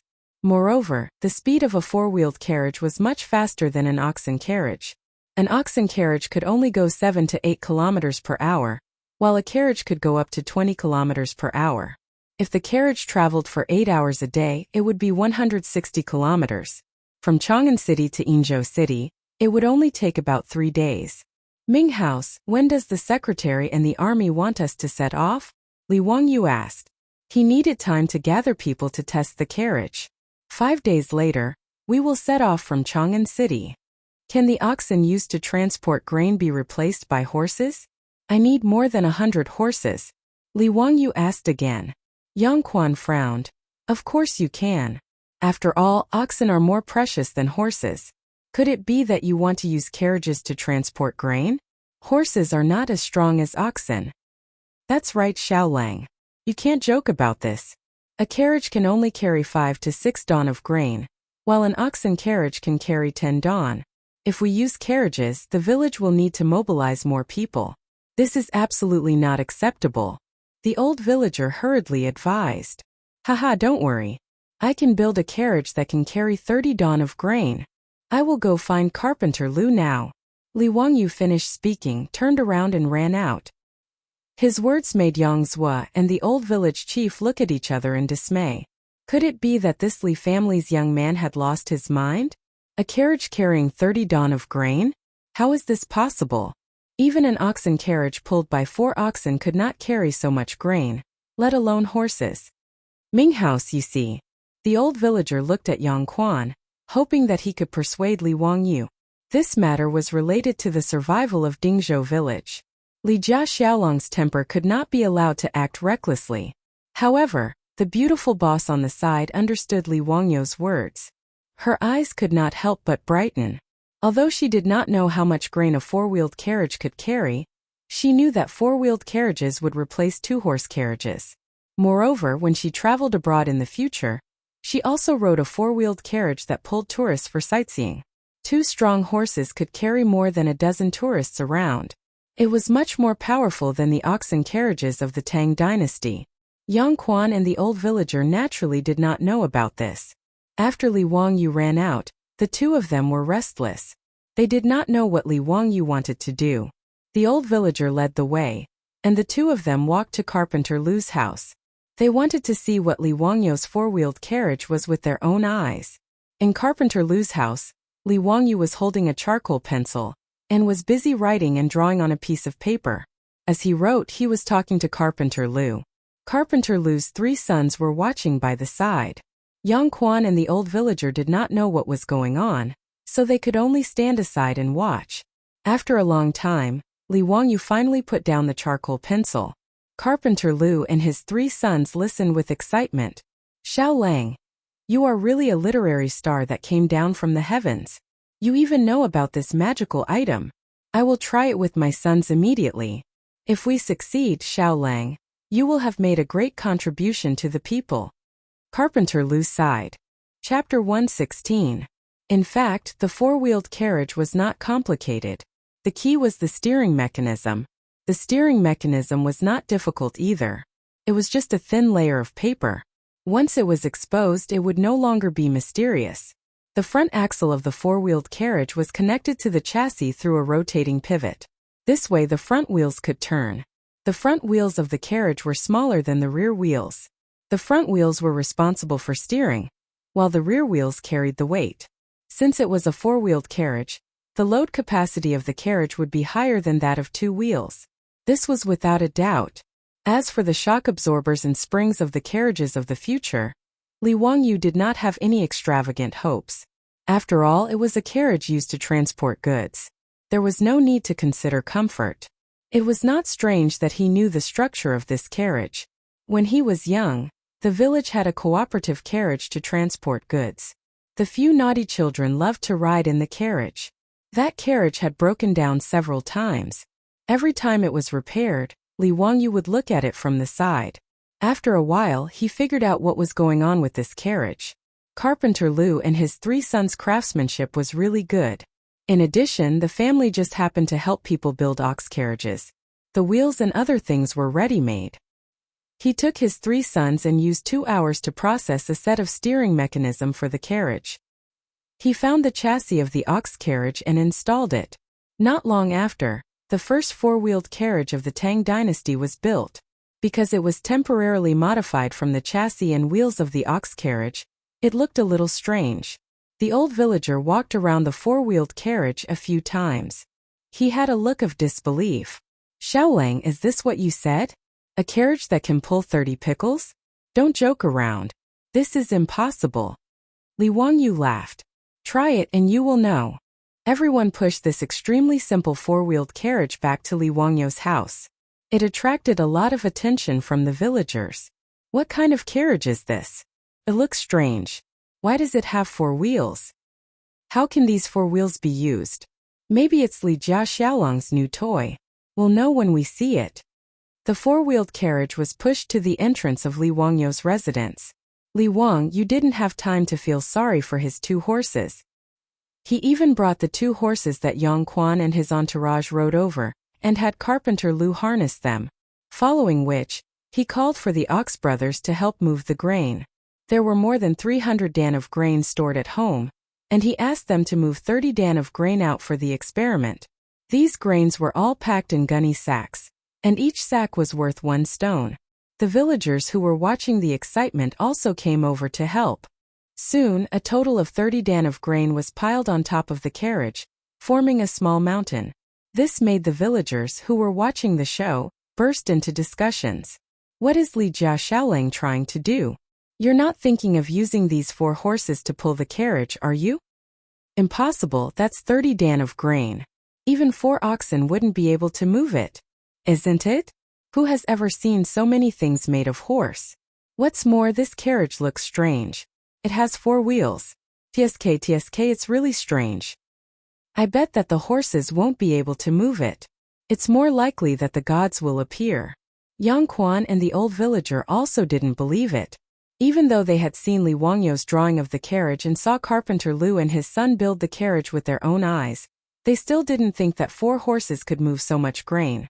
Li Wangyu pulled Niuwu. Erlang, do you know how to drive a carriage? Yes. Then you sit on it and try to drive the carriage. Li Wangyu pushed Niuwu onto the carriage. Niuwu's face was strange. Langjun, are we really going? I'm afraid that these 4 horses will be tired to death. I can't bear to do that. The old housekeeper Li Heng's face was full of heartache. The 2 horses at home were his treasures. How could he bear to let them pull the carriage, let alone the 30 dan of grain? Li Heng looked at Li Wangyu with pleading eyes. Li Wangyu pretended not to see it and just urged Niuwu to sit on the carriage. Niuwu had no choice but to climb onto the carriage. The 4-wheeled carriage that had been hastily made was basically a chassis with 4 wheels and nothing else. He could only sit on the sack of grain and hold the reins with both hands. He turned his head and looked at Li Wangyu. Langjun, I'm really going to drive it? Yes, hurry up. Why are you dilly-dallying? Li Wangyu urged again. Niuwu had no choice but to shake the reins and make a jia sound to urge the horses to move. Under everyone's surprised gaze, the 4 horses lowered their necks and exerted force with their 4 legs. Miraculously, the carriage began to move slowly. It moved. It moved. This carriage actually moved. My God! 4 horses can actually carry 30 dan of grain? My child's mother, am I not awake? Li Jia Xiaolang, I'm afraid he's really an immortal, right? Did he cast an immortal spell on the carriage? Hurry up, this carriage is really moving. Niuwu drove the carriage full of grain and actually started to jog on the village road. The surrounding villagers all followed, wanting to see why this carriage was so miraculous. Langjun, how does this carriage make a turn? Niuwu suddenly shouted from the carriage. It's the same as an ordinary carriage. There's no difference. Niuwu drove the carriage around the village and then turned under the elm tree at the entrance of the village and ran back. Langjun, this carriage is too miraculous. Can really move 30 dan of grain. Moreover, it's no different from an ordinary 2-wheeled carriage. Oh no, it should be easier to drive. Just now, it made a turn even easier than a 2-wheeled carriage. Niuwu stopped the carriage and excitedly jumped down from the carriage and shouted loudly. Yang Quan and the old villager were stunned by this scene. Ming House, does this spring corvée work have to be completed for 20 days? If we complete this task of transporting grain in advance, what will happen? Li Wangyu saw that the four-wheeled carriage was successful and suddenly thought of something. He quickly pulled Yang Quan and asked, "Of course not. Your corvée work this time is to transport grain. When the grain is transported, the corvée work will be completed." Yang Quan casually replied, his eyes never leaving the four-wheeled carriage. The next moment, Yang Quan excitedly grabbed Li Wangyu's arm and said, "Zio, you can actually make such a magical weapon? If all the carriages in the Tang dynasty were like this, do you know how useful it would be? Quickly give the carriage blueprint to me. I want to submit it to the imperial court." Li Wangyu helplessly rolled his eyes. "If *CK, you want to take away all the good things I have. Do you have any shame? Why are all the officials of the Tang dynasty like this? Ming House, I can't give you the blueprint of the four-wheeled carriage." "Why is that?" Yang Quan was puzzled. Li Wangyu smiled and said, "Wait until we finish this spring corvée work." Yang Quan was stunned. Thinking of his question just now, he suddenly understood. He pointed at Li Wangyu and said with a smile, "Zio Yu, okay, I understand. Then I will wait for a few more days." Li Wangyu's words made Yang Quan immediately understand what he wanted to do. However, he was not prepared to oppose. As the saying goes, it is impolite not to reciprocate. Since Li Clan used such a shameless method first, then Li Wangyu should fight back a little. Chapter 117. After confirming that the four-wheeled carriage was indeed feasible, the old village was so excited that he almost knelt down in front of Li Wangyu. He originally thought that they would not be able to escape this calamity, and that all of the strong laborers in the village would be sent to carry out the task of transporting grain in the spring. However, he did not expect that Li Wangyu would be able to create a magical weapon like the four-wheeled carriage. The poisonous trap that the Li clan of Hu County had set for Dingzhou village was actually so easily resolved by Li Wangyu. This was the idea that Su Jingzong had given to the Li clan. Ever since Li Zhou passed away, the Li clan of Hu County only had a few 7th rank and 8th rank officials left in the court. The one with the highest rank was the member of the clan who was in charge of the army in Chang'an County. Su Jingzong was naturally very clear about the situation of the Li clan of Hu County. After all, he was the vice minister of the imperial clan and was responsible for managing these relatives of the imperial clan. As a result, Su Jingzong gave the Li clan leader such a desperate plan. Right now was the time for spring. He had the Li clan secretary of the Li clan conscript corvée labor in Dingzhou village and pushed the task of transporting grain to Dingzhou village. Even if Dingzhou village wanted to report this matter, they could not say a single word. Transporting 1,000 dan of grain and a distance of 800 li was completely in line with the regulations of corvée labor in the spring. However, due to the busy farming season, the county yamen would not do this under normal circumstances as it would delay the farming season. If the corvée labor of a village was conscripted once a year, if it was a task of transporting grain, 200 dan or 1,000 dan were all in line with the regulations. However, if the Dingzhou village's corvée wanted to complete the task of transporting grain, they would have to use all of the strong laborers in the village. If the Li clan thought of a way to do something else, such as changing the ones pulling the carriage to old cows or sick cows, then the Dingzhou village's corvée labor would be even more difficult. At that time, even if the entire village was mobilized, they might not be able to transport 1,000 dan of grain to Yinzhou in 20 days. If they couldn't complete the task within 20 days, they would be sent to jail by the county magistrate and would be punished with a paddle.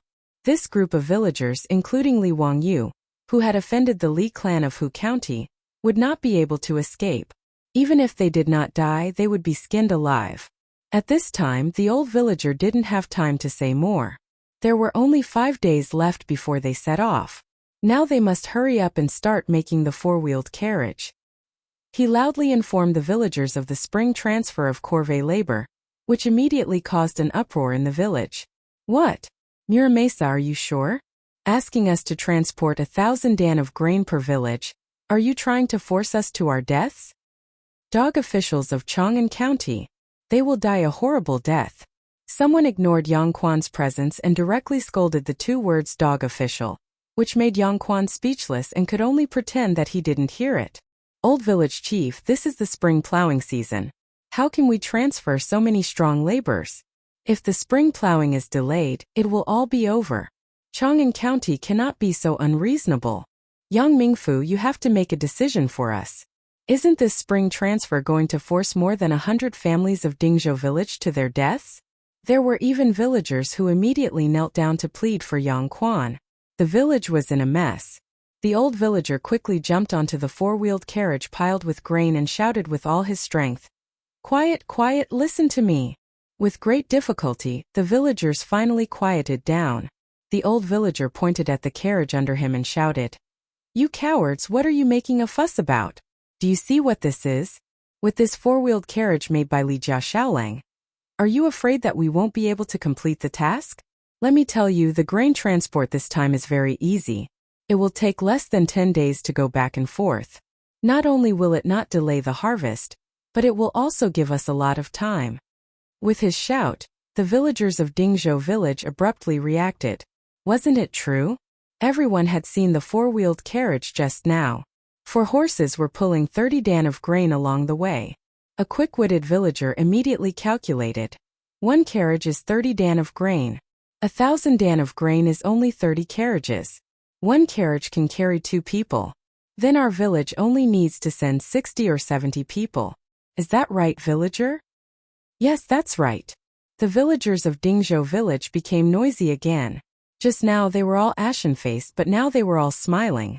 The old villager shouted again, "Quiet, the matter is not finished yet. This four-wheeled carriage is good, but there is only one. We will set off in 5 days. We have to make 30 carriages in these 5 days. All the strong laborers in the village, put down what you are doing and listen to Carpenter Lu's command to make the four-wheeled carriage. Do you hear me?" The villagers hurriedly nodded in agreement. This was related to their own interests, so naturally no one would refuse. All the villagers, young and old, were busy under the command of Carpenter Lu and his 3 sons. To make 30 four-wheeled carriages in 5 days, time was very tight.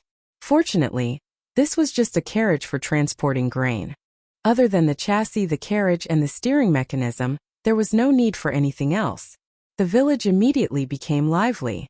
Some went to the mountains to cut wood, some went to transport wood, and some went to help Carpenter Lu's family pull the saw. Looking at the lively scene in Dingzhou village, Yang Quan stroked his beard. "Ziyu, your ability is really amazing. I really don't know how many good things you have in your stomach." Li Wangyu smiled. "Ming House is too kind.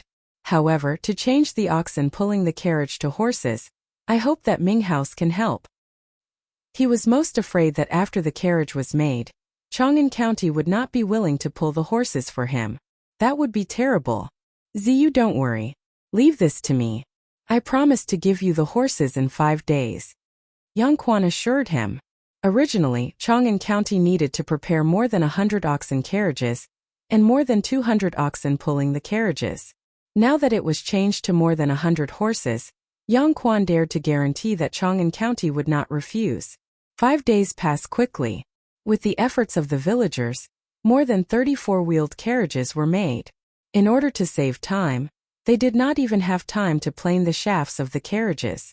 They simply made them from logs cut down from the mountains. Even the bark was not removed. These 30 four-wheeled carriages looked shabby and rough. However, these carriages had all been tested. They were very sturdy. Each carriage could easily carry 30 dan of grain. There was no problem at all. Yang Quan did not go back on his words. Early in the morning, Chang'an County sent more than 100 horses to the village. All the four-wheeled carriages were hitched to horses and ready to leave. Li Wangyu was also part of the ding who that was transferred to Spring. Of course he had to leave with them. Niu Yong stayed at home to look after the house. Niu Wu accompanied him to Yinzhou to transport grain. Under the instructions of his beautiful superior, Li Wangyu climbed into the carriage. The old villager also set off to transport grain. He shouted, "Let's go." More than 30 four-wheeled carriages filed out of the village and headed towards Chang'an City. Chapter 118. The granary of Chang'an was built near the Eastway Bridge Pier in the north of the city. The huge Chang'an granary took up almost 1,000 acres of land and was very large in scale. After the grain was transported from the Wei River to Chang'an, it was transported to the nearby Chang'an granary. The grain stored here not only had to supply the millions of people in Chang'an, but it also had to be transported to the entire Guanyi circuit and Longyu. In the entire history of Huaxia, transporting grain was the most troublesome problem. Due to the limitations of transportation, when transporting 100 don of grain, people and horses would eat on the way. In the end, only 70 to 80% of the grain would be transported to the destination. Furthermore, the further the distance, the greater the consumption. For example, transporting grain from Chang'an to Yinzhou was a journey of 800 miles. Under normal circumstances, it would take about 10 days. 1,000 don of grain required more than 100 laborers. In 10 days, these people would eat 50 don of grain. Adding on the consumption of the cows, it would only be more than that. After transporting the grain to Yinzhou, about 20% of the grain would be consumed. This was considered a short-distance transport. If they wanted to transport grain from Chang'an to Longyu or even further, the journey would take 1 to 2 months. The consumption would be even more terrifying. This time, Dingzhou village was recruiting laborers to transport grain to Yinzhou. As long as they could pay 800 don of grain at the granary in Yinzhou, they would have completed the task. The extra 100 don of grain would be their rations for the return journey. More than 30 four-wheeled carriages formed a long line and arrived at the Chang'an granary on Eastway Bridge under the surprised gazes of the pedestrians. The old villager took out a receipt from Chang'an and handed it to the granary's Su Li. After confirming that they were the laborers, he began to arrange for them to release the grain. The receipt had to be stamped by the granary. After the grain was delivered to Yinzhou, the granary also had to be stamped to confirm the receipt of the grain. Finally, they would take the receipt to Chang'an to prove that they had completed this year's labor task. When the granary Su Li saw that Li Wang you only brought 30-odd four-wheeled carriages, he was puzzled. Villager Qian, you are transporting 1,000 don of grain this time. Why did you only bring these carriages? And they are all carriages? Didn't the county prepare ox carts for you? The old villager's face was full of smiles. It doesn't matter. Our carriage is big enough. Su Li had a strange expression on his face, but this matter was not under his control. He only needed to provide enough food according to the voucher. As for how Dingzhou village would be transported away, it had nothing to do with him. After checking that there were no mistakes in the receipt, the stitches, the secret plan, and the stamp were all correct, Su Li called the laborers in Chang'an's warehouse to begin moving the grain and loading it onto the cart. Everyone in the Chang'an warehouse was taken aback. Each of these carriages was loaded with 30 don of grain, and the carriages were piled up to the brim. With so much food, won't the horses tire to death? This horse belongs to the county. If it dies, you will have to pay for it. Su Li kindly reminded. He had been working in this Chang'an warehouse for many years, but he had never seen a cart that could carry so much grain at one time. Even an ox cart could only transport 10 don of grain at most. 30 don of grain for a cart, this was simply crazy. The old villager just smiled and didn't answer. After more than 30 four-wheeled carriages were completely loaded, he checked around to make sure that the grain was securely tied. He stepped onto the carriage and waved his hand in high spirits. Let's go. Su Li and the laborers in Chang'an's warehouse all craned their necks, ready to see a joke. Such a heavy carriage, even if the horses were tired to death, they wouldn't be able to move it.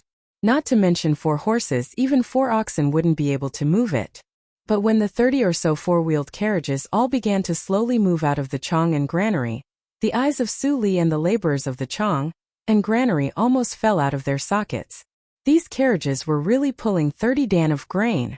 The four-wheeled carriages drove on the courier road and headed north in the direction of Yinzhou. This was the first time Li Wangyu had traveled so far in the Tang dynasty. Even the previous owner of this body had never left Huxian and Chang'an, let alone him, a modern person from more than 1,000 years ago.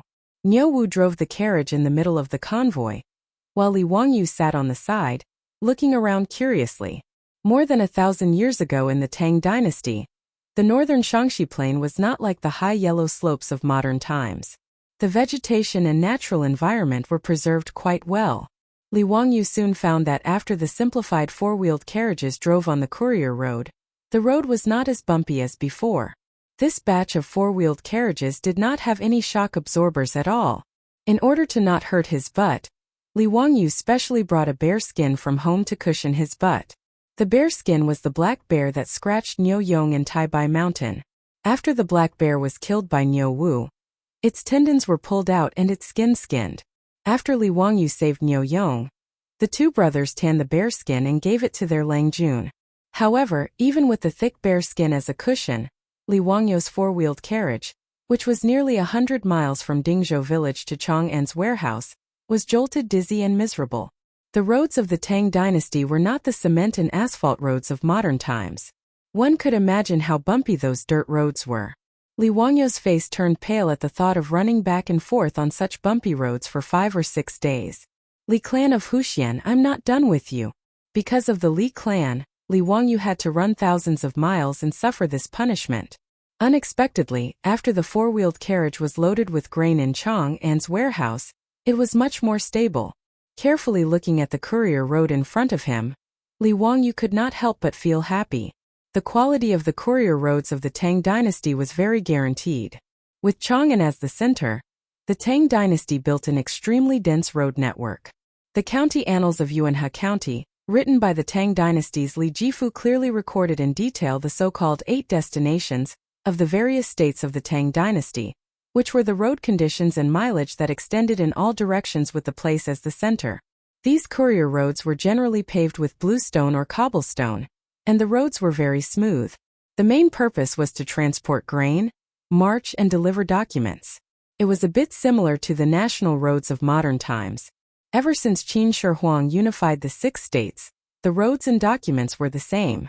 After that, the wheelbases of the carriages and ox carts were the same specifications and the same width. In this way, after the wheels repeatedly rolled over, the courier road would form 2 hard lanes with the same width as the wheels, a bit like the railway tracks of modern times. The four-wheeled carriage's wheels could significantly reduce the consumption of horsepower and axle wear and tear. It was like a modern car driving on an asphalt road, relaxed and comfortable. The convoy of more than 30 four-wheeled carriages from Dingzhou village ran quite smoothly on the courier road.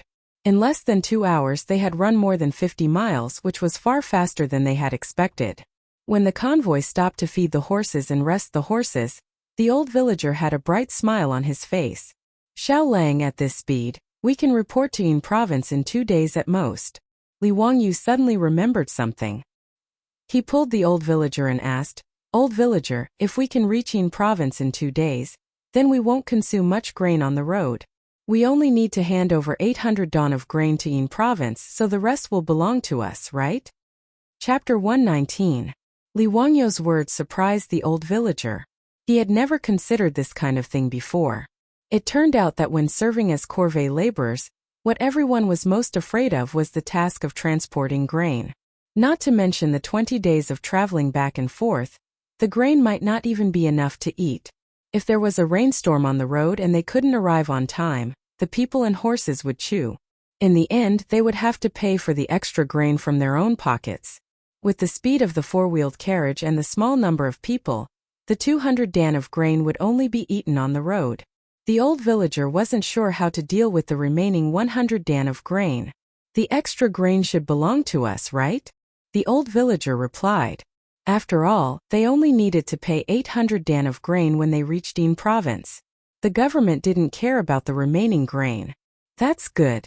When we reach Yin province, we can sell the extra grain for money to subsidize everyone's hard work. Li Wangyu said with a smile. When the Dingzhou villagers heard this, their eyes couldn't help but light up. Li Jia Xiaolong's words were reasonable. The 100 dan of grain was worth a lot of money. If they sold it in Yin province, then each of the 70 people would be able to get a few strings of copper coins. Li Wang, you didn't think about transporting the 100 dan of grain back to the village. After all, they were about to face the locust plague. No matter how good the copper coins were, it was not as good as the grain. However, the 100 dan of grain was the official grain for the corvée laborers. If they directly transported it back to the village, they were afraid that it would be troublesome, so they dropped the idea. Everyone looked at the old villager with eager eyes. After all, this matter still needed the old villager's approval. The old villager thought for a moment and nodded his head in agreement. The enthusiasm of these people was even higher. When they thought about how they could earn a few strings of copper coins, everyone felt as if a meat pie had fallen from the sky. However, Li Wangyu spoke again. Everyone, although we are the only ones conscripting corvée laborers this time, everyone in the village, old and young, has contributed. The money from selling the grain should be distributed to each household.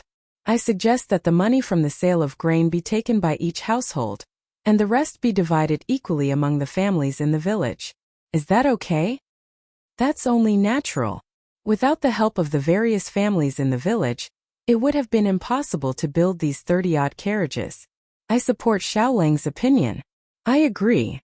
Let's do as Xiaolang says. It's fair and reasonable. We have no objections. The old villager nodded in agreement, and the matter was settled. After resting for an hour, everyone got on the carriage again and headed towards the Yin province. Before sunset, Dingzhou village's grain transport team had already traveled 300 li in one breath, nearly half of the journey. The old villager pointed at the relay station in front of them and said, "Tonight, we will stay in that relay station. Let's drive the carriage over." Everyone agreed and drove the convoy to the relay station not far away. The relay station they were planning to stay at was a third-class relay station. Just as the caravan arrived at the entrance of the relay station, a courier ran out. "What do you do?" "We came from Chang'an City to transport grain to the Yin province. This is our certificate." The old villager quickly jumped off the carriage and handed the certificate to the courier. When transporting grain, one had to stay overnight at the relay station to ensure the safety of the grain. After the courier checked the certificate, he let them into the relay station. The relay stations of the Tang dynasty were divided into 6 classes. The first class had 20 courier, the second class had 15 courier, the third class had fewer courier, and the sixth class had 2 to 3 courier. The relay station also had farmland. According to the Sufu Yuangui, the upper-class relay station of the Tang dynasty had 2,400 mu of farmland, and the lower-class relay station had 720 mu of farmland. These fields were used to grow alfalfa to solve the problem of feed for the cattle and horses. The other harvests were also used for the daily expenses of the relay station. The relay station occupied a large area, about a few dozen mu. The 20-odd rooms were used for the accommodation of the officials. Just the barn alone could easily accommodate a few hundred cattle and horses.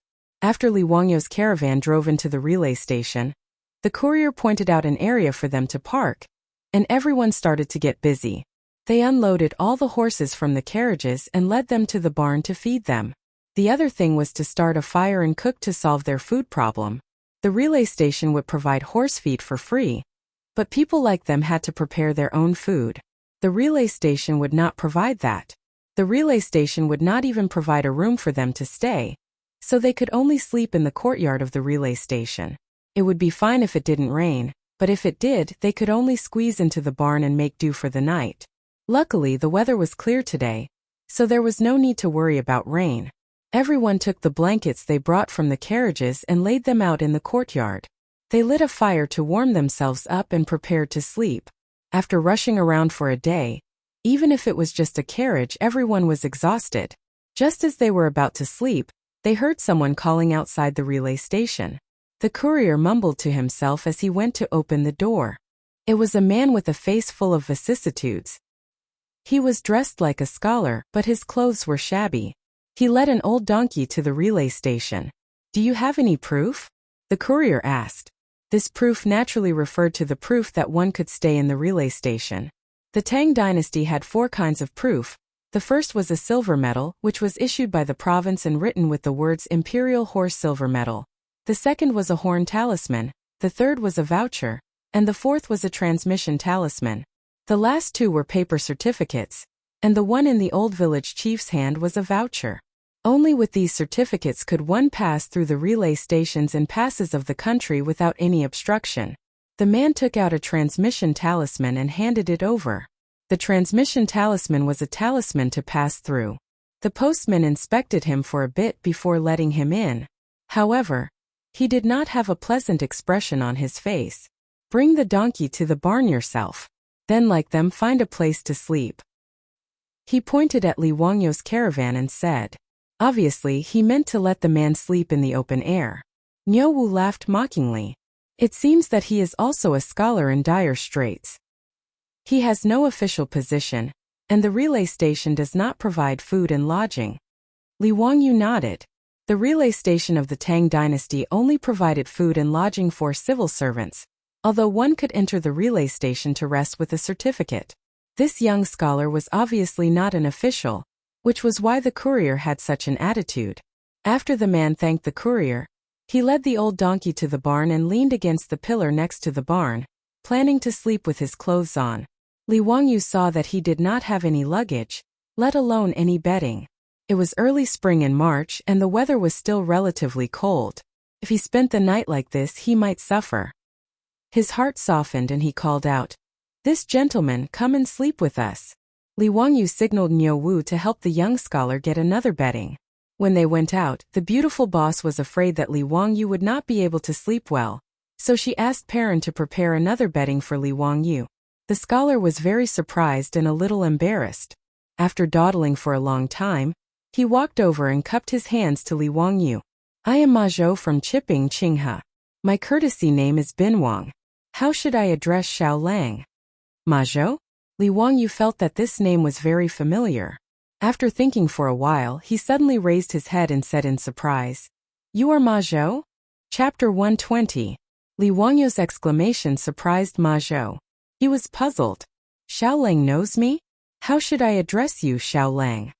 Li Wangyu was speechless. "Of course I know you, but I only know you from the history books of the future. It was such a coincidence that I could meet Ma Zhou at this relay station.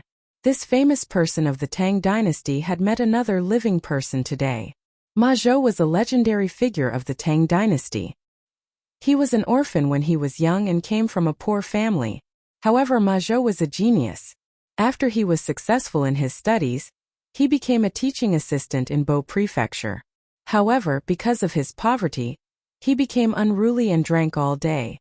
In the end, he resigned and ran to Chang'an to stay in the house of Chang'e.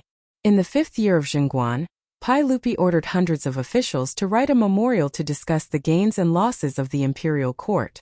Ma Zhou was recognized by the Pai Lupi and entered the imperial court as an official. Later, Ma Zhou rose through the ranks and finally sat in the position of the prime minister of the Tang dynasty. One had to admit that he was a great figure. Li Wangyu did not know how to answer Ma Zhou's question. He quickly changed the topic. "Brother Bin Wang, you haven't eaten dinner yet, right? Niu Wu, bring our dry rations over and let Brother Bin Wang fill his stomach." Niu Wu agreed and went to fetch the dry rations. He also helped Ma Zhou get a bowl of water for dinner. Ma Zhou smiled embarrassedly. He was about to decline when he heard his stomach growling. This made him even more embarrassed. Li Wangyu smiled and stuffed the dry rations into his hands. He sat beside him and started chatting. "Brother Bin Wang, I am Li Wangyu from Hu County. My courtesy name is Zio. This time, I am transferring the official rations to Yinzhou." Li Wangyu introduced himself first. "Brother Zio, thank you." Ma Zhou also bowed again. "Brother Bin Wang, where are you going?" Li Wangyu calculated the time. At this time, Ma Zhou should still be staying at Lieutenant General Chang'e's house. Why did he come to this relay station? Ma Zhou smiled. "I went to Yinzhou to visit a friend. I was in a hurry and almost missed the relay station." Yinzhou was the Yan'an of the future. On the way from Chang'an to Yinzhou, they were heading in the same direction as Li Wangyu and the others. Li Wangyu looked at the old donkey tied to Ma Zhou's barn and couldn't help but laugh. "Brother Bin Wang, this old donkey of yours isn't even as fast as a person walking. There are still over 200 li to Yinzhou. How much time would it take for you to ride it?" When Ma Zhou heard this, his face turned red. Ever since he resigned from his teaching assistant position in Bozhou, he had been living in Chang'e's house. Although he didn't have to worry about food and clothing, he was still living under someone else's roof. As a hanger-on, he didn't have much money. This old donkey was even borrowed by him. Although it was slow, it was still better than walking by himself. "I've made a fool of myself in front of Brother Zio." Ma Zhou smiled. Li Wangyu looked at the downtrodden Ma Zhou in front of him and started to make some calculations in his heart. His luck was so good to be able to meet Ma Zhou at this time. Naturally, he had to build a good relationship with him. If he could make friends with the future prime minister of the Tang dynasty, why not? Li Wangyu even pondered in his heart. Looking at Ma Zhou's current state, it was obvious that he wasn't in an important position in Chang'e's residence. Was it possible for him to kidnap him to Dingzhou village first? After the locust plague, he and Su Chongqing had planned many properties in their minds. However, there were only so many people in his house. He didn't have enough manpower. Whether it was the two brothers Niu Yong and Niu Wu, or the old housekeeper Li Heng and Perrin, none of them were talents who could hold their own. As for the 4 maidservants sent by the enemy, there was no need to mention them. If he could kidnap Ma Zhou, the future prime minister of the Tang dynasty, to his place, that would be wonderful. Whether it was the Tang dynasty or the 21st century, what was the most precious thing? Talent. Ma Zhou was such a talent. The more he thought about it, the more Li Wangyu felt that it was feasible. However, Li Wangyu didn't feel that he was exuding the aura of a king that could make Ma Zhou bow down to him. Even the Niu brothers only wanted to repay him because he saved Niu Yang's life. Li Wangyu revealed 8 white teeth and a bright smile appeared on his face. Brother Bin Wang, since you and I are fated to meet, why don't we leave this old donkey at the relay station and you can take our carriage and leave? Our carriage is fast. We can send you to Yenzhou tomorrow. Ma Zhou was a little hesitant. His old donkey was very slow. From Chang'an to this relay station, it had been a journey of about 300 miles.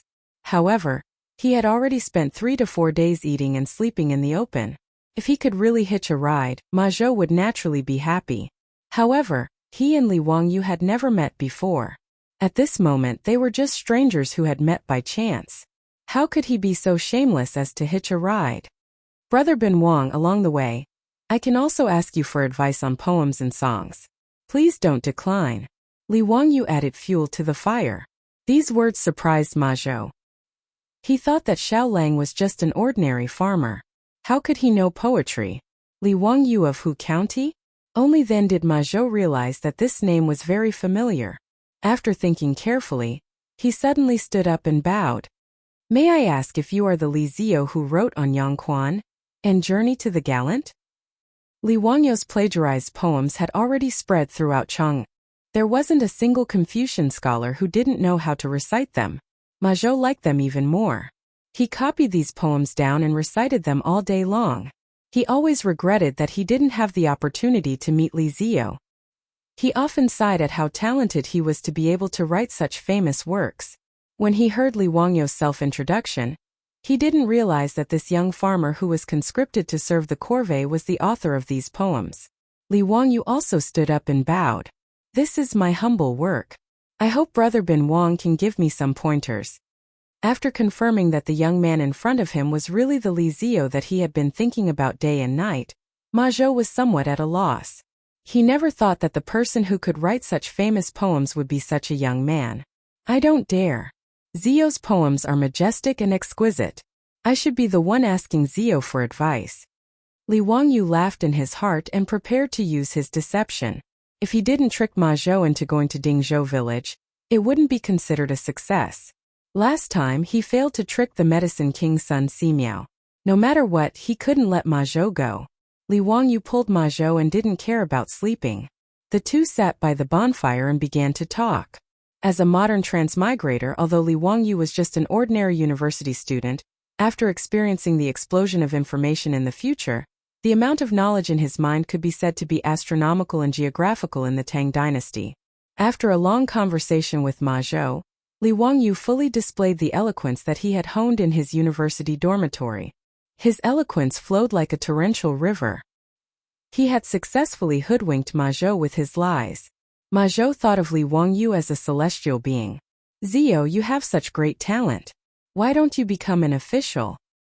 Haha, I only want to give my love to mountains and rivers. I have no interest in officialdom. But Brother Bin Wang, I see that you have the talent to be a minister. In the future, you will definitely be able to become a minister. Zio has overpraised me. But what do you mean by becoming a minister? Ma Zhou didn't understand and asked. Li Wangyu was at a loss for words. He forgot that there were only great scholars in the Ming dynasty. In the Tang dynasty, there was no such thing as becoming a minister. The next morning, Ma Zhou didn't hesitate to leave the old donkey at the relay station. He nimbly climbed into Li Wangyu's carriage, afraid that he would miss the opportunity to talk to Li Wangyu. The four-wheeled carriages filed out of the relay station and sped towards Yinzhou. Chapter 121. While Li Wangyu was fooling Ma Zhou, an unexpected visitor came to the Li family of Dingzhou village. The medicine king Sun Simiao actually came back to pay a visit. He even brought a middle-aged Taoist with him. After being informed by the old housekeeper Li Heng, the beautiful boss came out to greet Sun Simiao as the lady of the house. She warmly welcomed Sun Simiao into the central room in the front yard and served him tea. After living in the Tang dynasty for more than half a month, Su Chongqing had slowly gotten used to the way the Tang spoke. "Old immortal son, what brings you here today?" Sun Simiao smiled and said, "I'm very interested in the penicillin that the Li family kid talked about. I went to deal with some secular affairs a few days ago and collected some copper coins. I want to build a Taoist temple in Dingzhou village to study penicillin. I wonder if you'll welcome me?" His words surprised and delighted the beautiful boss. The king of medicine was willing to build a Taoist temple in Dingzhou village? That would be a great thing. "Old immortal son, you're willing to build a Taoist temple in our Dingzhou village? That's great. Have you decided where to build it?" Sun Simiao twirled his beard and smiled. "Not yet. I plan to go to the county government of Huxian and ask them to allocate a piece of land for me to build a Taoist temple." At this time Sun Simiao was quite famous. After Pai Lupi ascended the throne, he invited Sun Simiao to the court and wanted him to stay in Chang'an. However, Sun Simiao refused.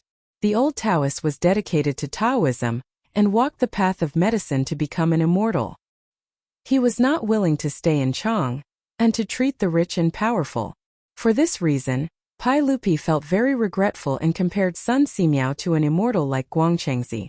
Therefore, if Sun Simiao went to the county to ask Yang Quan for a piece of land to build a Taoist temple, Yang Quan would naturally agree.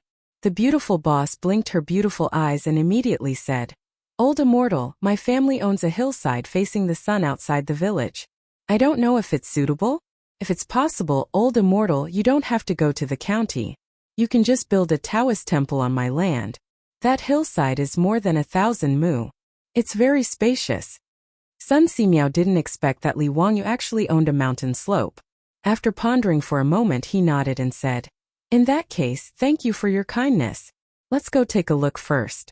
If it's suitable, I won't be polite." He then pointed at the middle-aged Taoist beside him and said, "This is my disciple Lu Shunwei. He is in charge of helping this poor Taoist to oversee the construction of the Taoist temple." Su Chongqing and Lu Shunwei greeted each other. His beautiful boss didn't know much about history, so she didn't have any impression of the name Lu Shunwei. If Li Wangyu was at home, he would tell her that this Lu Shunwei was Sun Simiao's eldest disciple. His skills were quite outstanding and he could be considered half a genius doctor. The reason why Su Chongqing suggested to let Sun Simiao build a Taoist temple was because of a flash of inspiration. Although Li Wangyu had bought the mountain slope, temporarily dispelling the idea of the Li clan of Hu County moving Li Zhou's tombs, Sun Simiao was still a hot potato. However, this mountain was still a hot potato in his hands. He couldn't throw it away, but he couldn't take it either. No matter what, the Li clan of Hu County was a relative of the imperial family. Li Wang, you couldn't really dig up the Li clan's tombs, and he couldn't stop the Li clan from sweeping the tombs every year. Who knew how much trouble they would cause for this mountain slope in the future? Since that was the case, he might as well let Sun Simiao build the Taoist temple. No matter how tyrannical the Li clan of Hu County was, they couldn't go against Taoism, right? It had to be known that in the Tang dynasty, Taoism was the state religion. Pai Lupi had always claimed that he was a descendant of Laozi Li heir. As long as Sun Simiao's Taoist temple was built, the Li clan of Hu County would no longer cause trouble for the ownership of the mountain slope. Although Li Wangyu had spent 1,000 strings of cash to buy the mountain slope, Su Chongqing didn't feel that there was anything to be reluctant about. Sun Simiao's Taoist temple was built on his land. What was there to worry about if they fell sick and couldn't find the king of medicine to treat them? This was killing two birds with one stone, so his beautiful boss would naturally do it. Sun Simiao took his disciple Lu Shanwei to see the mountain slope under the guidance of the old steward Li Heng. He was quite satisfied. With this matter settled, Sun Simiao returned to Mount Taibai to cultivate. He left the matter of building the Taoist temple to his disciple Lu Shanwei. He would only wait until the Taoist temple was completed before moving it down from the mountain. The reason Sun Simiao disappeared a while ago wasn't because he returned to Mount Taibai, but because he wandered around the Taoist sects to raise funds. This old Taoist had always been focused on medicine and didn't have any savings. If he wanted to do the modern medical research Li Wangyu tricked him into doing, he couldn't do it without money. Although Sun Simiao was 70 or 80 years old, this matter was very clear to him. Sun Simiao's seniority in the Taoist sects was very high. After all, there were only a few people of his age, so living a long life was also a capital. Since he personally went out, those Taoist sects naturally agreed. They all opened their pockets and offered money and manpower. In half a month's time, Sun Simiao had gathered enough money and returned to Dingzhou village to look for Li Wangyu and the others. As Sun Simiao, who wholeheartedly hoped to become an immortal through medicine, he would never give up penicillin, a medicine that could accumulate great merit. The Taoist temple that was going to be built in Dingzhou village was not so much a Taoist temple, but a medical research institute that Sun Simiao prepared for himself. The Taoist sects were very fast. After deciding to build the Taoist temple in Dingzhou village, the craftsmen of the natural law sect began to measure the land and plan the building of the Taoist temple. When Su Chongqing received the king of medicine Sun Simiao at home, Li Wangyu's four-wheeled carriage carrying grain team was already running on the post road. The speed of the four-wheeled carriage really surprised Ma Zhou. He carefully looked at the carriage that was filled with official grain and asked with uncertainty, "Zio, this carriage is filled with no less than 20 don of grain, right?" Before Li Wangyu could answer, Niu Wu said proudly, 30 don each carriage is pulling so much. We are transporting a total of 1,000 don of official grain to Yinzhou. When Ma Zhou heard this, he was even more surprised. How is this possible? This carriage is running so fast. Could it be that the extra 2 wheels have such an effect? Who built this four-wheeled carriage? Why have I never seen it before? Niu Wu laughed loudly. While driving the carriage, he pouted his lips at Li Wangyu. This was built by my Langjun, so naturally you have never seen it before. Not only that, my Langjun also built a water wheel that can carry water without manpower. It is even more magical. When Ma Zhou heard this, he became even more unsettled. He cupped his hands at Li Wangyu and said, Zio, is it convenient for me to go to Dingzhou village and see what the water wheel is? Li Wangyu was worried that he could not find a topic to trick Ma Zhou into going to Dingzhou village.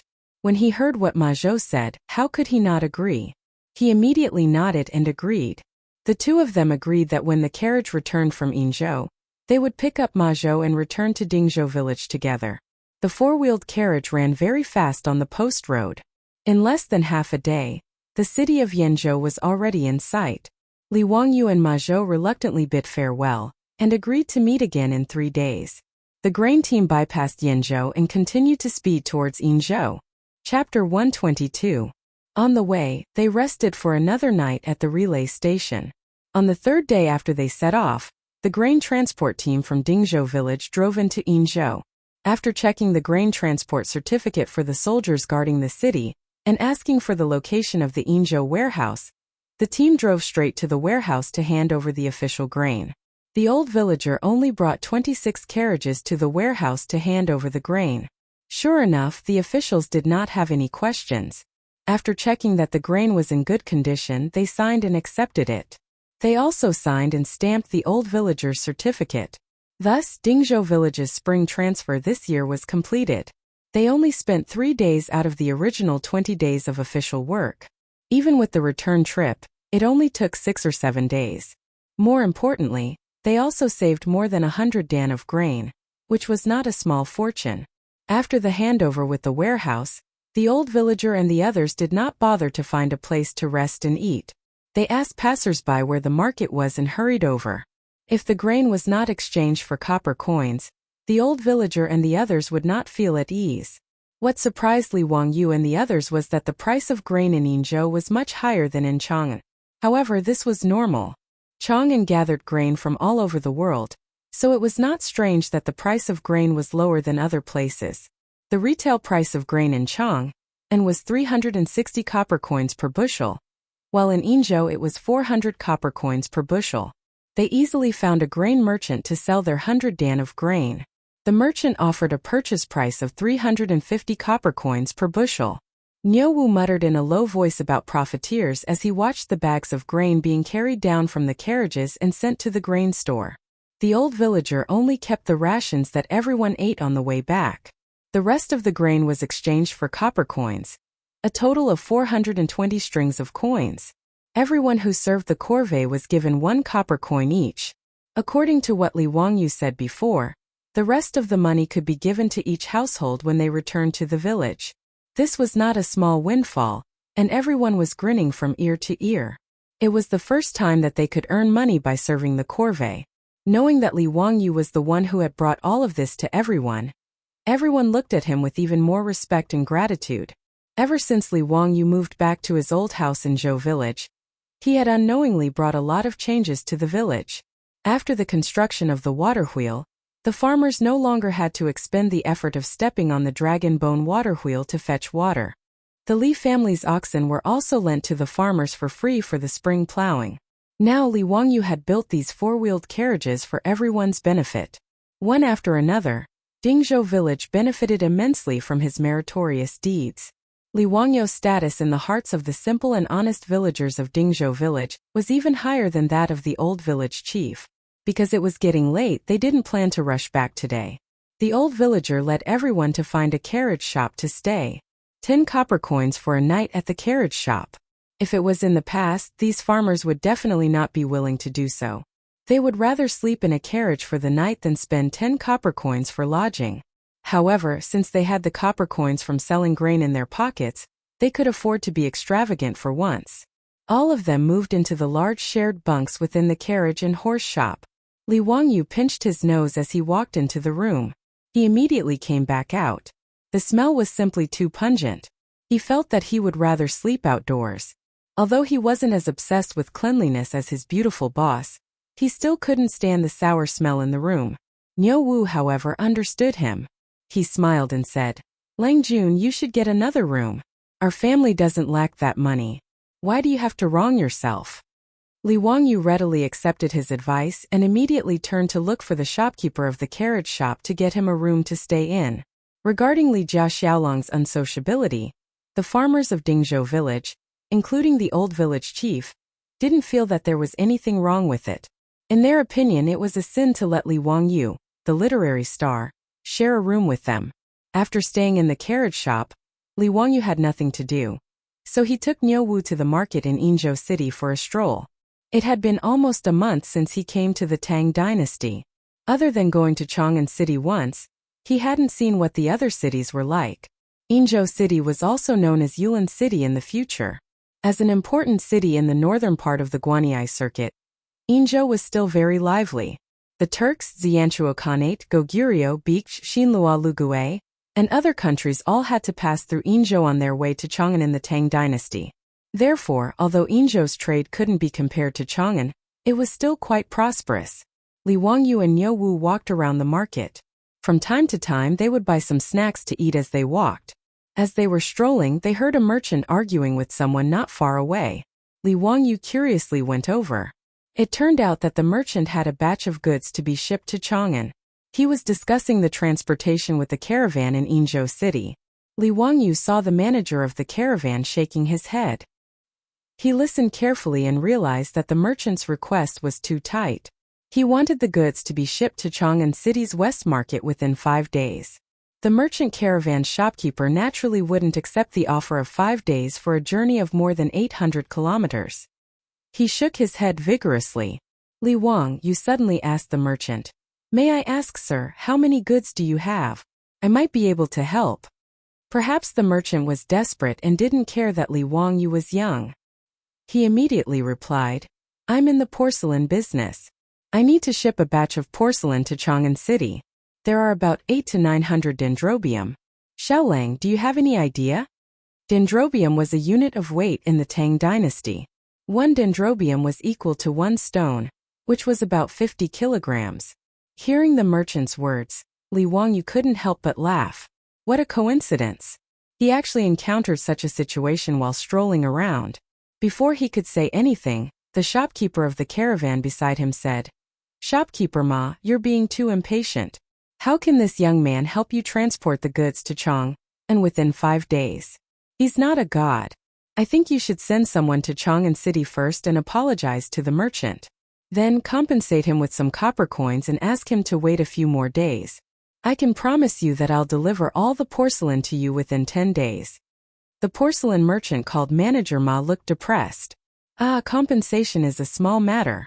But won't the Ma family's reputation be ruined?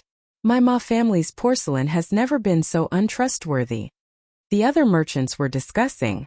Manager Ma is really unlucky. His porcelain kiln collapsed for no reason. All the porcelain that was about to be shipped out of the kiln was destroyed. Isn't that right? This is an unexpected disaster. Manager Ma has been in business for many years and has never missed a delivery time. The Ma family's porcelain is also one of the best in the Guanyi circuit. Their shop in Chang'an City's West City is an old shop. If the delivery time is missed, it'll be difficult for the merchant to make a fuss. If you ask me, I'll just have to pay more copper coins." Li Wangyu stood to the side and listened to the others with a smile. He roughly understood what was going on and said again, "Manager Ma, if I can help you deliver the goods within 5 days, how much can you pay me?" His words stunned the shopkeeper of the caravan and the surrounding merchants who were watching the commotion. This kid didn't know how to brag. Chapter 123. The shopkeeper of the caravan was unwilling to lose his business. He and shopkeeper Ma had been business partners for a long time. Usually, the Ma family's porcelain was shipped to Chang'an through them. This time, the shopkeeper of the caravan shook his head because of the incident at the Ma family's kiln. Of course, the porcelain could not be delivered in 5 days. That was why he tried to persuade shopkeeper Ma to delay the delivery time. Li Wangyu suddenly interfered. Shopkeeper Ma was unwilling to accept it and did not believe that someone could deliver the goods in 5 days. "Young man, what nonsense are you talking about? This is not 1 or 2 pieces of porcelain that can be delivered by horse carriage. 800 to 900 dendrites of porcelain can only be delivered by ox cart. How can it be delivered to Chang'an in 5 days?" Not only did the shopkeeper of the caravan not believe it, but the surrounding merchants also did not believe it. They all began to blame Li Wangyu for boasting. "Xiao Lang, don't joke around. Shopkeeper Ma is so anxious.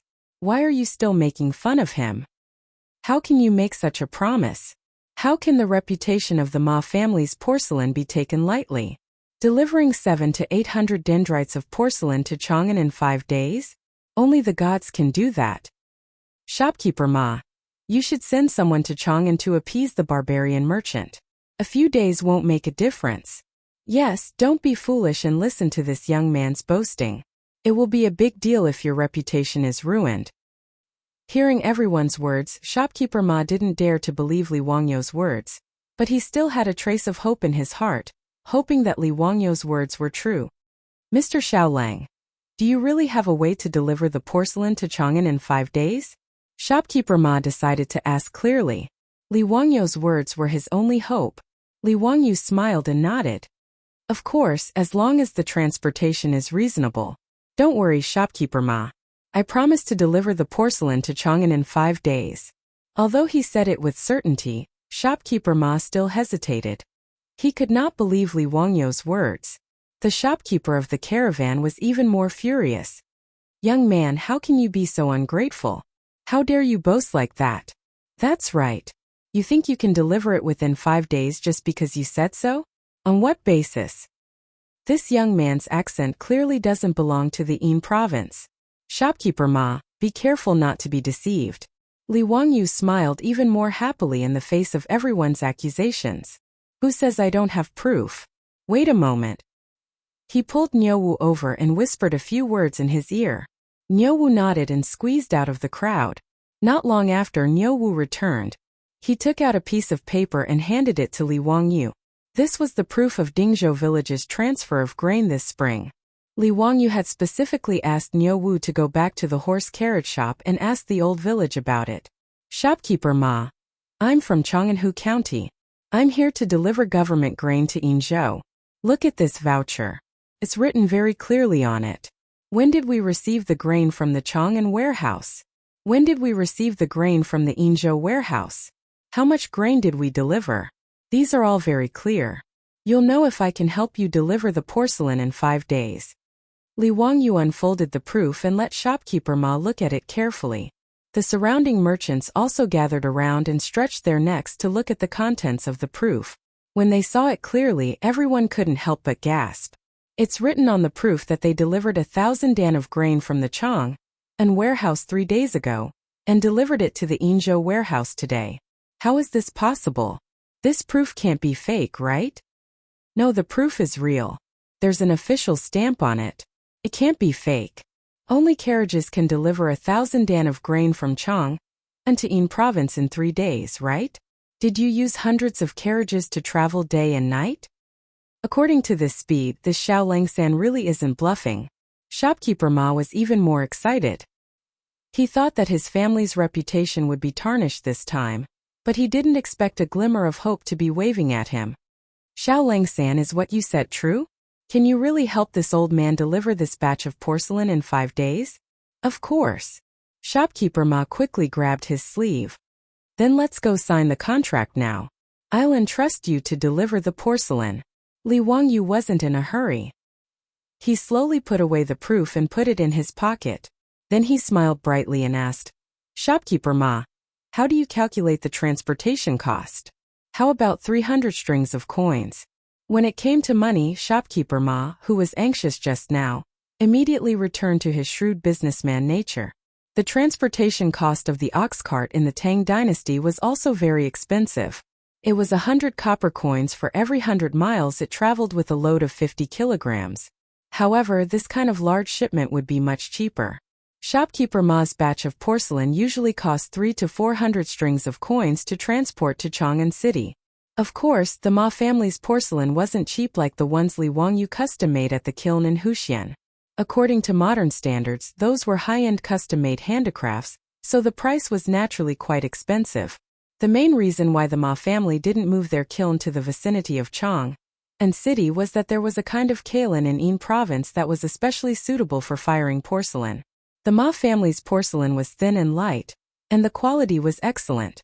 Therefore, the Ma family would rather spend a huge amount of money on transportation than move their kiln to the vicinity of Chang'an City.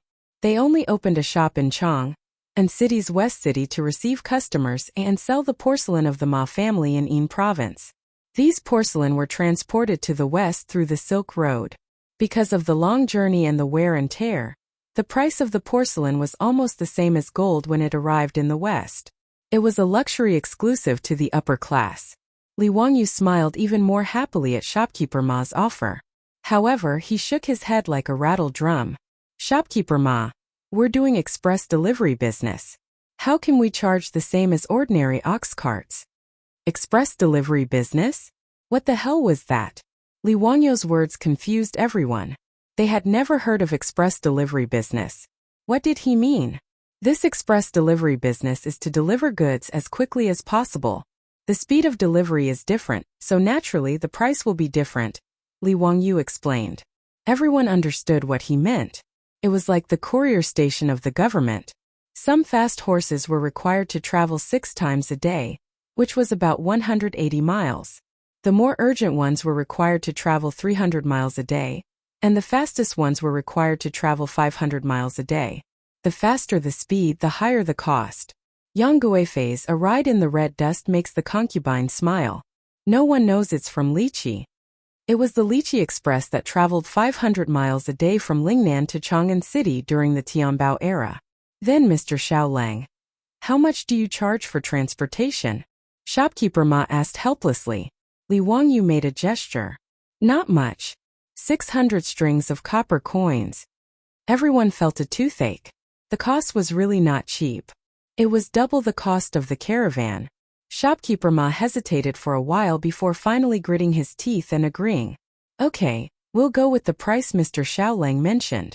Seeing that he agreed, Li Wangyu felt that he seemed to have found another way to make money. Chapter 124. In the Tang dynasty, when the transportation capacity was low, the express business had a great future.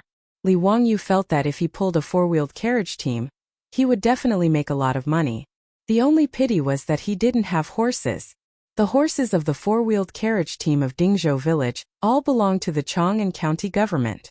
The village was only borrowing them, and they had to return them when they returned to Chang'an. A horse cost about 9 to 10 strings of copper coins. This time they sold the grain for 420 strings of copper coins, 70 strings of copper coins were divided, and 350 strings of copper coins were left.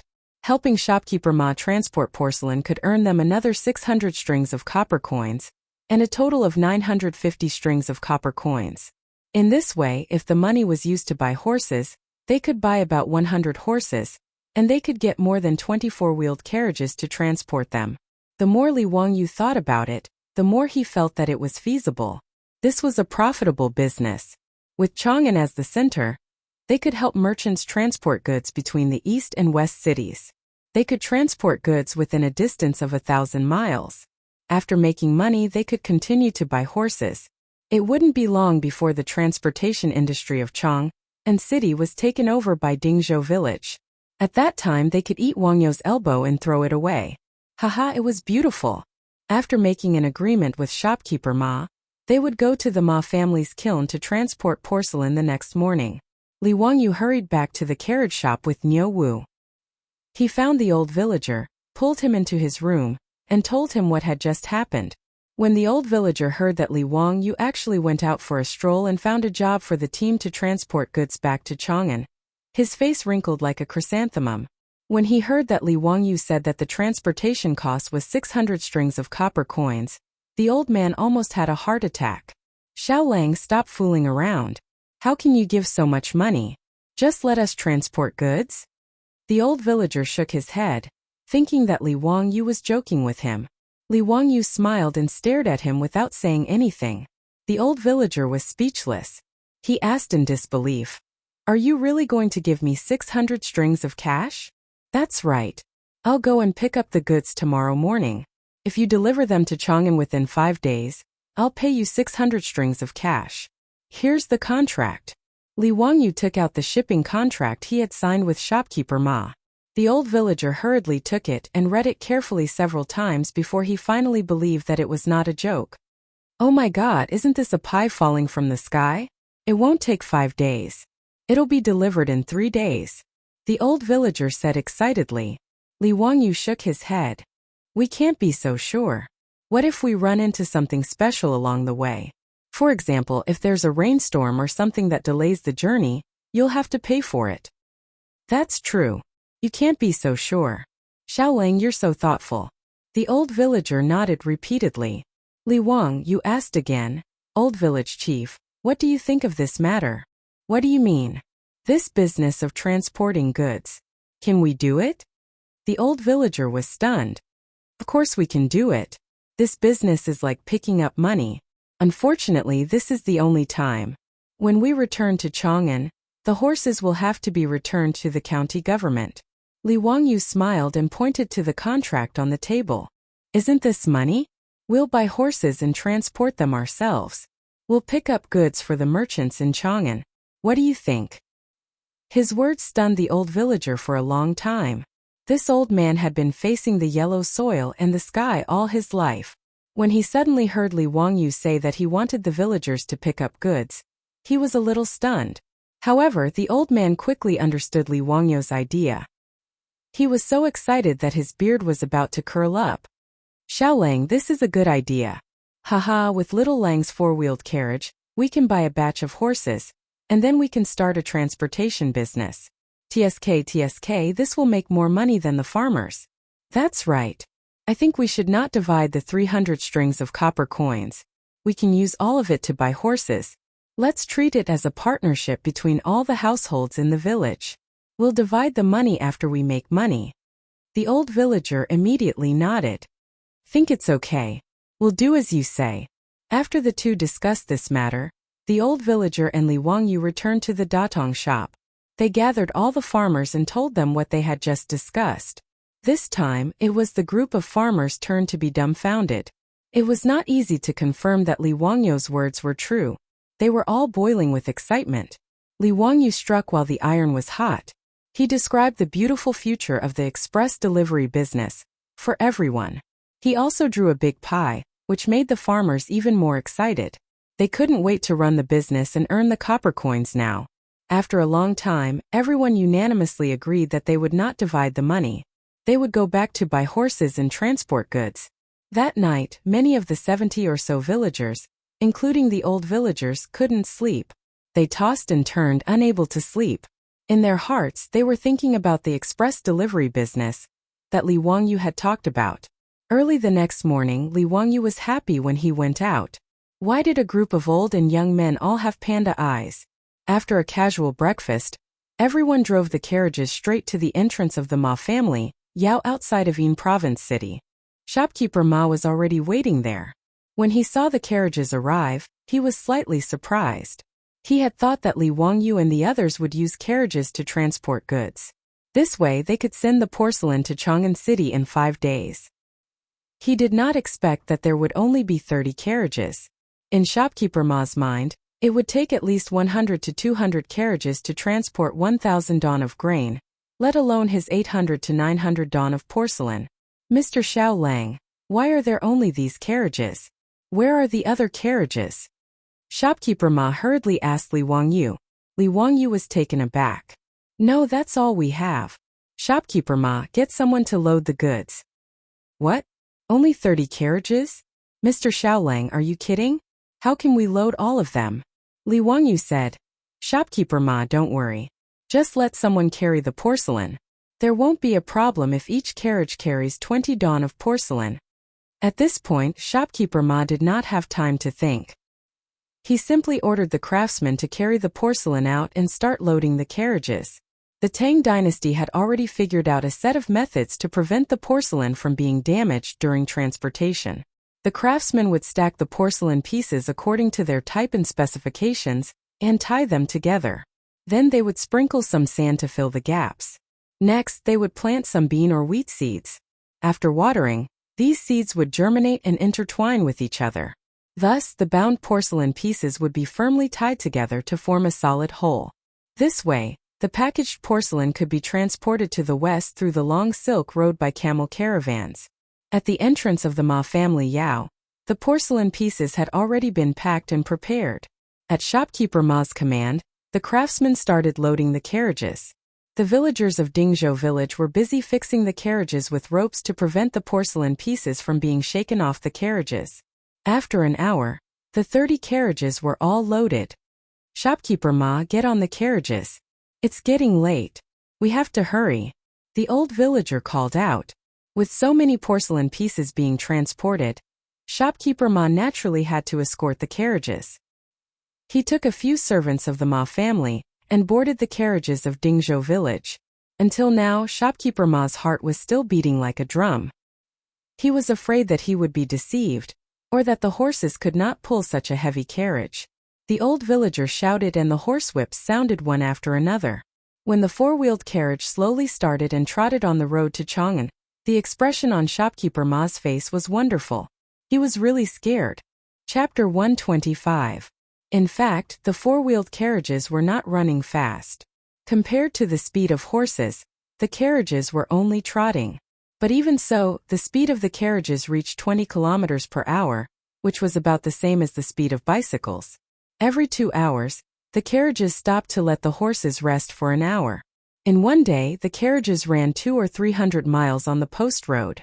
Shopkeeper Ma was finally convinced that they could reach Chang'an in 5 days. No, at this speed they could reach Chang'an in 3 days at most. Shopkeeper Ma, who was used to this post road, was shocked. That night, Shopkeeper Ma found Li Wangyu when he was resting at the post station. Mr. Xiaolang, I wonder if your carriages can undertake this kind of transportation for a long time in the future? After witnessing the speed of the four-wheeled carriages of Dingzhou village, the shrewd Shopkeeper Ma immediately thought of continuing the cooperation in the future. Li Wangyu was happy. This express delivery business was really promising. He had the first repeat customer. He immediately nodded. Shopkeeper Ma, from now on, our carriages of Dingzhou village will undertake the transportation business in the east and west of Chang'an. If Shopkeeper Ma wants to cooperate for a long time, there is no problem. We can give you a discount. Shopkeeper Ma was overjoyed. He wanted to ask Li Wangyu to sign a long-term transportation contract, but Li Wangyu temporarily refused. What a joke. They hadn't even bought their horses yet. Now they were borrowing a chicken to lay eggs. Li Wangyu promised to wait for the four-wheeled carriages of Dingzhou village. Once they were officially established, he would immediately go to the West Market to contact shopkeeper Ma. Only then did shopkeeper Ma leave with satisfaction. When the carriages passed through Yenzhou, Ma Zhou had already been waiting at the agreed place, for fear of missing the meeting with Li Wangyu.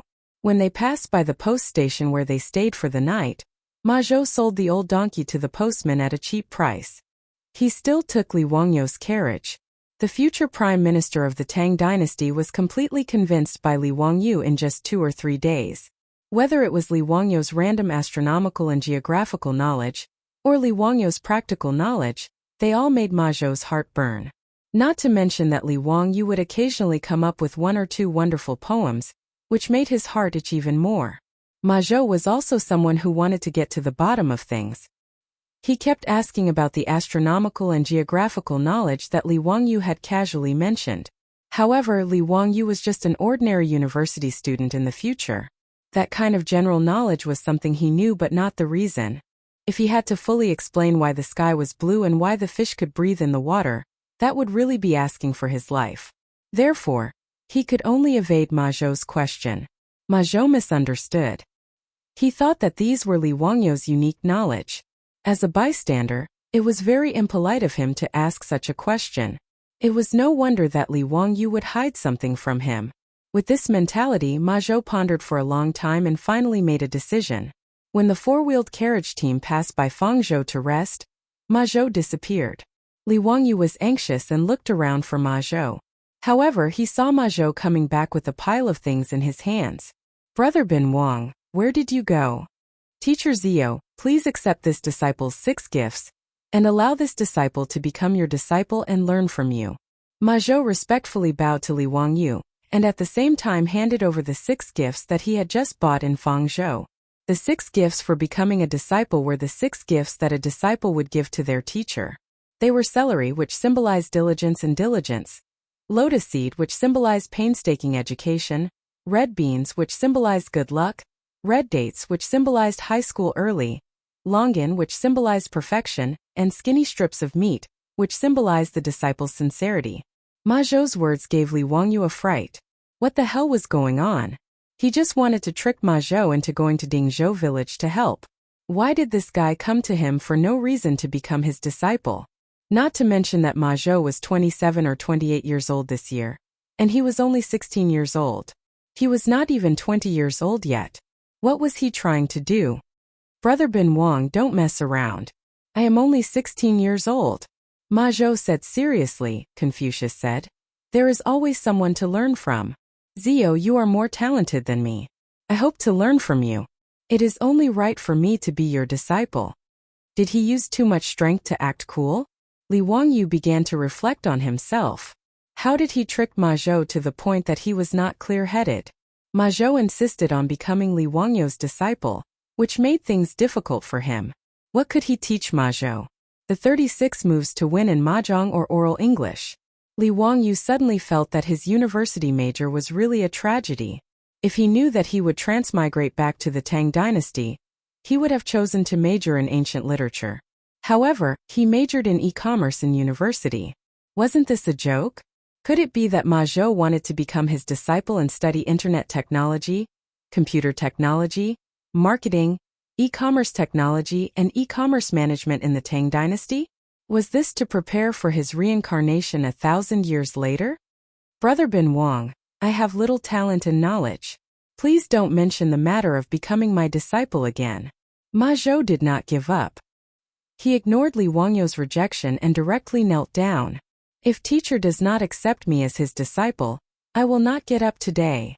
Li Wangyu suddenly understood what it meant to lift a rock only to drop it on his own feet. Why did he try to trick Ma Zhou? Li Wangyu looked at the old villager for help, hoping that he would help him persuade Ma Zhou. Who knew that the old man laughed and said, Xiao Lang, I think you should accept this Ma Zhou. He is also wholeheartedly interested in learning. You should encourage him. This old man is actually adding fuel to the fire. His conscience is really bad. Li Wangyu looked at Niu Wu again. Forget it, this guy is probably the same as the old villager. He will only try to persuade me.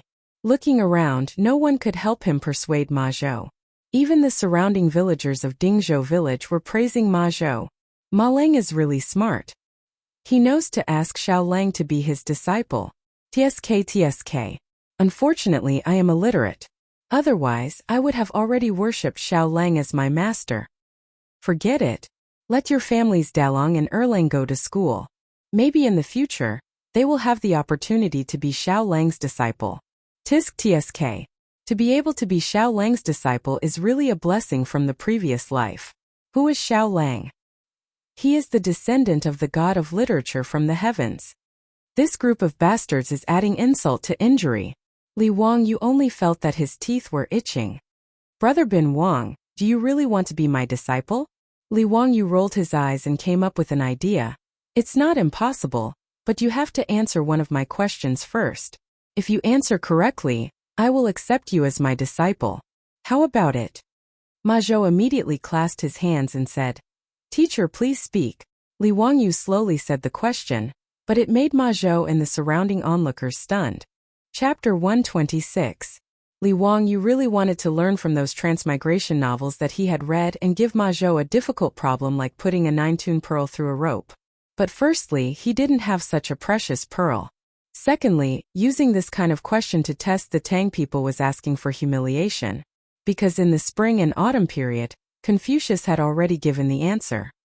He painted the line with fat and made the ants pass. The Tang dynasty also had ants wearing 9 songs pearls. So other people already knew about this. Li Wangyu wouldn't ask for a rebuff. He gave Ma Zhou a logical reasoning problem. I have 12 copper coins now, and one of them is a fake coin with lead added so the weight is different. I'll give you a weighing instrument that can only be weighed 3 times. You have to find the fake coin and ask how to operate it. Brother Bin Wang, if you can't solve this problem, you can forget about taking me as your teacher. The weighing instrument was the ancient Chinese balance. It used bamboo as the beam, silk as the button, and a copper plate at both ends. In the late spring and autumn period, the manufacturing technology of balance and weights was quite sophisticated. Li Wangyu deliberately gave Ma Zhou a difficult problem. He didn't believe that a scholar of the Tang dynasty could solve this kind of logical reasoning problem. Previously, when he asked the thief question in Zhang Liang's residence, it stumped many court officials. Even Yang Quan and the others couldn't figure it out. As soon as he asked this question, Ma Zhou's eyebrows locked and he began to think seriously. The villagers were even more confused when they heard this. They felt that there was no answer to this question at all. Are you purposely making things difficult for me? How can you find the fake coin with different weights from the 12 copper coins after weighing it 3 times? How about you use your hands to weigh it first? Which copper coin do you think is different and weigh it? I'm afraid this question is unsolvable. How can you give this kind of question to make things difficult? It seems that Xiao Lang doesn't want to accept Brother Ma Zhou as his disciple, so he deliberately gave this kind of unsolvable question to make things difficult. Shopkeeper Ma, who was watching from the side, was also stumped by Li Wangyu's question. He thought hard for a long time and felt that this question was unsolvable. 6 copper coins against 6 copper coins. I don't know the weight. 5 copper coins against 5 copper coins? 12 copper coins. How to solve this problem? Xiao Lang Kuan, is there really an answer to this question? Shopkeeper Ma asked. Li Wangyu nodded. Of course. Do you think I would come up with an unsolvable question to deliberately make things difficult for Brother Bin Wang? Yes. The crowd of onlookers nodded their heads one after another. Even Niu Wu nodded his head incessantly. Li Wangyu was so angry that he almost kicked Niu Wu's butt. This song was really something. How could she treat his Lang Jun like this? How could he endure this? Li Wangyu thought about it and simply pulled the old villager to testify. He whispered the answer to him. This question was actually not difficult to answer. First, the 12 copper coins were divided into 3 groups of 4. Then, the first and second groups were placed on the left and right copper plates of the weighing apparatus. If they were balanced, then different copper coins would be in the third group. If they were different, for those interested students, Li Wangyu recommends Baidu to write down the entire process of answering this question. It's really too lame. He told the old villager the process of solving the question, but the old man was confused. After a long time, he nodded his head uncertainly. This old man understands. This question is indeed solvable. Actually, the old man didn't understand anything. What was this and that about dividing and dividing, weighing and weighing? He had long been confused. Damn it, he didn't even understand the answer. This was too embarrassing. So the old villager nodded his head again. This old man understands what Xiao Lang said. Ma Zhou, think about it carefully. The old villager was pacing to the side when he was surrounded by the villagers of Dingzhou village. Muramasa, can you tell us how to name the copper coins? Asked Wang Yao. Don't worry, we won't tell Ma Zhou. Quickly tell us the answer. Tell your sister. The old man glared at them. Have you finished your work? Have you fed the horses? Go wash the horses after you've fed them. The ropes on the carriages are tight. Don't break these porcelain. You can't afford to pay for it even if you sell them. His scolding scared the other farmers, and they all dispersed to do their own things. The old villager waited for the crowd to disperse before wiping the sweat on his forehead. This Li Jia Xiaoling is really too bad. Since Li Wangyu gave Ma Zhou this difficult question, Ma Zhou seemed to have lost his soul. Whether it was eating or sitting in the carriage, he was muddle-headed and kept thinking about the problem of the 12 copper coins. He didn't even know that the carriage had returned to Chang'an City. He was completely immersed in this problem. Li Wangyu couldn't help but blush with shame. Did he use too much force and make Ma Zhou, the future prime minister of the Tang dynasty, stupid? If that was really the case, it would be a big sin. The carriage entered Chang'an City from Baiguang Gate and passed through 4 streets to reach Chang'an West City. The Ma family's shop was in the West City. This time, from Yinzhou to Chang'an City, they only rested for 2 nights. In 3 days, they covered the distance of 800 to 900 miles. Under the guidance of shopkeeper Ma, the carriage team drove to the entrance of the Ma family's porcelain shop. Shopkeeper Ma finally let out a sigh of relief. His family's reputation were finally saved. Shopkeeper Ma asked all the workers in the shop to come out and unload the carriage. The villagers of Dingzhou village also helped. Shopkeeper Ma invited the old villager and Li Wangyu into the shop and immediately asked the accountant to bring gold from the storeroom to pay the bill. 600 strings of coins was equivalent to 100 taels of gold. Shopkeeper Ma directly paid the carriage fee with gold and left the address of Dingzhou village. He said that he would ask them to help him transport the goods next time. After a long time, all the goods were finally unloaded. Until now, Ma Zhou was still sitting in the carriage, motionless, thinking about the 12 copper coins. Seeing that it was getting late, Li Wangyu and the old villager discussed that they might as well go back to Dingzhou village today and go to the Chang'an county government tomorrow to complete the task. Anyway, they still had a lot of time and were not in a hurry. After being on the road for 6 or 7 days, everyone was a bit homesick. The old villager nodded in agreement. At this time, the evening drum had already sounded. The carriage team exited the city through the Golden Gate next to Shi City and went around the city wall, heading straight for Hu County. The sky had just turned dark when the 4-wheeled carriage team returned to Dingzhou village, causing a commotion in the village. Dingzhou village had a total of 127 families. This time, 70 people had been transferred to Chang'an County, accounting for almost 2/3 of the village's villagers. Now that the man in the family and their child had suddenly returned, it naturally attracted the attention of all the villagers to welcome them. The beautiful boss had also received the news. With a smile on her face, she led Perrin out to welcome Li Wangyu home. Wangyu, you've worked hard. Why are you so smelly? Go and take a bath. Su Chongqing was just about to go up and talk to Li Wangyu, but he couldn't help but cover his nose with his hand as he spoke in disdain. Li Wangyu smelled himself. Of course, he had eaten and slept in the open for 6 or 7 days. His clothes were all smelly. He smiled awkwardly and ran back to the backyard to take a bath. Li Wangyu had run away, but he had forgotten about Ma Zhou. The child was still sitting in the carriage, muttering to himself as if he had lost his mind. Chapter 127. Li Wangyu took a comfortable hot bath and changed into a new set of clothes, but was stopped by his beautiful boss. Hey, why did you bring back an idiot? Li Wangyu was stunned. What idiot? But he immediately reacted. His beautiful boss was talking about Ma Zhou. Haha, he is not an idiot. Do you know who he is? Ma Zhou. Su Changqing was puzzled. Who is Ma Zhou? Li Wangyu was speechless. Well, Ma Zhou is the future prime minister of Li Shimen. Is he powerful? Then why is he like an idiot? Su Changqing asked curiously.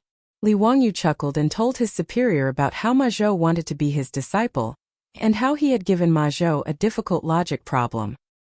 His beautiful superior couldn't help but roll her eyes. You are so naughty. When you turn the future prime minister of the Tang dynasty into an idiot, I want to see how you will compensate. Haha, who told him to pester me to be his disciple? I have no choice. Li Wangyu laughed. After figuring out who Ma Zhou was, Su Changqing quickly asked the old butler, Li Heng, to take Ma Zhou to bathe and change his clothes. He also asked the little maid, Perrin, to prepare dinner for Li Wangyu. After eating and drinking, Ma Zhou was no longer in a daze. Instead, he asked the old butler for a weighing scale and went to his room to do experiments. Li Wangyu shook his head and did not care about him. He asked Perrin to make him a cup of medicine king tea, and whispered to Su Changqing under the bright methane lamp in the central room. Changqing, tomorrow I will accompany the old village chief to Chang'an County. If there is no accident, the thing I predicted will happen. Li Wangyu put away his smile and said seriously. Su Changqing looked worried. Wangyu, do you have to do this? I'm worried that something might happen. Why don't we just forget about it? Li Wangyu pretended to be relaxed and smiled. It's fine. Have you sent out the invitation for me? It's been sent out. I got Niu Yong to deliver it. He continued in a low voice. If you don't kill the snake, you'll be harmed instead. I'd rather take a little risk. In fact, it won't be very dangerous. As long as the guests come, I should be fine. Hearing him say this, Su Changqing could only nod in agreement, but his heart was still filled with worry. The next day, Li Wangyu accompanied the old villager to the county government in Chang'an City was divided into two counties, east and west. Chang'an County in the west and Wanyan County in the east. The county magistrate of Chang'an County was in the Longevity Square. The village chief had been here many times, so he led Li Wangyu to the Longevity Square with ease. At the entrance of the county yamen, the two men tied up their horses and asked the yamen runners to go in and inform them that the village head of Dingzhou village in Hu County was requesting an audience with the Sihu army. The yamen runners went in and quickly came out to bring the two men into the county yamen. Compared to the county yamen of Hu County that Li Wangyu was familiar with, the county yamen of Chang'an County was much larger. Turning around the screen wall, there was a memorial arch in front of them with the words Chang'an County written on it. Under the memorial arch, there was a path paved with green bricks that was 100 meters long. On the east side of the path, there was a drum for crying out grievances for the people to beat. On the west side of the path, there were 2 stone tablets with the words 3 levels for false accusations, 50 lashes for those who overstep their boundaries. At the end of the path was the main hall of the county yamen. This was where the county magistrate held court. On both sides of the path in front of the main hall were the offices for officials, civilians, and ceremonial rites. On the west were the offices for soldiers, punishment, and workshops. These were the offices of the yamen. They were led by the yamen runners to the east side of the house. The yamen runner reported, Sihu Li, the village head of Dingzhou village in Hu County is here. A middle-aged man with a white face and no beard walked out of the house. He was wearing a light green official robe. Li Wangyu knew that this was the member of the Li clan that served as an army officer in the county yamen of Hu County. Village head Qian, wasn't your village transferred to Yinzhou in spring to transport grain? What are you doing here today? Sihu Li asked impatiently. His tone was unfriendly. The old village head cupped his hands and bowed. Sihu Li, our village's transfer of spring this year has been completed. We are here to report. What? Completed? Your village transferred 1,000 dan of grain to Yinzhou this year. It's only been 6 or 7 days and you say it's been completed. You dare to play tricks on me. Sihu Li roared in anger after hearing the old village head's words. Li Wangyu curled his lips and interrupted. Why are you angry, Sihu Li? Our village's transfer of spring has naturally been completed. There is a receipt from the Inzhou warehouse as proof. Sihuli extended his hand. Give me the receipt. The old village head quickly took out the receipt and respectfully handed it over. Sihu, please take a look. Our village has indeed completed the transfer of spring.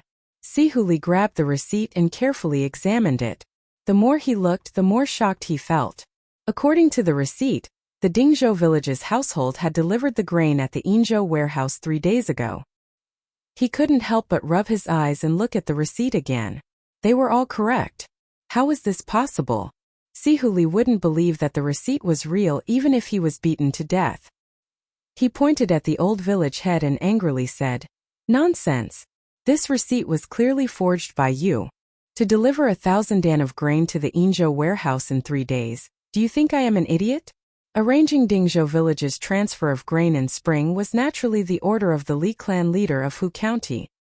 His goal was not only to delay Dingzhou village's spring plowing, but the Li clan had an even more sinister plan. Li Wangyu didn't know that because the four-wheeled carriage was too fast, they had unintentionally avoided a disaster.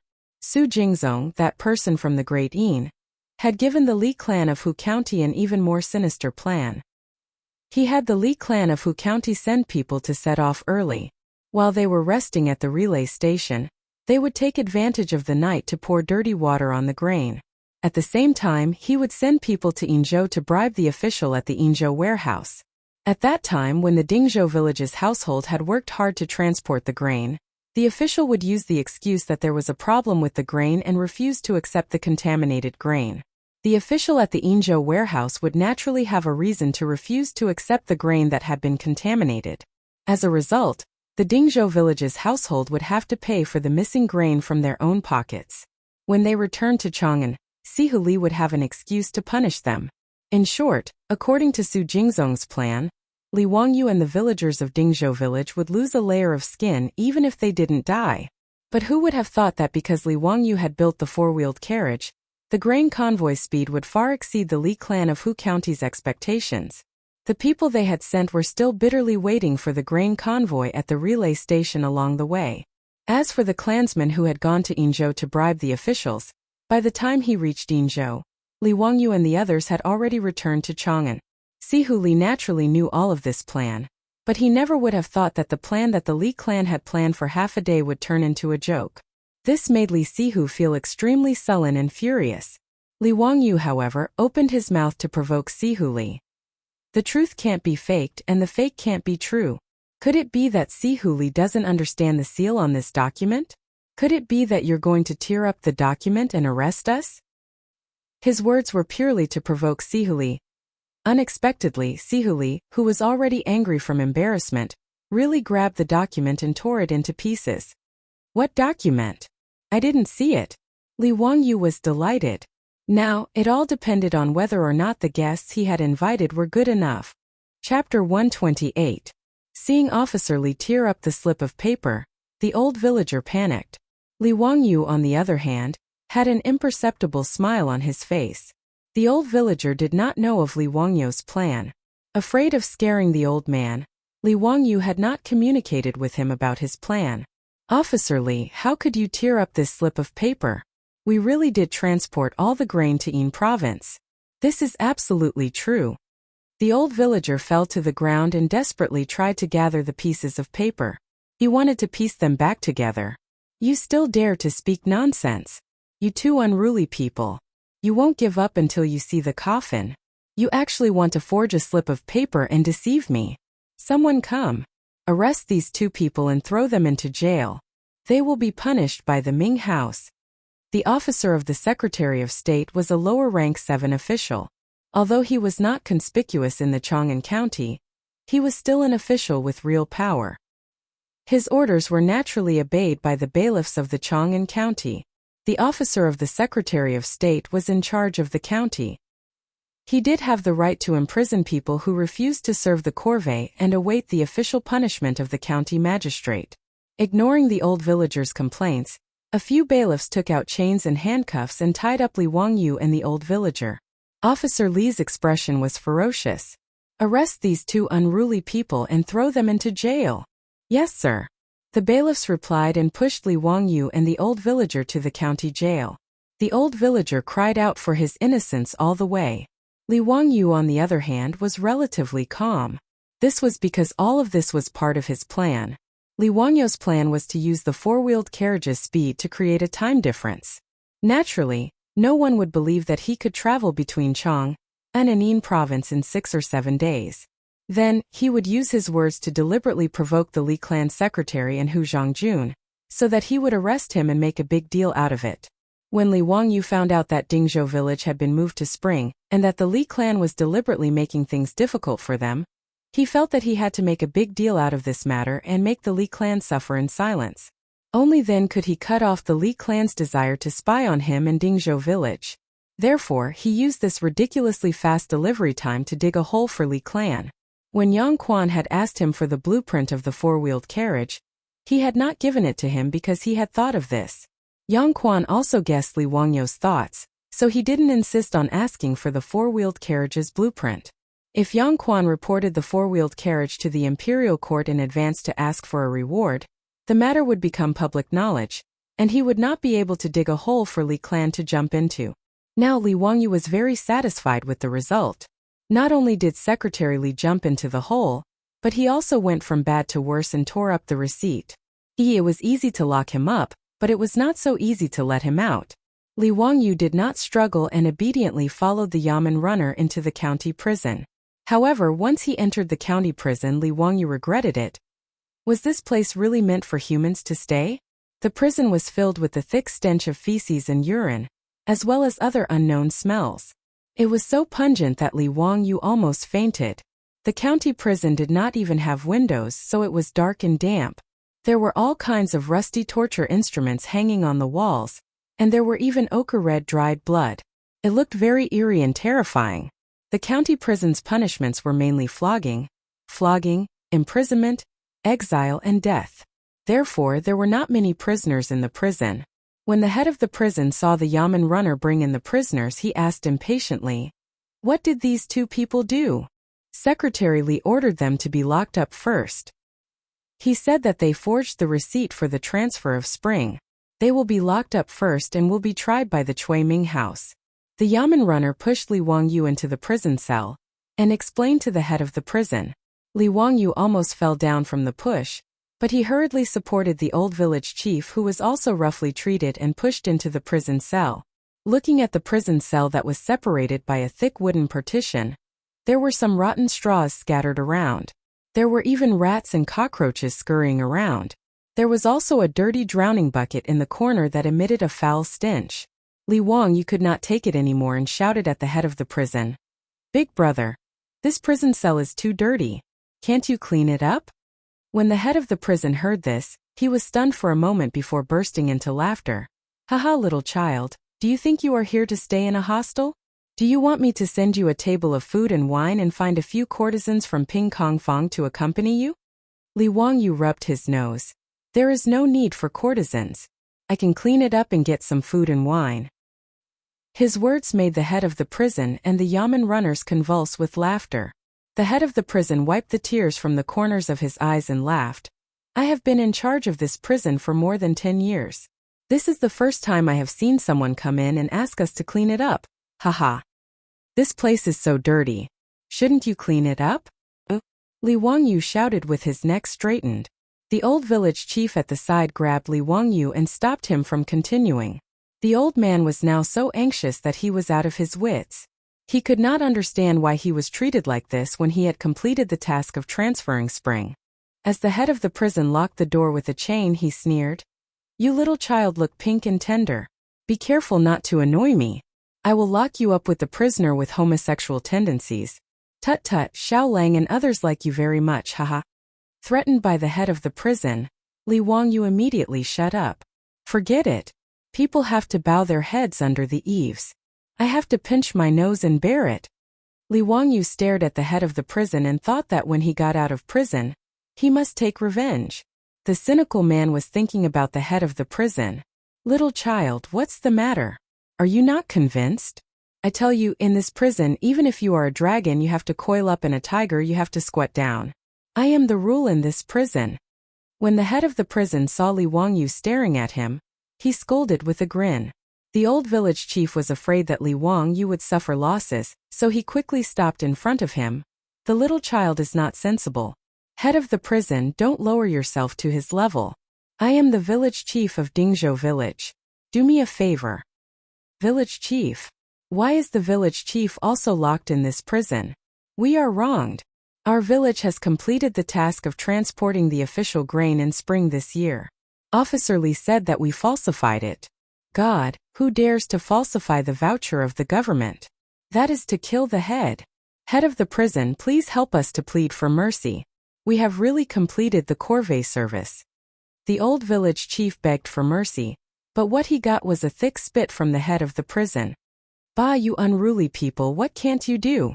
Just wait in the prison. When the Ming House starts the trial, you will die with a clear understanding. Several government runners on the side were also laughing. Head of the prison Zhao, why are you so merciful today? When a newcomer is locked in, shouldn't he be put in the cage first? I don't have time now. My wife will send me clothes and food later. When I have time later, I will teach these two people a lesson. Damn it, they think the prison is not clean. Bah! The head of the prison said and walked out. Li Wangyu looked at a wooden cage not far away and could not help but turn pale. The cage was also known as the flail. It was a wooden cage. After being locked in, the head would be clamped outside the cage and could not be retracted. The height of the cage made it so that the prisoner could only stand on tiptoe, which was extremely painful. Most of the prisoners who were locked in the cage fainted. He had really miscalculated. It turned out that the Tang dynasty had a show of strength in the prison. If he was locked up in the cage, he would really suffer. If something bad happened to this old man, it would be his fault. He began to reflect on whether he was too rash. He had come up with such a bad idea. It was really a bit of a trap. When Li Wangyu was reflecting, a group of well-dressed young people came from outside the Chang'an county government. Chapter 129. This group of young people didn't care if it was the Chang'an county yamen or not and prepared to charge in. The yamen runners at the entrance quickly stopped them. The yamen is a restricted area. What do you want to do? Before he could finish his sentence, he heard a slap and felt a burning pain on his face. This yamen runner was slapped by the young man in front of him. You! What about me? Get out of here. Call that bastard Cui Zhua out. That bastard. How dare he catch my brother? I'll skin him alive. The person who hit him was a burly young man. Beside him were two other young men who looked similar. Brother Chumo, why are you talking nonsense with them? Fight your way in and save Brother Zio. Another young man beside him shouted. Brother Yai, let's wait for Cui Zhua to come out first. After all, this is the Chang'an County Yamen. If you fight your way in, aren't you afraid of being beaten by your parents? Another person beside him advised. The entrance of the Chang'an County Yamen suddenly became very lively. The three brothers of the Chang family, Chang Chumo, his two younger brothers, Fang Juanfang's wife, and a group of children of the Tang dynasty. Du Ruhui's two sons Du Go and Du He, Wei Zheng's eldest son Wei Shuyu, Yuqi Jingda's twin sons Yuqi Baolin and Yuqi Baoqi, Prince Consort Chai Xiao's son Chai Linggu, Niu Jinda's son Niu Zhengping. It could be said that most of the top playboys of the Tang dynasty's Xinguan era were gathered here. Some quick-witted yamen runners immediately ran to the back hall of the yamen. There were also yamen runners who recognized Chang Chumo, and the others and trembled in fear. Anyone would be afraid of such a group of top playboys in Chang'an. The reason why this group of playboys suddenly attacked the Chang'an County Yamen was all because of Li Wangyu.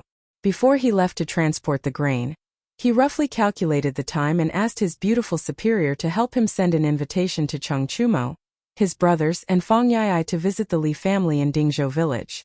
The invitation was sent 3 days ago by Su Chongqing to the Chang residence and the Fang residence in Chang. The reason why invitations had to be sent 3 days in advance was an ancient Chinese custom. 3 days for inviting and 2 days for asking. In order to show respect to the guests, invitations must be sent out at least 3 days in advance.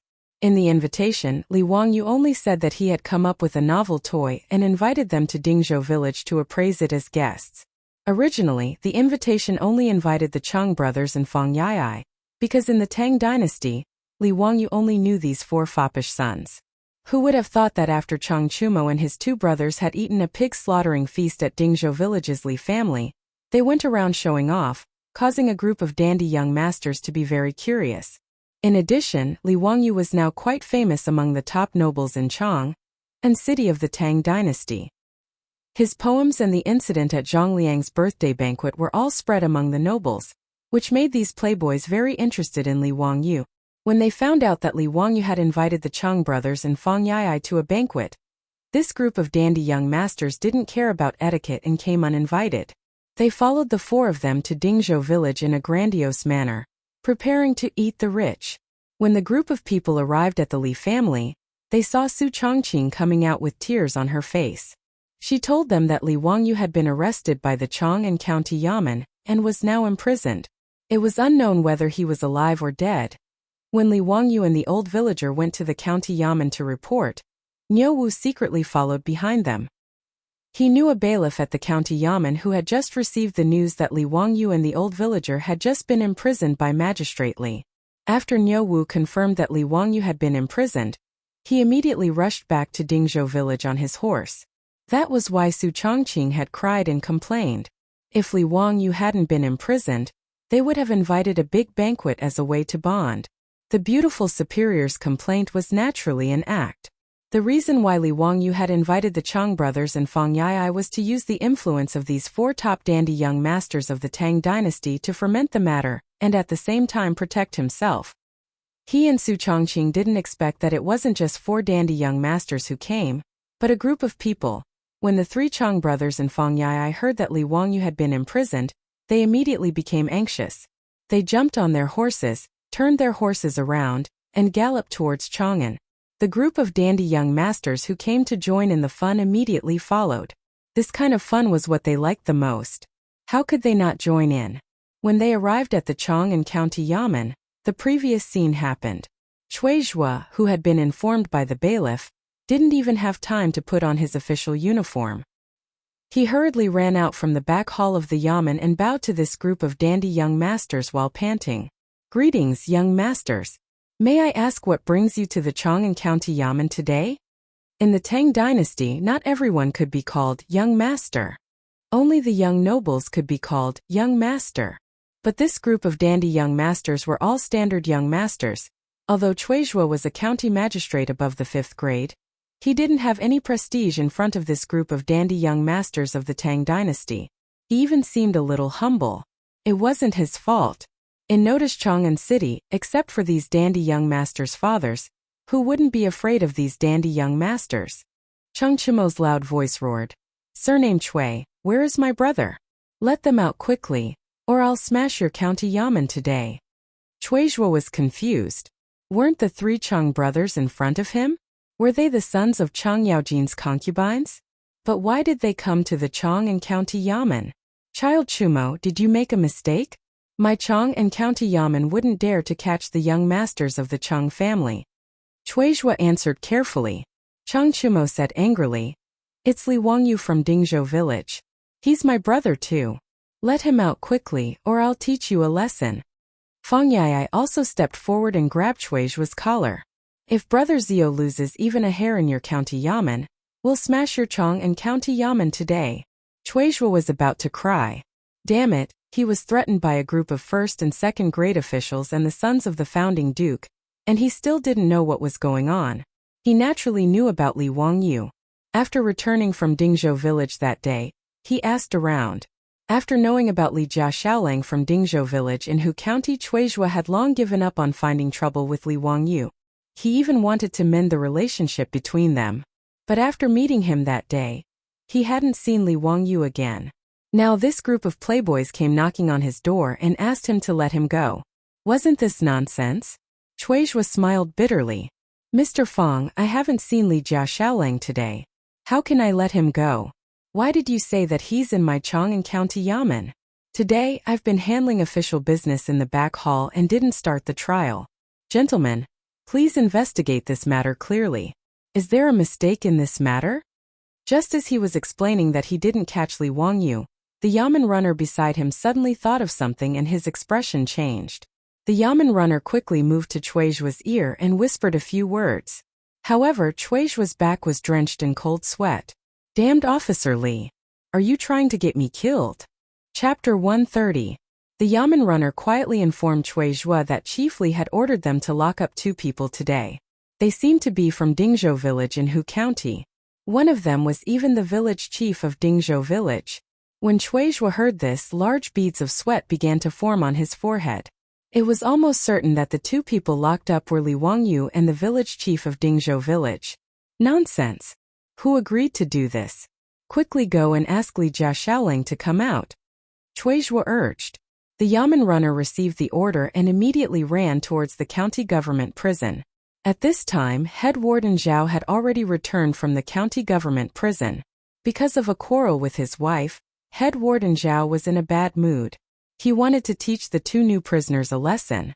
Head warden Zhao led a few jailers to unlock the chains of Li Wangyu's cell and shouted at Li Wangyu. You come out. Li Wangyu didn't expect that his reinforcements wouldn't come. But instead, the head warden would show his strength. Hey big brother warden, let's talk nicely. We're all civilized people, don't be rough. Li Wangyu was being grabbed by a few jailers and was about to be stuffed into the cage. He was also anxious and randomly shouted. Didn't you want me to clean up for you? Bah. Have a taste of this cage first. Then you'll know why Prince Ma has 3 eyes. Li Wangyu struggled with all his might, but how could his small arms and legs withstand the strength of these burly jailers? His head was about to be forcefully pressed down and stuffed into the cage. You bunch of bastards. I'll teach you a lesson later. Li Wangyu was flustered and angry as he cursed loudly. The head warden and the jailers weren't angry. Instead, they laughed. Oh, you want us to teach you a lesson? Good, we'll wait here. Before he could finish his sentence, he heard hurried footsteps from outside the prison. The Yamen runner rushed in and shouted, Stop right now. The Ming House has ordered us to release Li Jiaxiaoling immediately. After he finished shouting, the jailer and the jailer were both stunned. The hand that was holding Li Wangyu down unconsciously loosened. Li Wangyu knew that the reinforcements he had invited had finally arrived. He shook off the jailer's hands and tidied up his clothes. But in the next moment, Li Wangyu's actions stunned everyone. He didn't walk toward the exit of the county government prison. Instead, he turned around and returned to the prison cell. He reached out to help the old village chief up and gently pushed him out of the prison cell. After the old village head left the prison, Li Wangyu didn't leave. He returned to the prison and closed the door behind him. Young Master Li Minghouse, please leave. The bailiff was so shocked by his actions that he could not speak clearly. Li Wangyu calmly blew the floor clean and sat down cross-legged. Go out? Why did he want to go out? Since they can lock me in, they won't let me out so easily. If I don't get an explanation today, I won't get out of this prison. The old village chief was also shocked by Li Wangyu's actions. He repeatedly urged, Xiao Lang, don't make trouble. Since the Ming House let us go, let's go quickly. Old village chief, I won't go. You go back first. I'm fine. They won't dare to do anything to me. Li Wangyu smiled and waved at the old village chief. He already felt very guilty for implicating the old village chief. Now, he naturally wanted the old village chief to go back first so that the old man wouldn't be frightened. Li Wangyu's actions not only stunned the old village chief, but also the bailiff, jailer, and jailer. Other people who entered the prison were afraid that they wouldn't be able to get out. But this person didn't want to go out. The bailiff cautiously persuaded again. Xiao Lang, come out quickly. The Ming House and your group of friends are waiting for you. When Li Wangyu heard his words, he felt more confident in his heart. Don't talk nonsense. Go back and tell your Chui Ming House that I, Li Wangyu, think the environment of the county government prison in Chang'an County is good. I'm going to stay here for a few days and enjoy life. His words made the jailer and jailer so angry that their noses were almost crooked. The jailer stared and reprimanded. You little bastard, come out quickly. Believe it or not, I'll whip you to death. As the jailer spoke, he raised the whip in his hand and threatened to whip Li Wangyu. Before Li Wangyu could speak, the bailiff who came to pass the message hugged him. The bailiff urgently whispered in the jailer's ear. Jailer Zhao, if you want to die, don't drag us down with you. What do you mean? The jailer didn't understand. Do you know who are the people outside who are making a ruckus with the Ming residents? Who are they? The bailiff counted with his fingers. The 3 sons of Marquis Lu, the eldest son of Marquis Kai, the eldest son of Marquis Sheng, the second son of Marquis Liang. Before he finished counting, the jailer's legs had turned to jelly and he knelt on the ground. The names of these famous big shots in the imperial court could scare many people to death. Not to mention a jailer like him. Even Chuizhua couldn't afford to offend their sons. But the jailer actually threatened this group of top foppish friends and even wanted to put him in the cage. He was simply tired of living. The head of the prison crawled up from the ground and bowed to Li Wangyu in the cell with a flattering look on his face. "Young master, please come out now. Damn it, it's too dirty in here. I don't want to dirty your clothes." However, Li Wangyu ignored him and continued to hum a little tune. The jailer and bailiff begged Li Wangyu for a long time, but Li Wangyu was unmoved. They didn't dare to use force to drag him out. In the end, the bailiff could only lead the old village chief to report to Chuizhua. Chang Chumo and his brother had seen the old village chief before and knew that he was the village chief of Dingzhou village. Seeing him come out with the bailiff, they immediately asked, "Old village chief, where is my brother Wangyu?" The old village chief looked at Chuizhua and opened his mouth, not knowing what to say. The bailiff whispered back, "Young masters, Li Jia Shaoling doesn't want to come out." "Nonsense. Who would want to stay in prison for no reason? It must be you who beat him up so he doesn't dare to see us. Surname Chui. Just you wait, I'll kill you today." While speaking, Fang Yai rolled up his sleeves and was about to hit him. "Wei Shuyu, do go," and he quickly held him back. They could scare Chuizhua, but if they really beat him up it would cause a lot of trouble. No matter what, Chuizhua was a 5th-rank official of the Tang dynasty, and represented the face of the imperial court. Chuizhua was also about to cry. He was simply an undeserved disaster. He was sitting at home, but trouble came from the sky. Who did he offend? But he got into such trouble. "Young masters, it's better for you to persuade the Li family's young master. If he really doesn't want to come out, we don't even dare to touch him." The Yamen runner was clever and helped Chuizhua out of his predicament. Chuizhua gave him an encouraging look and quickly said, that's right. Young masters, since Li Wangyu doesn't want to come out, you should persuade him." Chang Chumo and the others looked at each other and followed Chuizhua's words. A group of people, led by Chuizhua, went to the county government prison. In the prison cell, the jailer was still begging Li Wangyu to come out. When he saw Chuizhua leading a group of playboys, he was so scared that his body trembled. Chapter 131. When Chang Chumo and the others saw that Li Wangyu was really in the cell, they all greeted him. "Brother Zio, we're here to save you." "Brother Zio, don't be afraid. We're here." "Who bullied you? Tell us, we'll help you vent your anger." When Li Wangyu saw them, he couldn't help but laugh. He quickly stood up and greeted them in a circle. "Thank you for your concern. I'm fine in this cell and don't plan to go out for the time being."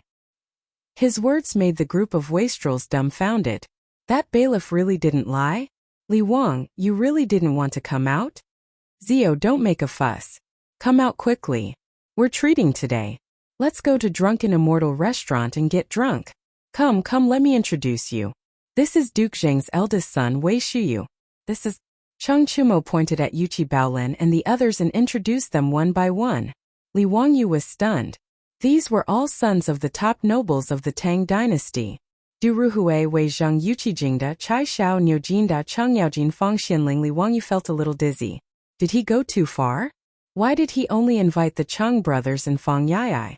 Why did this group of people come in the end? He quickly greeted these wastrels. Everyone greeted each other courteously. The cell was as lively as a market. Chuizhua only felt a headache.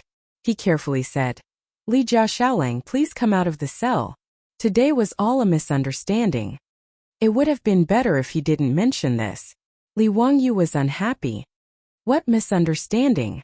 The village chief and I came to the county office to transfer Spring. Why did you lock us up for no reason? If you don't give me an explanation today, I won't go out of this cell." What do you mean by Spring?" Chuizhua still didn't know why Li Wangyu was locked up in prison by Officer Li. Li Wangyu said, "I, along with more than 60 Dingzhou villages Dingzhou village, have been conscripted into corvée labor this year to transport 1,000 dan of official grain to Yinzhou. Now that we've delivered the grain, we've come back to report to the Secretary of State's army. He's actually accusing us of forgery and locking us up in prison. Cui Minghouse, you have to give me an explanation for this. Cui Zhuo had just found out the ins and outs of this matter. Before he had time to think about it, someone grabbed his collar again. Chang Chumo, Chang Chuliang and Chang Chubi grabbed Cui Zhuo and spat on his face. Our brother, how dare you make him serve the corvée? Surname Cui, how dare you? I really don't know. Cui Zhuo replied with a mournful face. The corvée labor was arranged by the Secretary of the House of Commoners. This lowly official did not give any instructions. Including today's matter, this lowly official did not know about it. It was all done by the Secretary of the Army. Young masters, please understand. What about that bastard Secretary of the Army? Hearing Cui Zhuo's words, everyone believed him. They had some understanding of the county government's operations. Conscripting corvée labor was indeed the commoner's authority. Cui Zhuo hurriedly waved his hand at the Yamen runner. Quick, go find Secretary Li. The Yamen runner hurriedly ran out to carry out the order. Not long after, he returned to the prison alone. Returned to the Ming house. Secretary Li is not in the county government. I heard that he went back to Hu County. The reason why Secretary Li was not in the county government was because he was in a hurry to return to Hu County to discuss this matter with the Li clan's elders. Although he had used his authority to throw Li Wangyu and Dingzhou village's village head into the county government's prison, he could not do anything about it. However, as the Secretary of the Army, he had no right to interfere with the punishment. That was the right of the county magistrate, Cui Zhuo. Therefore, if he wanted to beat Li Wangyu to death, he had to use the Li clan's influence to do something. In Secretary Li's view, Li Wangyu was a peasant who had no power or influence. As long as the clan put in some effort and bribed Cui Zhuo, it would be easy to sentence them to exile or 1,000 li. Like the elders of the Li clan in Hu County, Secretary Li did not see Li Wangyu as a member of the clan. Instead, because the Li clan had lost face several times, he saw Li Wangyu as a mortal enemy. He wanted to break his bones and suck his marrow. Naturally, Secretary Li did not know that after he left, the Chang'an county government had created a storm and trouble. Seeing that they could not find Secretary Li, Chang Chumo, Fang Yai, and the others began to persuade Li Wangyu to come out of the prison. They patted their chests and promised that they would help him vent his anger. But no matter what they said, Li Wangyu shook his head and refused. Brothers, this little brother appreciates your good intentions. However, this little brother was unknowingly imprisoned in the Chang'an county government prison. Naturally, I need an explanation before I can leave. I cannot leave without a reason. Yuchi Baolin, Niu Zhengping and the others did not understand what he meant, but Fang Yai, Cheng Chumo and the others could guess. They knew of the grudge between Li Wangyu and the Li clan in Hu County. Naturally, they could guess what Li Wangyu was thinking. Li Jia Shaoling wanted to use this opportunity to cause trouble. Understanding this, the Cheng brothers and Fang Yai stopped trying to persuade him. In their view, the Li clan in Hu County should be taught a lesson. Whether it was expelling Li Wangyu from the clan or forcing Li Zhou to move the grave, they were all too much. Not to mention, it was the Li clan in Hu County who provoked Li Wangyu several times. It was truly chilling. Cheng Chumo stared at Cui Zhuo. Since my brother does not want to come out, then forget it. Cui Minghouse, you can deal with it impartially. However, my brother cannot suffer in this prison. Do you understand? Yes, this official will do as you say. I will definitely satisfy Li Jia Shaolang. Cui Zhuo's heart was bleeding, but he could only force a smile. What was wrong with Li Jia Shaolang? He insisted on staying in this prison. Cui Zhuo did not need to think with his toes to know that this would be a huge problem. Cui Zhuo immediately turned to look at the jailer. Jailer Zhao, you have to serve Li Jia Shaolang carefully. Do you understand? If he needs anything, you have to try your best to meet it. Don't shirk. Otherwise, I will hold you responsible. Now it was Jailer Zhao and a group of jailers turned to cry. They were in a prison, not a hostel. How could they be reduced to serving people now? It was a fantasy. Jailer Zhao and the jailers were all wondering who this young man was. It was really scary that the sons of a large group of marquises were his friends. Li Wangyu looked at the jailer and the jailers and laughed. He laughed so happily. The cynical man was quite vengeful. He still remembered what the jailer had said. He pointed to the prison room with his finger. Jailer Zhao, please clean it up first. This prison is too dirty. The jailer opened his mouth, but before he could speak, Chang Chumo and the others made a fuss again. Yes, after Zio said that, I found that this prison is really stinky. Chuizhua, is your county government a pig farm? How can it be so dirty? Hurry up and let people clean this prison. Let's get some fresh air and light more torches to brighten up the hall. Yes, let people clean it up. Get someone to bring us good wine and good food. Today, we will accompany Brother Worryless in this prison and have a few drinks.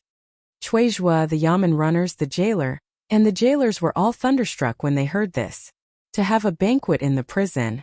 This group of playboys was too much, wasn't it? The jailer began to think whether he should really invite several courtesans from Ping Kong Fong. Chapter 132. When Chuizhua saw that these foppish men were not leaving, he immediately ordered people to clean up the prison.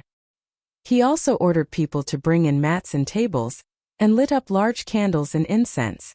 The yamen runners in the county government were all called to the prison to remove the garbage, clean the floor, wipe the dirt, and wash the floor with clean water. In less than 2 hours, the originally filthy prison had changed its appearance. In He Zhao's opinion, this prison was cleaner than his own home. At least there were no candles and incense as thick as an arm in his home. The wine and dishes ordered from the restaurant in the west were carefully sent to the prison by the doctors of the restaurant. There were several large tables, and even more than 10 jars of wine were brought in. Li Wangyu was pulled to the table by the Chang brothers and sat down. A large bowl was directly filled with wine. Brother Wangyu, come on, let's drink. We won't go home until we're drunk. Wahahaha, this is the first time I've drunk in prison. It's great. Brother Shuyu, let's drink. Brother Wang, you're really a talent. Haha, come on, let me toast you. The prison of the county government in Chang'an County immediately became like a wine shop. A group of foppish men drank a few glasses of wine and made a scene. Chuizhua had already covered his face with his sleeves and ran away. He Zhao and a group of jailers were left behind. They forced a smile and poured wine for these foppish men. They directly changed into waiters. Li Wangyu felt that these foppish men of the Tang dynasty were all true men. After a few glasses of wine, he became familiar with them. He did not think that these foppish men were the sons of the Tang dynasty. He just thought that they were his university classmates in the future drinking and bragging. When the banquet was in full swing, Chang Chumo suddenly began to sing and toast to everyone in the banquet. Li Wangyu was shocked by his behavior. Damn, this guy's singing is killing me. Li Wangyu knew that the Tangs loved to sing. During the Tang dynasty, they digested and integrated the different styles of music and singing from the north and south, and also absorbed the music and singing culture brought by the Western barbarian merchants. Not only did the court music of the Tang dynasty form the famous Yu and Yin Ten songs, but folk music also became colorful and vivid. But while other people enjoyed singing, Chang Chumo's singing was deadly. However, Li Wangyu soon discovered that he was wrong. After Chang Chumo took the lead in singing, everyone at the table also began to sing back. Apart from Wei Shiyu Dugo and Du He, who were slightly better off, the others like Yuchi Baolin Niu Zhengping, and the others were the ones who were in a tragic state. Li Wangyu's face began to turn pale, and waves of nausea came from his heart. Before he could suppress the nausea caused by the ear-piercing noise, something even more shocking happened. Chai Linggu was so happy that he pushed the table in front of him away. He stood up and started to twist his body and dance. Damn, not only was there a sound wave attack, there was also a F*King visual attack. Li Wangyu felt that his whole body was not good. Li Wangyu only felt that there were 100,000 alpacas galloping in his heart. He looked around to see if the others despised Chai Linggu as much as he did. But he saw that this group of fops was actually watching with great interest. The Yuchi Baolin and Yuchi Baochi brothers were all eager to have a dance competition with Chai Linggu. Li Wangyu painfully held his forehead with his hand. These bastards, don't they have any sense of beauty? Actually, Li Wangyu was just curious because he had never seen anything like this before. The banquets of the Tang dynasty were all like this. Even when Pai Lupi hosted a banquet in the palace, it was also like this. Not only would the Pai Lupi dance in front of the crowd, but those dukes and ministers would also do the same. Under the influence of alcohol, this group of fops left the stage one after another. Niu Jinda's son, Niu Zhengping, was injured when he was riding a horse in his early years. One of his legs was lame, so it was inconvenient for him to dance. He asked the jailer to find a drum so that he could play it to liven things up. Jailer Zhao's head was full of sweat. He hurriedly ran out to look for a drum, but he did not find it. So, he steeled his heart and called 2 yamen runners to bring down the grievance drum in front of the county yamen and bring it into the prison cell. When Niu Zhengping saw the drum, he was so happy that his back teeth were showing. He simply took off his clothes that were in the way and began to beat the drum with his bare upper body. Li Wangyu was completely dizzy, but he had to say Niu Zhengping's drumming was really good. The grievance drum was actually played with a strong rhythm by him, very much like the drumming of the later generations. When the impassioned drumming started, this group of fops who were drunk became even more excited. They took off their robes and bare upper bodies. They twisted their bodies and raised their arms, spinning and jumping. As they danced, their mouths made roaring sounds. Li Wangyu was grinning and laughing at the fop's ugly dance when he saw Chang Chumo flirting with him. No, he was waving at him. What does this mean? Does he want me to dance too? Help!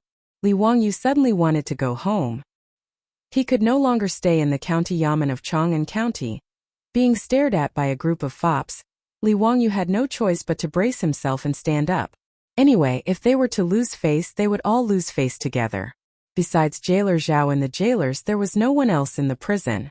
Li Wangyu could only be glad that his beautiful boss was not here. Otherwise, she would laugh at him to death. Li Wangyu did not know how to dance this kind of dance in the Tang dynasty. He simply threw caution to the wind and sang in his heart along with Niu Zhengping's drumming. My dad just killed him, just killed him. Uncle Bird's horse-riding dance crossed more than 1,300 years and arrived in the land of the Tang dynasty ahead of time. He straightened his back, leaned back slightly, spread his arms and made a walking with wind posture, crossed his arms in front of him and made a controlling the reins posture. At the same time, he got into a horse stance and began to shake his legs up and down along with the rhythm of the drumming. Li Wangyu's horse-riding dance immediately attracted the attention of the group of fops in the prison. Li Jia Xiaolong's dance seemed to be very moving.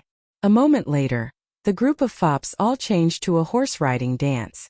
They shouted along with Li Wangyu, my dad just killed him, just killed him. After the horse-riding dance, Li Wangyu's drunkenness kicked in. In his excitement, he simply grabbed the drumstick in Niu Zhengping's hand and beat the drum himself. As he beat, he loudly sang the song Loyalty to the Country.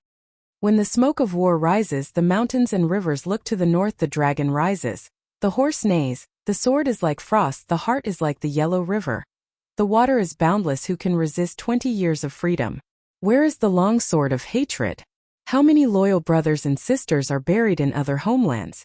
After Li Wangyu finished shouting the lyrics, the passionate lyrics stimulated the group of noble disciples and made them feel their blood boiling.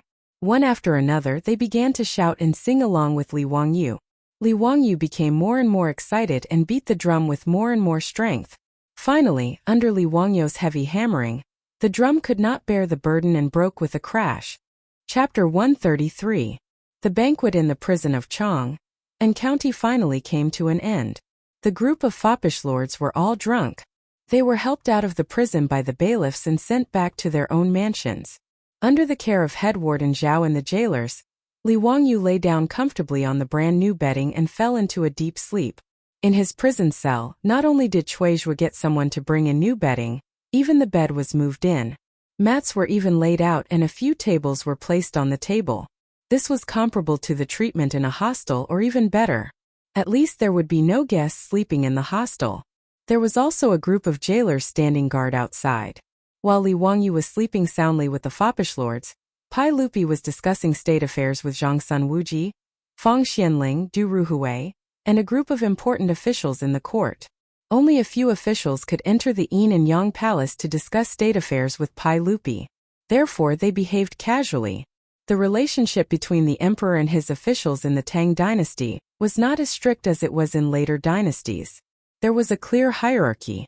When the officials went to court, they all knelt in the main hall. When it came to the Song dynasty, they had to stand. There were no seats.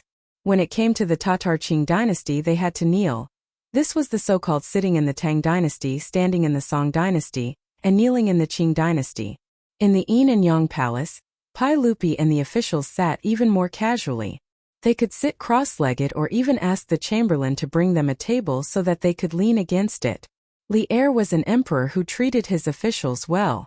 As for Chang Yaojin, Li Jing, and the other founding generals, he did not set fire to the celebration building, nor did he give up military power with a cup of wine. It could be said that he was a broad-minded emperor. While they were discussing state affairs, a chamberlain quietly walked to Pai Lupi and whispered something in his ear. Pai Lupi could not help but grin. "Haha, Xinling Ruhui, you should hear about this." Pai Lupi gestured to the chamberlain, indicating that he should tell them. The eunuch bowed to the officials and then told them what had happened in Chang'an County. When Fang Xianling and Du Ruhui heard that their son actually followed a group of playboys to make a scene in the county government, their faces couldn't help but twitch a few times. Fang Xianling and Du Ruhui hurriedly stood up and bowed to Pai Lupi. "Your Majesty, I am ashamed of my incompetence." Pai Lupi smiled and waved his hand. "They're just a bunch of young men. It's not worth getting angry over. Why did they make a scene at the Chang'an County Yamen?" The latter question was directed at the eunuch. The eunuch hurriedly replied, "Your Majesty, it's because Li Wangyu from Hu County was imprisoned in Chang'an County. That's why they went to cause trouble and demanded Chui Ming House to release him." Fang Xianling and Du Ruhui, who were originally a little embarrassed, looked at each other when they heard the attendant's words. They were no longer anxious and sat back down. Everyone, including Zhang Sun Wuji, looked at Pai Lupi. Li Wangyu again? Why was he imprisoned in Chang'an County? Pai Lupi coughed dryly and was about to ask about the situation when he heard the eunuch outside the hall announcing loudly, "Her Highness the Empress is here." The Empress of the Tang dynasty was called Her Highness, not the Empress in the later TV series. Her Highness referred to the palace. Empress Zhangsun lived in the Lijiang Hall, so she was called Her Highness. Pai Lupi didn't have time to talk about this matter. He hurriedly stood up and ran to welcome his wife. The two were deeply in love and were a couple when they were young. Empress Zhangsun married Pai Lupi when she was 13. She gave birth to 2 sons and 1 daughter for Pai Lupi. The eldest son, Li Changqian, was the crown prince of the Tang dynasty. Empress Zhangsun's position in Pai Lupi's heart was far beyond that of the concubines in the harem. Pai Lupi carefully supported Empress Zhangsun, who was 5 to 6 months pregnant, into the Yin and Yang palace. All the officials, including Zhang Sun Wuji, bowed and greeted her. He asked the eunuch to bring a cushion and helped Empress Zhangsun to sit down. Pai Lupi then smiled and asked, "Why is Guanyin maid here? You are pregnant. If there is anything, just ask the eunuch to tell me." "Erlang, it's not the first time I'm pregnant. I'm not so delicate. The doctors at the Shangyao Bureau also asked me to move around more." Empress Zhangsun smiled and said, "I cooked white dragon fish. Thinking that you are all discussing state affairs, I'm afraid you are all hungry. So I brought some for you all to try." She waved her hand and the eunuchs brought a bowl of fish soup to Pai Lupi and the officials. White dragon fish soup was made with mandarin fish. It was very fresh and thick and was the favorite of the Tang people. "Thank you, Your Highness. I haven't tasted this white dragon fish soup for many years. Today, I'm basking in His Majesty's glory." Zhang Sun Wuji teased. As his sister, Empress Zhangsun had a very good relationship with him. "Big brother, can't you shut your mouth with food?" Empress Zhangsun pretended to be angry. Pai Lupi didn't participate in the matters between the siblings. He only indicated for Fang Xianling and Du Ruhui to eat the fish soup. The fish soup had to be eaten while it was hot. It would be more fishy when it was cold. "Erlang, I overheard the eunuch say that Li Jia Xiaolang of Hu County was imprisoned by the Chang and county government. Why is that?" Empress Zhangsun suddenly asked. Pai Lupi also didn't know the situation. He looked at the eunuch who came to report and asked him to explain the situation to everyone. The 100 Horsemen Department reported that 12 days ago, the secretary of the Chang'an County government ordered Dingzhou village of Hu County to be transferred to Yinzhou warehouse in spring. Li Wangyu was also in the list of Dingzhou village. The eunuch bowed his head and reported. The 100 Horsemen Department was an organization set up by Pai Lupi after he ascended the throne. It was used to monitor the world. The eunuch was responsible for passing on information from the 100 Horsemen Department to Pai Lupi. Pai Lupi suddenly frowned and interrupted. Wait, that boy from the Li family, I remember that he just turned 16? Why would the secretary of the Chang'an county government order him to serve in the corvée? The eunuch hesitated and replied. The secretary of the Chang'an county government said that his nominal age was 17. Pai Lupi couldn't help but snort. Empress Zhongsun also glared at the eunuch with dissatisfaction. The eunuch broke out in a cold sweat after being stared at by the empress. It was the secretary of Chang'an County who did this, not him. He was the one who took the blame for it. Continue. Pai Lupi said coldly. Yes, 7 days ago. Dingzhou Village's grain team set off from Chang'an warehouse and returned to Chang'an yesterday. Today, Li Wangyu and Dingzhou Village went to Chang'an County to report. The secretary of the Chang'an County government didn't believe that they completed the transfer of grain, so he tore up the receipt and locked them up in the county jail. The eunuch quickly recounted the matter. Pai Lupi and Zhongsun Wuji were stunned. In 7 days they went back and forth between Chang'an and Yinzhou, and they even transported 1,000 stones of grain? Hearing this, it seemed that the secretary of the Chang'an County government didn't do anything wrong. If someone reported back to them like this, they wouldn't believe it either. Pai Lupi coughed lightly and asked, Can you confirm that the boy from the Li family is telling the truth?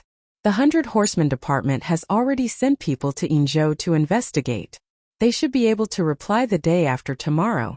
It would take about 3 days to travel to and from Yinzhou. Pai Lupi heard this and nodded. Then let the boy from the Li family stay in the county jail of Chang'an County. It's good to learn a lesson. He then looked at Fang Xianling. Xianling, I'll have to trouble you to investigate this matter and find out the truth. Fang Xianling stood up and cupped his hands. I'll do my best. Empress Zhongsun said with dissatisfaction. Erlang, no matter what, Li Jia Xiaolang is only 16 and hasn't turned 20. His parents are dead and he's very pitiful. How can you throw him in the jail like this? How can he suffer such inhumane torture?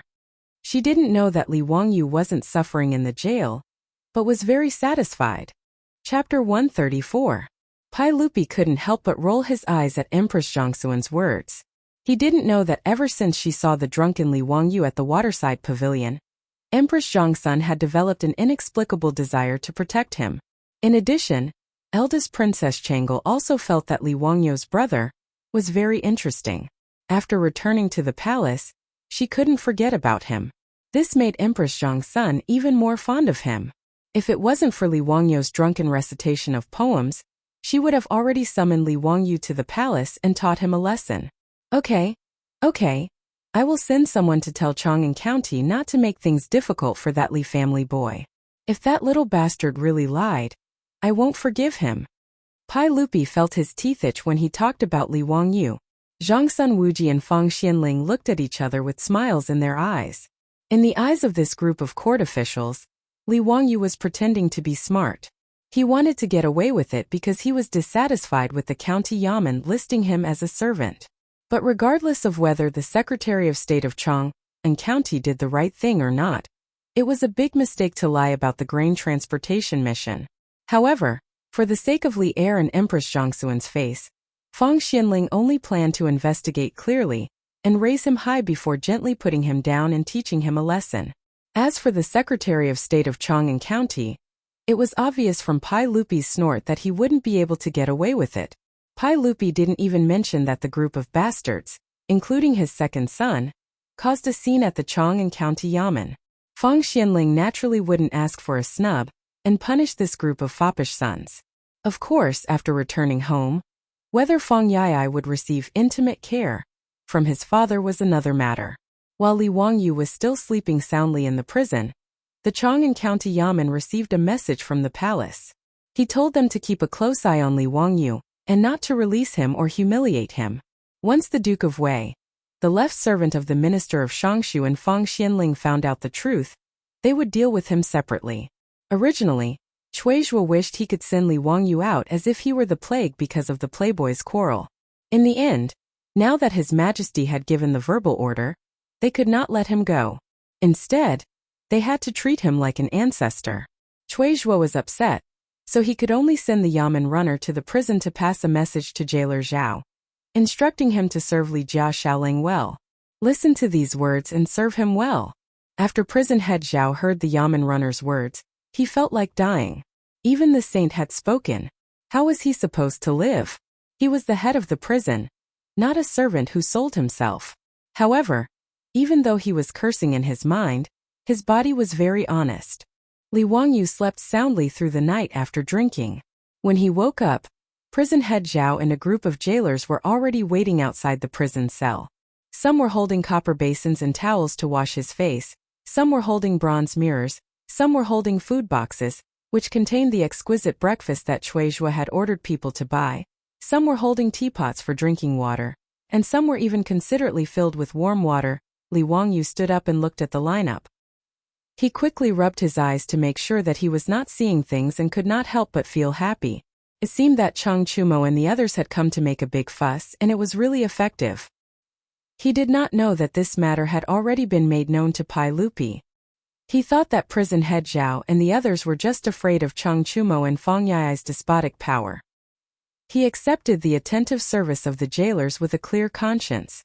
After washing up, a jailer immediately took out a comb from his pocket and helped him comb his messy hair. On the side, prison head Zhao was busy putting food on the table and asked him to take a seat. Seeing that the jailer's attitude was so humble, Li Wangyu naturally did not want to bother with them about the unpleasantness when he first entered the prison. After eating breakfast he was bored, so he simply asked the jailers to find him some books to read to pass the time. However, the ancient books of the Tang dynasty were really obscure and difficult to understand. Moreover, there were no punctuation marks. Just reading the books gave him a headache. Li Wangyu flipped through a few pages of the books and then threw the books aside, thinking about how to pass the time. In his mind, this matter should be solved soon. Since it had already come to this point, Cui Zhuo should not deal with the Li clan's Minister of Civil Affairs, right? He did not know that the matter had already been blown out of proportion, and now Cui Zhuo could not make the decision. Only Fang Xianling could personally handle the case. Feeling bored, Li Wangyu suddenly thought of what he should do. He asked jailer Zhao to find him some cardboard and mulberry paper. He cut them into pieces of paper of suitable size. Then he asked jailer Zhao to find him a map of Chang'an market. He asked for a pen and ink. Then he started to write and draw on the cardboard. Prison head Zhao and the jailers were curious about what Li Jia Xiaoling was doing. They stretched their necks and looked at him for a long time, but they did not understand what he was writing and drawing. They only saw a row of grids on the cardboard, and the names of Shi Market, Dong Market, Pingkong Market, Chongren Market and so on were written on it. After drawing on the cardboard, Li Wangyu picked up the cut mulberry paper and began to write and draw on it. This made the jailers even more confused. What do you mean by 1 stroke, 10 strokes, and 100 strokes? If the beautiful boss was here, she would immediately cry out, Monopoly! Yes, Li Wangyu was bored and was making a game of Monopoly.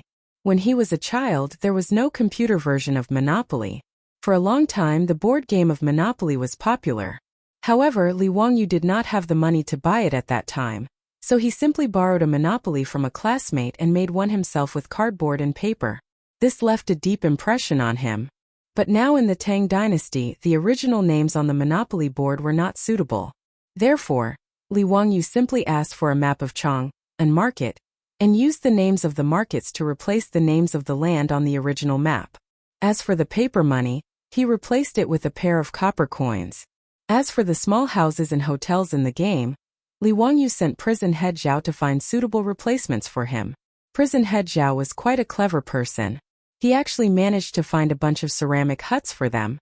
These ceramic huts were originally toys for peddlers to sell, but he bought them back. Li Wangyu played with the ceramic huts and found them interesting. In fact, during the Tang and Song dynasties, ceramic toys were already very popular. In Li Song and Su Hanshan's peddler painting, there were dozens of types of toys. As for the dice, they were ready-made. Prison head Zhao and the jailer sometimes had nothing to do, so they would roll the dice and play a few rounds. When everything was ready, the Chang'an version of the Tang dynasties Monopoly game was released. Li Wangyu called prison head Zhao and the jailers to his side and taught them in detail how to play Monopoly. This group of jailers listened with great interest. Several big men sat down at a few tables, surrounded by a group of jailers, and began the journey of becoming a millionaire. As the game progressed, everyone became enthusiastic. From time to time, the surrounding jailers would burst out shouting. While they were having fun, no one noticed that a few figures had walked in from the main gate of the county jail. Chapter 135. Originally, there were no prisoners in the county jail, and because of Li Wangyu's matter, Chuizhuo was afraid that there would be an accident, so he simply interrogated the prisoners who were still in custody yesterday. Then, those who should be flogged were flogged, and those who should be released were released. The prison, which originally had few prisoners, was emptied, and only Li Wangyu was left. Those jailers were now bent on pleasing Li Wangyu. Coupled with the attraction of the Monopoly game, there was not even a guard in Notice County Jail. Everyone crowded in Li Wangyu's cell to watch the game. Everyone was concentrating on the Monopoly game. From time to time, one could hear the crowd saying, "I'll buy Shi City. Here's 500 strings of coins. Give me the title deed. Ping Kong Fong is mine. Give me the toll 20 strings of coins." Several people came in through the open door of the county jail. When they saw the situation in the jail, they could not help but frown. One of them was about to speak, but was stopped by the leader. The few of them quietly walked into the prison cell and gathered around the prison guard to look inside. Li Wangyu grabbed the dice in one hand, shook it a few times in his palm, and threw it on the table. Unit 11. Xiaolang, you go to Unit 11 and draw an opportunity card. Haha, Xiaolang, you're unlucky. You're locked in the county jail for a day and can't move. Jailer Zhao's voice came. Li Wangyu angrily patted his thigh, feeling that his luck was too bad. Since he could not move in the next round, he stood up to stretch his waist, but was surprised to find that several strangers in fine clothes were standing outside the crowd. Li Wangyu was familiar with the two strangers in the lead. He had seen them at the birthday banquet in Zhongliang's mansion. The leading man with a curly beard had extorted the sketch Goddess Luo's painting that he had painstakingly drawn for 3 days. Him again. Why do I meet this person everywhere? He's like a ghost. The newcomers were Pai Lupi and Fang Xianling.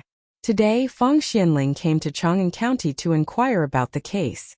The reason why Pai Lupi appeared here was that the 100 Horsemen Department had already replied to some interesting news. According to the 100 Horsemen Department's report, Dingzhou village had sent 70 villagers, including Li Wangyu, to transport the official grain. The 100 Horsemen Department's private investigation found that the 70 villagers agreed that they did go to Yinzhou within 7 days. Secondly, they used a carriage to transport the grain. And it was a type of four-wheeled carriage that they had never seen before. Then there was the document that had been torn up by the secretary and Huzhan army. The 100 Horsemen Department collected the remains and pieced them together. They found that the official seal and stamp of the Yinzhou warehouse on the document were real and not forged. This news immediately piqued Li Er's interest. He was very curious about what had happened. However, the situation in Yinzhou could only be verified tomorrow. Today, Fang Xianling came to Chang'an County to inquire about Li Wangyu, and Pai Lupi came with her. The two of them did not inform Chuizhuo. They only brought a few guards and broke into the prison of Chang'an County. Unexpectedly, there was no one guarding the prison, and the door was wide open. Surprised, the two of them entered the prison and saw that the jailers were all gathered in the cell, shouting and playing something. They heard the crowd constantly saying, 30 strings of cash, give me 30 strings of cash, and, haha, you're unlucky, give me 50 strings of cash. Pai Lupi thought that these bastards were gambling, and his face became livid. He stopped the guards from speaking and sneaked behind the crowd with Fang Xianling, intending to catch them in the act. However, the scene that appeared in front of them puzzled the emperor and the prime minister of the Tang dynasty. The words East Market, West Market, and Ping Kong Fong were written on the paper, and the amount of money was just a toy drawn on the paper. What the hell is this? Pai Lupi and Fang Xianling did not say anything. They stood silently outside the crowd and watched. After watching for a while, the two of them roughly understood that this was a game, and it seemed to be very interesting. The two of them also watched with great interest. At this time, Li Wangyu suddenly stood up and moved his body. He accidentally found Pai Lupi. Li Wangyu stared blankly at Pai Lupi, and Pai Lupi also looked at Li Wangyu. The two of them stared at each other in silence for a long time. Xiao Lang, it's your turn. Prison head Zhao reached out and gently pulled Li Wangyu, which made Li Wangyu come back to his senses. He coughed softly and kicked the prison head, indicating that someone was coming. Prison head Zhao was so excited that he did not notice this. After being kicked several times by Li Wangyu, he came back to his senses and stood up blankly. Then he saw Pai Lupi and Fang Xianling, as well as the guards behind them. Although he did not know Pai Lupi and Fang Xianling, he was quite discerning. When he saw their luxurious clothes and the guards behind them, he knew that these two were important people. Prison head Zhao hurriedly pulled over the jailers who were still staring at the tabletop games and bowed to them. Langjuns, may I ask what business you have in the county prison?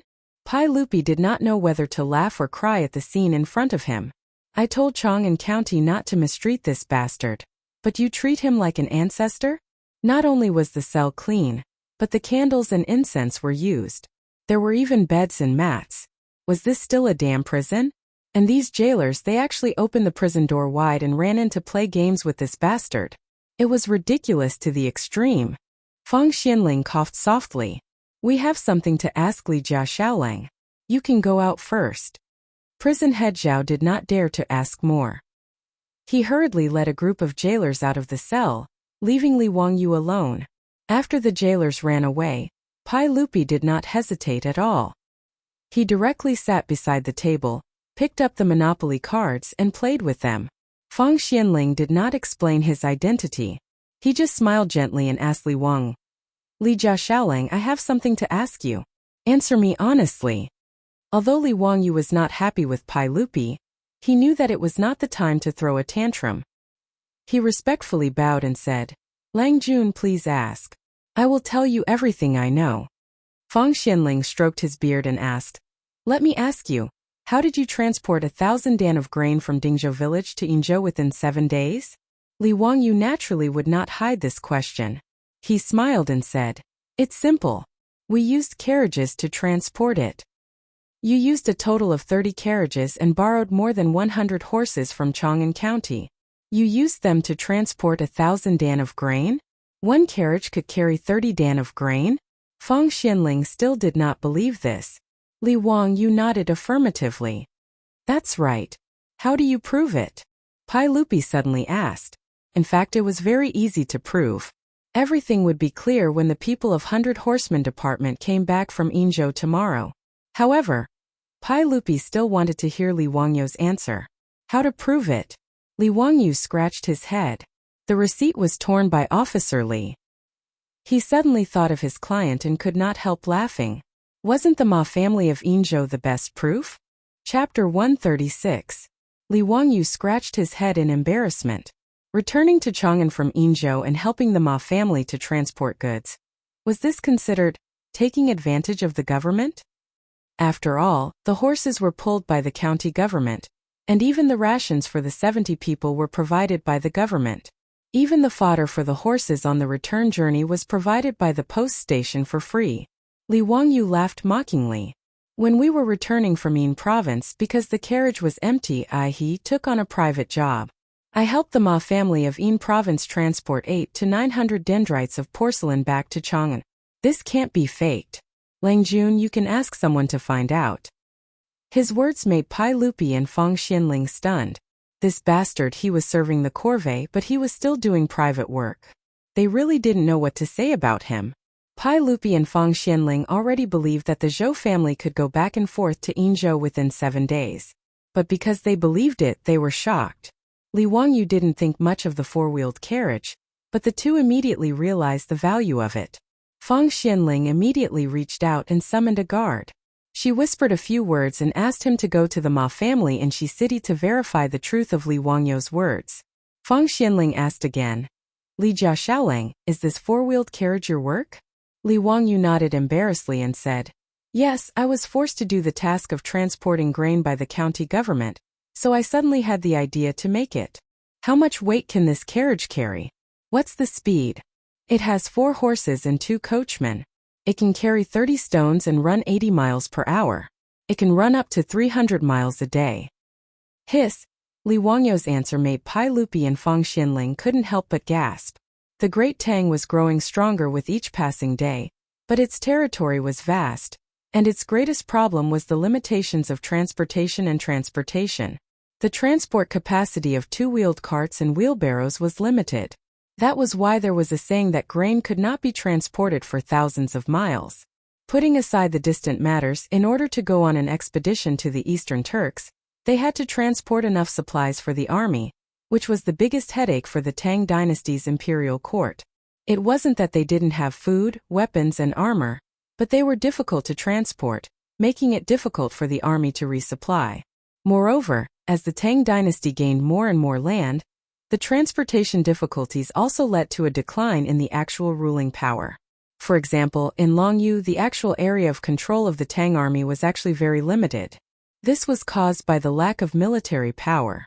If this four-wheeled carriage could carry so much weight and travel so fast, it would not only play a role in the military, but also bring about earth-shaking changes in all aspects of the Tang dynasty. Pai Lupi suddenly stood up and glared at Li Wangyu. "You little bastard, you're just messing around. Quickly hand over the blueprint of the four-wheeled carriage." His words made Li Wangyu roll his eyes.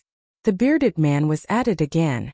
Why did the officials of the Tang dynasty want to rob him of all the good things he had? Didn't they have any awareness of copyright in business? Or had they been infected by Cheng Yaojin? He was a bandit from Wagong village. Li Wangyu cupped his hands and said, "I can give the blueprint of the four-wheeled carriage to the imperial court, but I have a condition.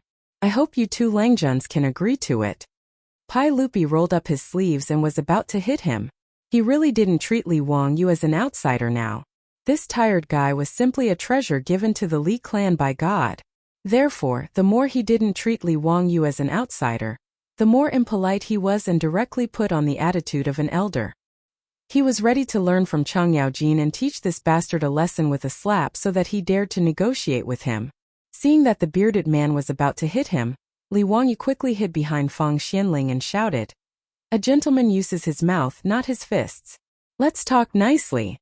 Fang Xianling didn't know whether to laugh or cry at this uncle and nephew pair. Speaking of which, Pai Lupi should be regarded as Li Wangyou's distant uncle.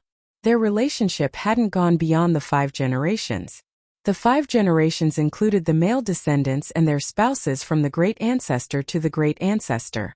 The 9 generations from the great ancestor to the great ancestor were usually called the 9 clans of the clan. Li Wangyou's father, Li Zhou, and Pai Lupi were cousins. Pai Lupi was Li Wangyou's 4th uncle, and Li Wangyu was Pai Lupi's 2nd nephew. As the saying goes, relatives don't go beyond the 5 generations. If they went beyond the 5 generations, they really weren't relatives.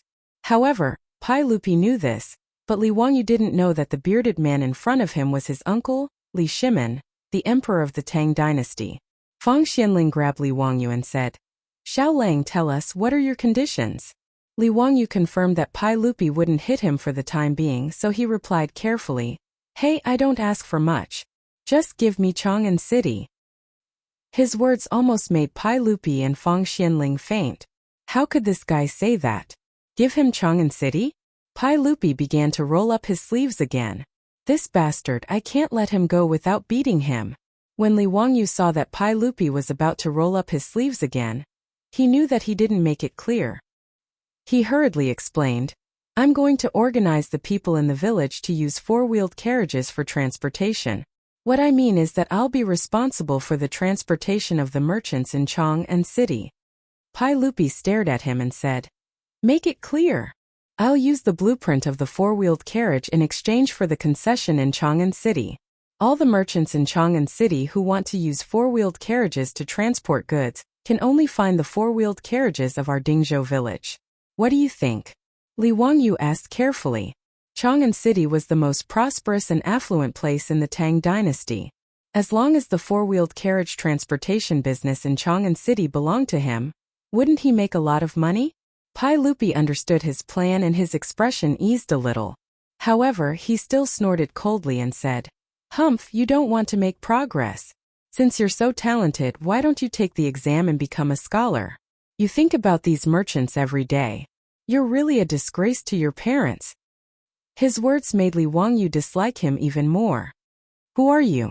Are we close? How dare you scold me in such an elder tone? My parents didn't give me any advice before they passed away. They only left me with a debt of $2 million. Why can't I make money with my own ability? I don't steal or rob. It's better than someone who takes other people's things, right? Li Wangyu was implying that Pai Lupi stole his four-wheeled carriage blueprint. Pai Lupi was so angry that he almost went berserk again. When Feng Xianling saw that the uncle and nephew were going to quarrel again, he hurriedly said, Xiao Lang, your condition?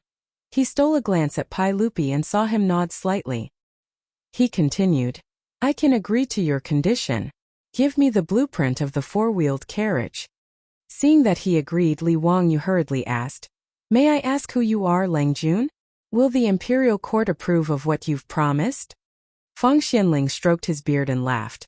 Haha, my surname is Feng and my name is Xianling. I'll be the left servant of the minister. Xiao Lang, do you think this will count? Feng Xianling? The prime minister of the Tang dynasty? Feng Yi loves his father? Li Wangyu hurriedly bowed and saluted. I didn't know you were the prime minister. I was too rash.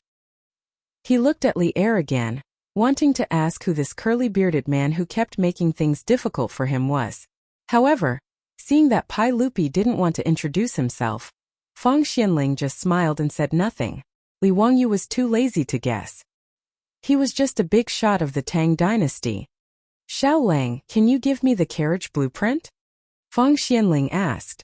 Li Wangyu shook his head and said, Minister Feng, I've been framed. I haven't even explained why I've been locked up in the county jail. Chapter 137. The reason why Li Wangyu stayed in the county jail of Chang'an County was to teach the Li clan of Hu County a lesson. The sudden appearance of Feng Xianling and the bearded man gave Li Wangyu a clear signal that his matter had been known by the officials of the imperial court. Although Li Wangyu didn't know why such a small matter would alarm Feng Xianling, he had to seize this rare opportunity. He did so many things just to make a big deal out of it. Even the prime minister of the Tang dynasty came out. This matter was big enough. When Li Wangyu mentioned that he was wrongly imprisoned, Feng Xianling hesitated a little. He had a general understanding of this matter. It was basically certain that the Li clan of Hu County was behind it. They wanted to frame Li Wangyu and the villagers of Dingzhou village. He and Pai Lupi also knew the cause of this matter through the report of the 100 Horsemen Department. Feng Xianling gnashed his teeth when he thought that the Li clan of Hu County wanted to dig up the grave of his old friend Li Zhou. If possible, Feng Xianling didn't mind teaching the Li clan of Hu County a lesson. But this matter involved the royal family, so he was a little embarrassed. Pai Lupi suddenly said, Prime Minister Feng, as the saying goes, if a prince commits a crime, a commoner will be punished. Since the secretary of the army of Chang'an County framed a loyal person, how should he be punished? Li Wangyu couldn't help but give Pai Lupi a thumbs up. This bearded man finally said something with conscience. When Feng Xianling heard Li Er's words, how could he not understand his meaning? He smiled and nodded. That's natural. Since you have made a mistake, you should be punished. This old man will give you justice. Li Jia Xiaolang, can you give me the four-wheeled carriage blueprint now? Li Wangyu didn't talk nonsense. He took out the blueprint of the four-wheeled carriage and handed it to Feng Xianling with both hands. Feng Xianling couldn't wait to unfold the blueprint. Pai Lupi also stood aside to watch. The four-wheeled carriage's structure wasn't complicated. The key was the steering mechanism. They looked at it for a long time and finally sighed. Li Wang, you are really smart. It's hard for you to think of such a wonderful thing. Li Wangyu blushed. He was a little ashamed that he copied the four-wheeled carriage from the West. But he thought that the West didn't give him a penny for using the four great Huaxia inventions. Thinking of this, Li Wangyu did not feel ashamed. Instead, he felt that it was only natural. Feng Xianling was a bit like Ma Zhou, who wanted to get to the bottom of the matter. She pointed to the drawing and asked, Xiaolang, why can the carriage's load increase so much with two more wheels? How to answer this question? It seemed to involve the problem of physical pressure. Four wheels were more uniform than two wheels, so the pressure on the ground was less, so it was easier for the horse to drag it. In addition, the load of the wheels was not borne by the horse. The horse could pull the carriage with all its strength. It seemed to be the truth. Li Wangyu, a second-rate liberal arts student, could only explain it in this way. But how could he explain to Feng Xianling what pressure was? Li Wangyu blinked for a long time and finally said, "A horse has 4 legs, and it runs faster than a man with 2 legs. It's the same principle." He was being unreasonable. Why didn't he say that a turtle also had 4 legs? Fortunately, Feng Xianling didn't really want to do scientific research, so she didn't continue to ask this question. "All right, Li family's young man, you should go home now. Minister Feng, when will you give me the Chang'an 4-wheeled carriage franchise?" Li Wangyu didn't hurry to leave and asked hesitantly. Pai Lupi's eyes widened again. Feng Xianling quickly replied, "Are you still worried that I won't keep my word? Tomorrow I will ask someone to send you the documents. You can rest assured now, right?"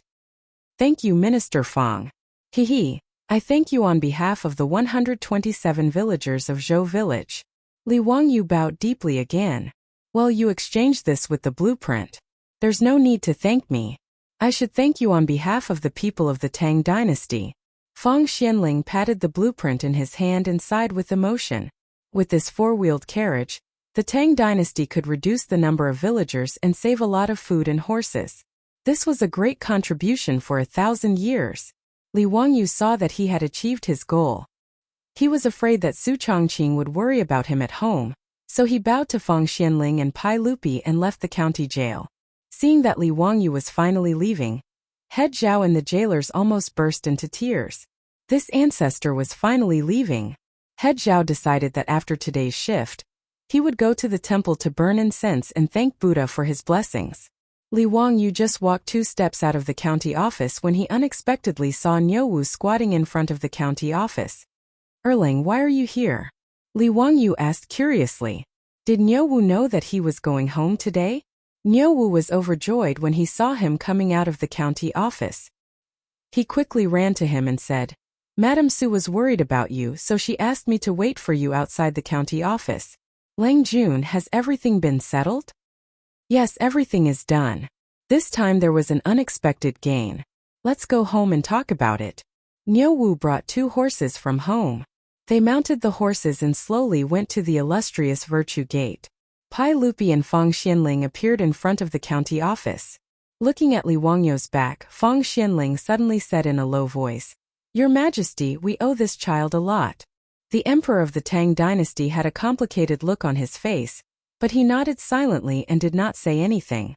As for Li Wangyu and Niuwu, after exiting the city gate, they rode their horses and rushed back to Dingzhou village in 2 hours. When they just entered the village, a sharp-eyed villager saw Li Wangyu on horseback and immediately shouted, Li Jiaxiaoling is back. Muramesa, come quickly, Li Jiaxiaoling is back." More and more villagers gathered around and bowed to Li Wangyu. Some excited villagers even knelt down and kowtowed to Li Wangyu. The villagers of Dingzhou village all knew in their hearts why Li Wangyu was arrested and thrown into the county yamen prison.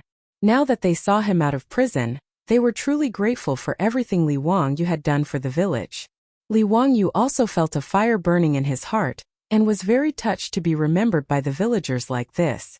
However, Li Wangyu also felt embarrassed that so many people knelt to him. He quickly jumped off the horse and helped the villagers up. "What are you doing? You're too kind. Please get up, get up." The old Muramesa also rushed over when he heard the news. He excitedly grabbed Li Wangyu and said, "Xiao Lang, it's good that you're back.